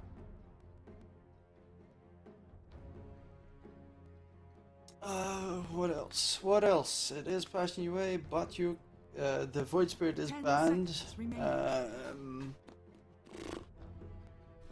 Yeah, 5 seconds remaining. I'm stumped. Radiant team pick. Dire team pick. Do Well, they they? ban out the puck here and pick up the Queen of Pain for their mid, so they're expecting maybe that the Sand King would go to the other lane. As Ethereal did have a pretty good lane against the Sand King, but I mean, it was last game that the Ringmaster Sand King destroyed that quap. 10 Yeah. seconds remaining. I mean, there's no silencer, so I guess in a way it was kind of expected they would go for Quap seconds again remaining. because I think they feel like that was the difference maker. But as you said, they kill Quap. Choose your hero. Okay. Timber themselves is an interesting one because they are not that bad against Timbersaw. They have a lot of magic damage in the early mid game, and Lifestealer late game is, yes, Timbersaw is pretty good against you, but you also eat him up with that percentage based damage, so That's interesting. an interesting choice. Yeah, I mentioned Timber early on into the draft for them, but after seeing the Quap, that is not the first option I would have said. I guess you do kite the lifestealer in lane quite a bit, right? One point of chains and lifestealer doesn't really get on top of you. Sure, there's glimpse, but Jakiro makes that. I don't think Disruptor can trade into Jakiro at all. Like Jakiro, so much stronger. So it's still going to be a fine lane for Batyuk. I mean, their side lanes look very good. They're not going to stomp the side lanes as much. So this means that Ethereal probably has as good of a lane as he had game 1. With the difference being the supports are not going to be super higher level trying to kill him. So, you know, small things like that can change the outcome quite a bit. I feel like this is going to be closer. I don't think Passion has that good of a draft as they had game 1.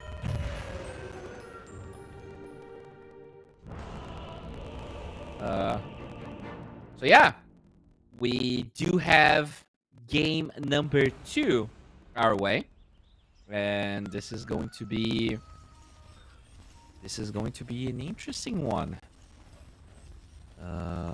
Passion 1-0 here against the odds for a lot of people. Let's see if they're gonna be able to keep it up. This Timbersaw pick is a little bit of a curveball in my opinion. But in general, like whenever I see Batyuk and QBOFI playing together, they always stomp their lanes. They've been doing a really good job this tournament. And, you know, winning the series, it puts them top 2 for their group, which is definitely gives them hope for the DreamLeague dream. See a little bit of a smoke roof play. 30 seconds to battle. Well, let's see how things are going to pan out here. Level 1. I think Passion's level 1 is better, honestly. You have Brief Fire, Burrow Strike. I think whoever... I guess there's a chance for a cookie out. Yeah, it's probably... But then, you know, you are learning cookie level 1. Which in on itself isn't necessarily, you know, the greatest. Sand King tries to go for a sentry here. Doesn't actually get it and takes a lot of damage. Thunderstrike and the dagger. Pretty much starting the lane at half HP, and you know, the Sandstorm isn't really gonna be very effective into that sentry. Bottom side, we see Ringmaster plus Timbersaw. That should be a pretty okay lane. You know, Whirling Death is always going to be a problem for the Lifestealer. Already has kind of a garbage base damage, and now you're working into stolen stats. You don't really want to rage to dispel that because it's just way too much mana. Lifestealer, I wonder which build this Lifestealer is going to go for, because on one hand, the Radiance used to be very popular in this hero. But I feel like you might want something else, as we are going for him. Oh, that's Rage level 1. Oh, yikes. That is awful. That is definitely not how you want your first point to be skilled here. Damn. What a nightmare. Yeah, starting off the laning stage here. Interesting one. Moonlight struggling. Already had to send out the healing cell before he can get that bottle delivered, so not great for the Sand King, as Ethereal has his bottle now fully delivered. Yeah, he took a lot of damage with trying to do that sentry early on, and has been trying really hard to take away the Quab sentry, but it's hard, you know, it's a melee hero going to the high ground. It's not very easy. Oh, top lane, Crystallize. Yeah, he's gonna get taken down by Rare Gods, and Cracker though. Dawn. That's one. He will get a... Maybe two. And Breathe Fire, Dual Breath is almost back up. Oop. Slow is there, but no, not gonna chase for that kill. That were magic stick charges. Yeah, this is kind of the threat compared to last game. You have a lane that actually has a very decent shot of winning it. Last game, that Timbersaw immediately starting laning stage, zero chance. Yeah, by the way, bottom. That Lifestealer is not having a fun time. Started with Rage level 1. And yeah, it just makes things quite challenging here. I'm also wondering which build Lifestealer is going to go for, right? Because in the past, like, Radiance was the one build. But I'm not sure. I mean, There's I so much... still am a fan of the Armlet Deso, but no one runs it anymore. Yeah, because I think of Radiance, like, there's so much magic damage. Like, that mischance is pretty garbage this game. I think I have to go something else. Anku dies top. That is... Well, first death in response. Rare God's going for Kraker, but there's the Aphotic Shield. Got him. And Kraker gonna stay alive. Double kill for the Jakiro, and yeah, the Jakiro is a deceptively strong and tanky hero. 900 HP already in the laning stage compared to well, a universal hero that is the Snapfire, which is normally also considered reasonably tanky. Who has a way higher strength gain actually than Jakiro, but Jakiro just starts with 33 strength compared to Snapfire's. Oh, he has 27 and he has stat items. 2 heads, right? 2 heads Yeah. better than 1. Ready to boop out those headbutts and bullets here. Another dominating performance by Ethereal. 28 and 8 to the 16-0 of Moonlight. He's got to turn it into more than, like, if he immediately after the laning stage ends dives 17 times to die, and it's gonna be very useless, all that beautiful net worth that he gains. Yeah, pretty sure dying 17 times on any hero is not gonna Yeah, help. well, undying technically is... Well, whatever the case is, so far so good here for the co-op, as they are sending the Disruptor. Oh, I was roaming around mid, maybe if there was an opportunity, he went for the Water Rune. Bo is struggling bottom. Disruptor doesn't help at all against the Ringmaster Timbersaw.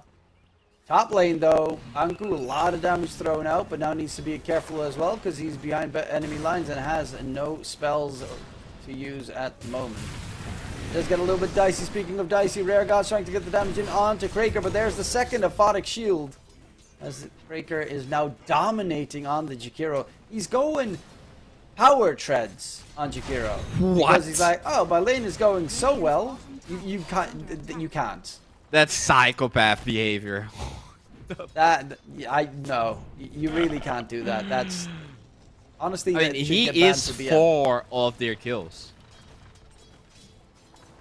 He has, he's close to the Sen King in that point. But if he gets the mana boots fast, that's also... No, I'm not if he could- justifying his build. I'm just saying that he is extremely Oh, hard. Crystallize is dropping, but not as fast as Anku, because of course Snapfire was towards mid, going for Moonlight, Dust gets used, throws the blood grenade. Okay, Ethereal's doing good. That's about it. That's where the line is drawn. Just like last game, really. You are fine. Ethereal does a good job in the lane, everything else is going horrible. Yeah, very similar. I mean, they drafted similarly, right? So, kind of expected. You know, you don't really do the same thing and expect different results. I guess they were doing a little bit better with that first kill in the top lane, but overall, you're still drafting Lifestealer with Disruptor. Just such a mediocre lane. Oh, Moonlight gets dusted. And will they be able to take him down? Glimpse comes back. Burrow. Ethereal jumps to the side. Moonlight. This time he will take down to the Shadow Strike as they will get a kill. Plus, but the thing is, the Experience Shrines are about to spawn. They're smoked up. And Bob can't help out. Disruptor is coming in. Crystallize is actually dropping pretty low here. Oh, that's a Glimpse bait. gets used underneath the tower. Crystallize goes. Anku though wants to kill off the bat, and there is going to be Snapfire level going 6. in. Borrow time. Oh my god, he gets it popped at the most opportune moment. Crystallize very low, but Rare Gods is going to be the target here. They got the shrine. Kraker, Jakiro almost level 6 as well now. They're going to go in on the Disruptor, control him up. Disruptor's dead. I mean, I know you don't wanna, but maybe TP in the Life Stealer there. Radiant's top tower. Yeah, the Quap was out of resources as well. Was walking base. That's such a good move. Like they see all of the action mid. They know the supports cannot help, and at the end of the day, not even sure he dies though. I mean, if Sonic there, oh my god, no. Oh my lord. Oh. Yeah. And now your Jakiro is pretty much level 6, mid at 7. Your Ringmaster is, I guess he's the one hero struggling a little bit to do FI. But yeah, that macro fire is gonna be huge. Oh, just find rare gods. Okay, and he will die, so QBFI, he gets that nice experience, Yeah, solo baby. kill. Radiant's We'll go for the TP away, Ethereal can't kill him, and I honestly, it feels like they're getting toyed with so hard. Yeah. This Dawnbreaker. I mean, at least the Dawnbreaker, unlike Timber, can actually assist without any money, right? Timber, if you have a lane like this, you just gotta power through and jungle a little bit. You can Solar Guardian and try to protect the Quap. That is another thing. Even if they try to kill the Quap, now you have Solar Guardian. That's an extra layer of HP they have to work with. But it does put a lot of pressure again on Ethereal. Like, he needs to play a flawless game. Yeah, and so far, a couple of mistakes here and there from the Radiant side.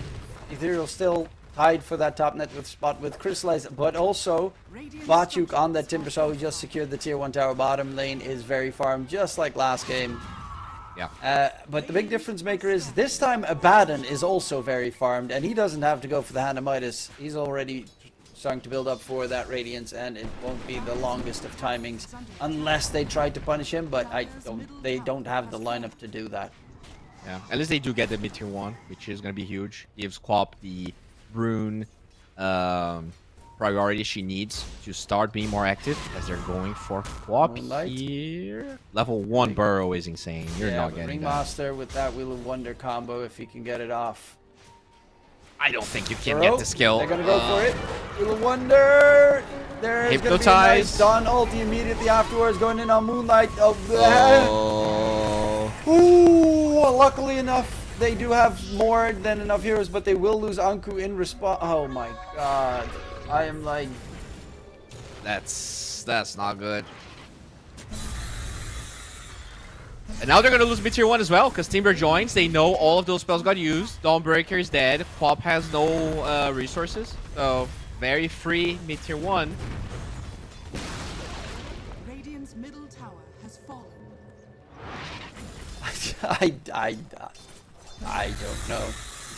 I don't really know. Oh, a lot of interesting things happening Sometimes this you game. have a bad day, man. It's, it happens. Sometimes you wake up with it's just not your day. Oh, speaking of not your day, rare goods. gods.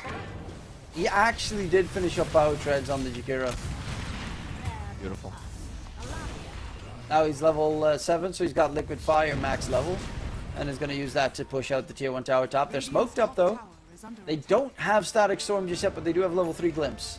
If they try to run away, jump in onto Kraker. There is no Sonic Wave. There is no Dawn ulti.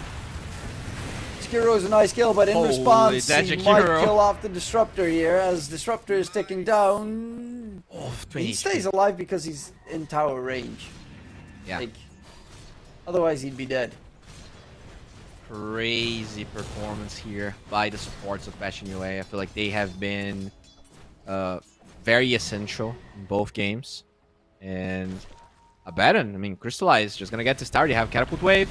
They know there's no Sonic Wave. Easy peasy. Simply being repped in by Moonlight, trying to catch up to Ethereal, but yeah, there was no way you'd get there in time unless QBFI hit an absolutely insane Tame the Beast Wombo combo. But that is Epicenter now on cooldown. At the very least, that you can look forward to if you're the Radiant side, because that's the only thing they're looking forward to. Currently, Timbersaw, second item, Ags being built. They have no way of dispelling it. Yeah. I mean, dispelling is one thing. What about killing him? Like, he's just gonna be so tanky. And like this sinking is pretty poor, and despite all of that, they're still 4k gold ahead. And Jakiro is kind of Scanning. 1,000 HP, 1,000 net worth out of those 4, but still they can pressure towers because this Jakiro has 4 points of liquid fire. Oh, going for the disruptor catch. They do manage to get that. You know what's kind of interesting here? Jakiro is 602 and only not even that far ahead of the Radiant supports. Like, yeah, he's ahead. He's even going Hurricane Pike, which I mean, he's 50% ahead of the Disruptor. Well, yeah, the Disruptor. Well, almost 100% ahead. Rare Gods is pretty close. Granted, it is a Snapfire, and they do farm pretty well. Plus, he's had a pretty okay game. But I'm always a little bit worried if a +5 decides to build Hurricane Pike, Power Treads. Well, let him cook. Get a little bit dicey. Whoa, War running in. Static Storm throw now. Jakiro is just surviving everything. Sonic Wave pushes Jakiro back in the Static Storm, where he's going to man-fight the Disruptor, who's about to die, or is he? Ethereal does get the blink forward. 2 kills, 4 kill streak, and 6 kill streak picked up for the Radiant side. And very important, there is also that Queen of Pain Blade Mill this game that the Dire has to deal with. And again, you know, Timbersaw, Sand King don't like dealing with it. Jakiro neither. Lot of damage. Yeah, but at the end of the day, it's pretty much every hero but the Dawnbreaker showing up in a tier 2 to kill 2 supports, whereas every other core is hitting their timings. Blink is up for tanking, Timbersaw is getting close to the eggs, and Abaddon pretty much has a Radiance. Oh, Don ulti coming in. They're going for Bachu. Can they get the catch? There is a boy. glimpse. He does have the mana for it. Bachu gets a glimpse back and is going to get surrounded. They do take him down. Ethereal now smoking. on a killing spree. Sand King with the blink, looking for a play. Happy burrow in onto the Queen of Pain, Wheel of Wonder, and again their stun lock combo is sublime. Perfectly executed. Full HP co-op gets killed. They're going for more. Comes out. The chasing underneath the tower. Lifestealer doesn't have the items that he wants. Radiance is done onto Crystallize, and the Lifestealer is still almost 2k away from it. Yeah, gonna poke here. Ideally, want to force some TPs as they find Snapfire. Snapfire. That's one. And whoa, there's that Radiance burn around him as well. Goes for the Rage. Wants to fight. There is a catapult behind him, so he could always just infest and run out of there, which seems to be He's the dead. plan He of didn't attack. TP. Actually, Infest Bomb is available as well. Static Storm, Kinetic Field drop. They need to get rid of the Abaddon's first life, but not working out just yet. Finally, the border time comes out. Sonic Wave pushes them all back, but the Ethereal doesn't have a blink available. Is Dunzo, and Woe walks back on towards the high ground. But Dire's top tower. it's all over the place here with these brief skirmishes. Like, it doesn't make sense. Your Lifestealer doesn't have Radiance. Your Dawnbreaker doesn't have ulti. The catapult was not even there. Like, the catapult just for a rove because you know it started at fight at minute 15. It has to travel all the way back there. I think they could have postured later if they really wanted to defend a tier 2. Radiant are scanning. This momentum, like it's so similar to game 1. Yeah, they do not have a great high ground push though.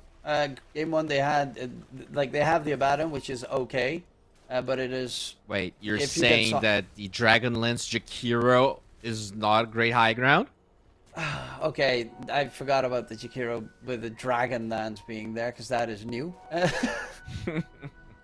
Yeah, okay, that changes it significantly. Because the Radiant high ground defense is okay.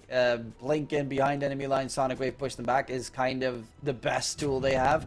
But also, if the Dire team wants to disengage, it's going to be problematic. Granted, it is still a game where if Lifestealer manages to get farmed, it can turn. Lifestealer is the strongest hero in this game and can 1v5 essentially in late game.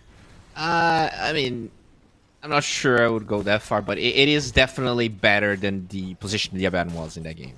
I do agree. Partially. No chance. Was that a epicenter bottom? Yeah. I guess. Ethereal going for the TP. Oh, hello. Lane. Hello. Who needs an Goodbye. epicenter? But they got a big kill top lane as well by taking down Butyuk. Yeah, didn't get to pop his eggs apparently. They're just dice. Eggs is done though.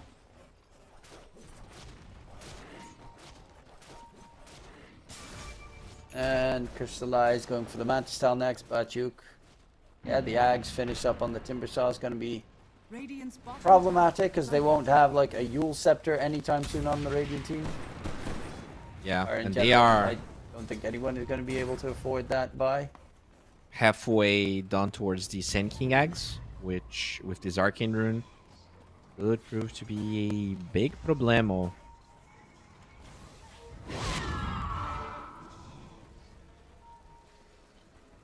The Queen of Pain is going for the Sanction to beat. I mean, it's definitely a BKB game. I mean, the last game was also Ringmaster Sand King combo is kind of filthy with the way these two are playing together off of each other's back, essentially. Definitely, like they've been doing an exceptional job with the way they chain those spells. It shows that they've played this quite a bit. As UFY gets engaged. A little bit Radiant's bottom spooked in the tower is process, under attack. but Dire's top will get himself in a box. Run away. Actually, they're going to go in onto the Queen of Pain. Ethereal Cookie up on the high ground. Blink out of the area.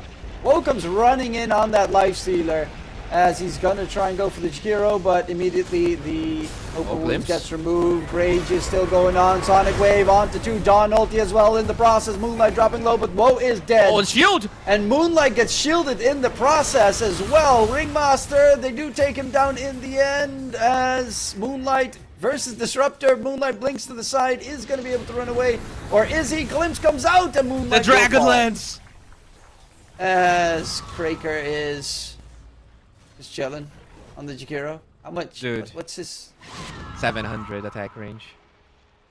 That's stupid. Yeah, he has that level 10 talent as well. Yep. Wow. Beautiful stuff. And he might get a neutral as well. He might reach 800. Radiant's middle tower is under attack. Dota is such a fun game. Oh yeah. Fortunately, pubs aren't. So, yeah. Stay protected, guys. Make sure you don't do the next couple of weeks. Until the And patch also comes. never follow the if you play pubs the drafts of Pipsqueak +4 because I don't want to deal with a safe lane Mars and a +4 Huskar in my games. Oh, Okay, yeah, thank you. that's nasty. And look who got the shard. Jakiro approaching Dawnbreaker's net worth. It's actually a good shard this game. That's the stupid thing. It is, especially with that build. You can't have this win, right? Power Treads, Hurricane Pike, Jakiro, +5. By the way, that Jakiro is higher HP than the Sand King. Just want to throw that out there. You can't even like kill this guy quickly. He actually has higher strength gain than Sand King. That's nuts. Yeah. I mean, it's a dragon. Dragon or lobster. Dragons are stronger. I mean, I would assume Sand King is more of a scorpion than a lobster. I mean, still, dragons are huge. Scorpions are tiny little creatures. They're evil, you know, but they're tiny. I mean, if I see that big of... I don't know what I'd fear more, to be fair. A dragon or that big of a scorpion? Probably the scorpion, because I do have trauma from... What was the... You know, the one very old bad CGI... the Scorpion King. Yes. Or the Mummy yeah. Part 2, and then No, it's the afterwards Scorpion the King. Rock turned into the Scorpion Yes, King. exactly Yeah, that. yeah. That one was so horrifying. That CGI just gives me trauma. It definitely like the one animal I'm scared of is Sand King. It's scorpions just because of that movie, and I'm not even joking. I am terrified of them. That is very understandable. They are terrifying creatures. They are they are also like, you have those scorpions that are see-through, which is so psychopathic. Oh yeah. Well, I can see through my eyes. Roshan is falling. So once again, I'm gonna get a free Aegis, and this Timbersaw did buy a Blink Dagger. So your cries for help are now warranted as he Dire's top tower has will fallen. TP top. Yeah, Batuk does have the blink, but Aghanim Scepter, Sign's almost done as well on him. Very tanky. Crystallize going for the blink after his Manta style. Moonlight is almost done with the BKB. Speaking of which, going in for Anku. Anku dodges a decent amount, but is going to get hypnotized. It was a nice attempt there with the Starbreaker dodge. Unfortunately, we'll just get caught by QBF God. Okay.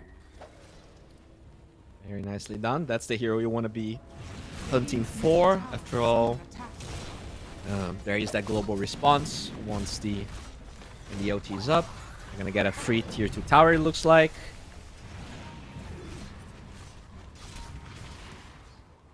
Yeah, it shouldn't be too problematic. Batuk has the Aegis as well and the Timbersaw, so that's why he didn't rush the BKB at the moment. He's the one with the big second life for about another 4 minutes. Terrible at hitting high ground without a shard though. Moonlight going on the Snapfire here. Gotta be maybe a little bit careful. He doesn't have a BKB just yet. A Static Storm catch comes in. Ethereal walking through. There's going to be the save attempt. Nice Ice Bath catch. And with the Mortimer's Kiss flying out. Quite a decent amount used from the Radiant side. Static Storm and Mortimer's Kiss is both on cooldown. Yeah, Timber's a little bit too low though, as they glimpsed as a Baden. Does have Manta. So gonna be fine for now. Lifestealer did finish his Manta during all of this, so... Wait, did he? Where's his courier? Oh, it's on the left side, okay. Oh, he's finishing Manta and buying a Nullfire, so he wants to have... I think he wants to disassemble the Radiance in a fight where he counters the Escape Act. Okay, that's kind of cool. Can you then disassemble the Nullifier again and then make the Radiance? No. So whenever he decides to do that, you know, you gotta make it count because your farming speed's gonna reduce drastically. But you know, there's no farm is useful when your barracks are falling, so he's gonna be forced into it. That is true. It is obviously really good to have this game Nullifier against the Timbersaws, Aghanim Scepter. It's great against the Abaddon's Aphotic Shield. The Ring Moss's Escape Act as well. It counters so many tools this game. Yeah, I really like what he's doing. Like, he's waiting to see when that perfect fight's gonna happen. For now, he's just gonna keep the helm there, but he will disassemble when the time comes. Dire are scanning. Dire are looking. They do fight. Ethereal, who again dead. Oh my god, man. He's probably so traumatized. Like... Because that's the thing, it doesn't matter you have Dawnbreaker, because if Dawn ult is there, they're both gonna die. Yeah. So, if you're getting picked off, it doesn't really matter you drop the Dawn. Like, it's just... No, no, I agree with you. Now they lose Rare Gods. They still have that Timber Aegis for another minute. He's very close to his BKB as well. And there's the big high ground push. Getting the tower by himself here. But disappointing that he's going for the Ags. I was hoping that he'd, you know, get some, like, Witchblade or some shenanigans. But... Oh, that would be nice. Or Scotty. Well, Lifestealer did cut the mid wave, but there are a lot of creep stop with a catapult, so they can still go for more. Ethereal is very close to his Aghanim Scepter. Again, does a lot of damage. They infest into Ethereal. Why? They have that Nullifier now available on the Lifestealer as well. But yeah, they just back off, and now honestly, Lifestealer's questioning his life choices. Exactly. I really do not like this. Like, you needed to be 100% sure you're gonna take that fight. Because now, the Aegis is over, and your lane pressure is so much weaker. And now he's just standing there like, how do I fight? Oh? Well, not that way. Ethereal does have Ags, but dead for 50 without a buyback. And they're gonna just walk up that high ground right now with the Queen of Pain dead. Disruptor walks in exactly where the Queen of Pain was to try and place an Observer Ward and immediately dies afterwards, so no Disruptor. That is another set of racks in the Passion UA's favor. I mean, honestly, this looks like GG to me. Like, they're out of it, right? This Aghanim Scepter Dawnbreaker has been up for 12 minutes. I haven't seen a single one being used. They've been just playing alone the whole game. Like, something happened. It was, you know, it might just be, as you said, not their day. Everyone having an off day on the Radiant team. Yeah. Lifestealer coming in from behind, does spot out the Jakiro going in. Nullifier is there, and Jakiro is dead. They do find the first one. Crystallize chasing in after the Queen of Pain. There's going to be an attempt onto the Lifestealer. Does have the infest, but immediately gets out of there, and he's going to get the Cookie Force back the other direction, wrong direction. As Woe does have a rage in a second. Queen of Pain is spamming the dots with the Shadow Strike. Needs to get a blink away. The Euphonic Shield is annoying for the Queen of Pain. Is going to get taunted once again. Flashbacks coming through for that Quap, as it will be a dead Ethereal Chase in deeper from Bachu. Has that BKB still available? Woe going in onto the Timbersaw. Nullifier thrown out as well. The Timbersaw is taking quite a decent amount of damage, but there is no Quap buyback for a while. They have no infest. Nice Force Staff to keep him out of there on the Lifestealer. Disruptor came back in as well, but Disruptor as a hero doesn't really have a big toolkit to throw out. Burrow getting whipped back, Burrow getting whiffed as the Lifestealer is dead. Chopped up and GG called. It will be Passion UA taking the series 2-0. Damn, 2 upsets in a row today. Alright. I guess this one... Which upset do you think is bigger? Like this one? Oh, the other one 100%.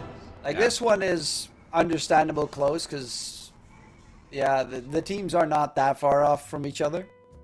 The other one was a huge upset. Very I surprising. mean, you did upset say as well. that, like, even though the odds were closer for this one, that they have lost to Kalmychata 3 times in a row, right? 3 stages in a row or something like that.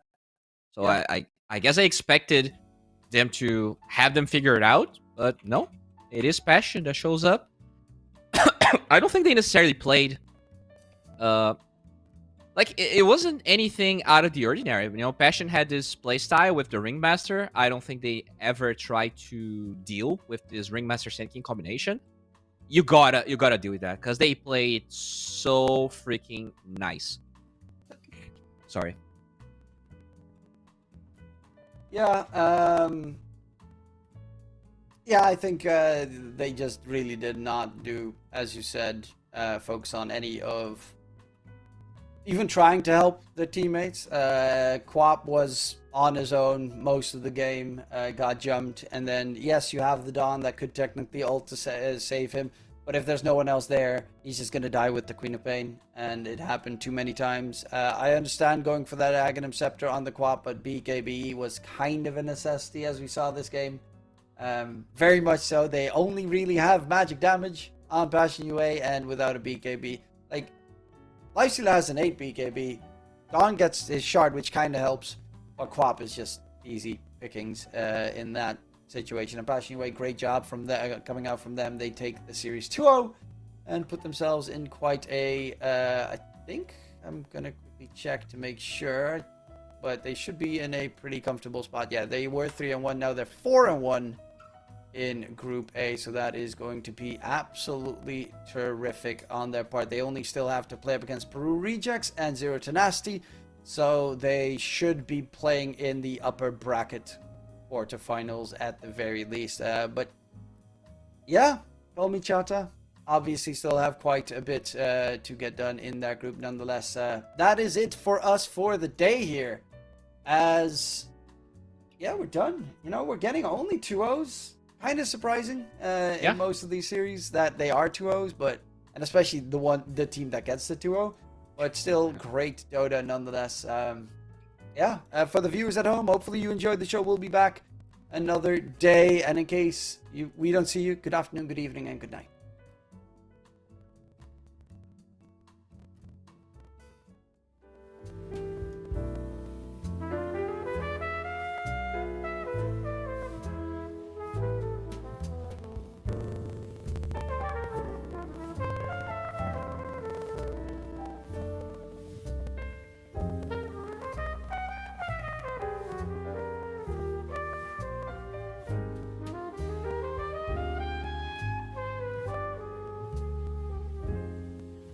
I sing the same old song. Been going on for far too long. I hope and yet again. What do I know then? I believe we're all meant to be. All my dreams are so out of reach. I fool around, but we never know. I fell in love, but a long time ago.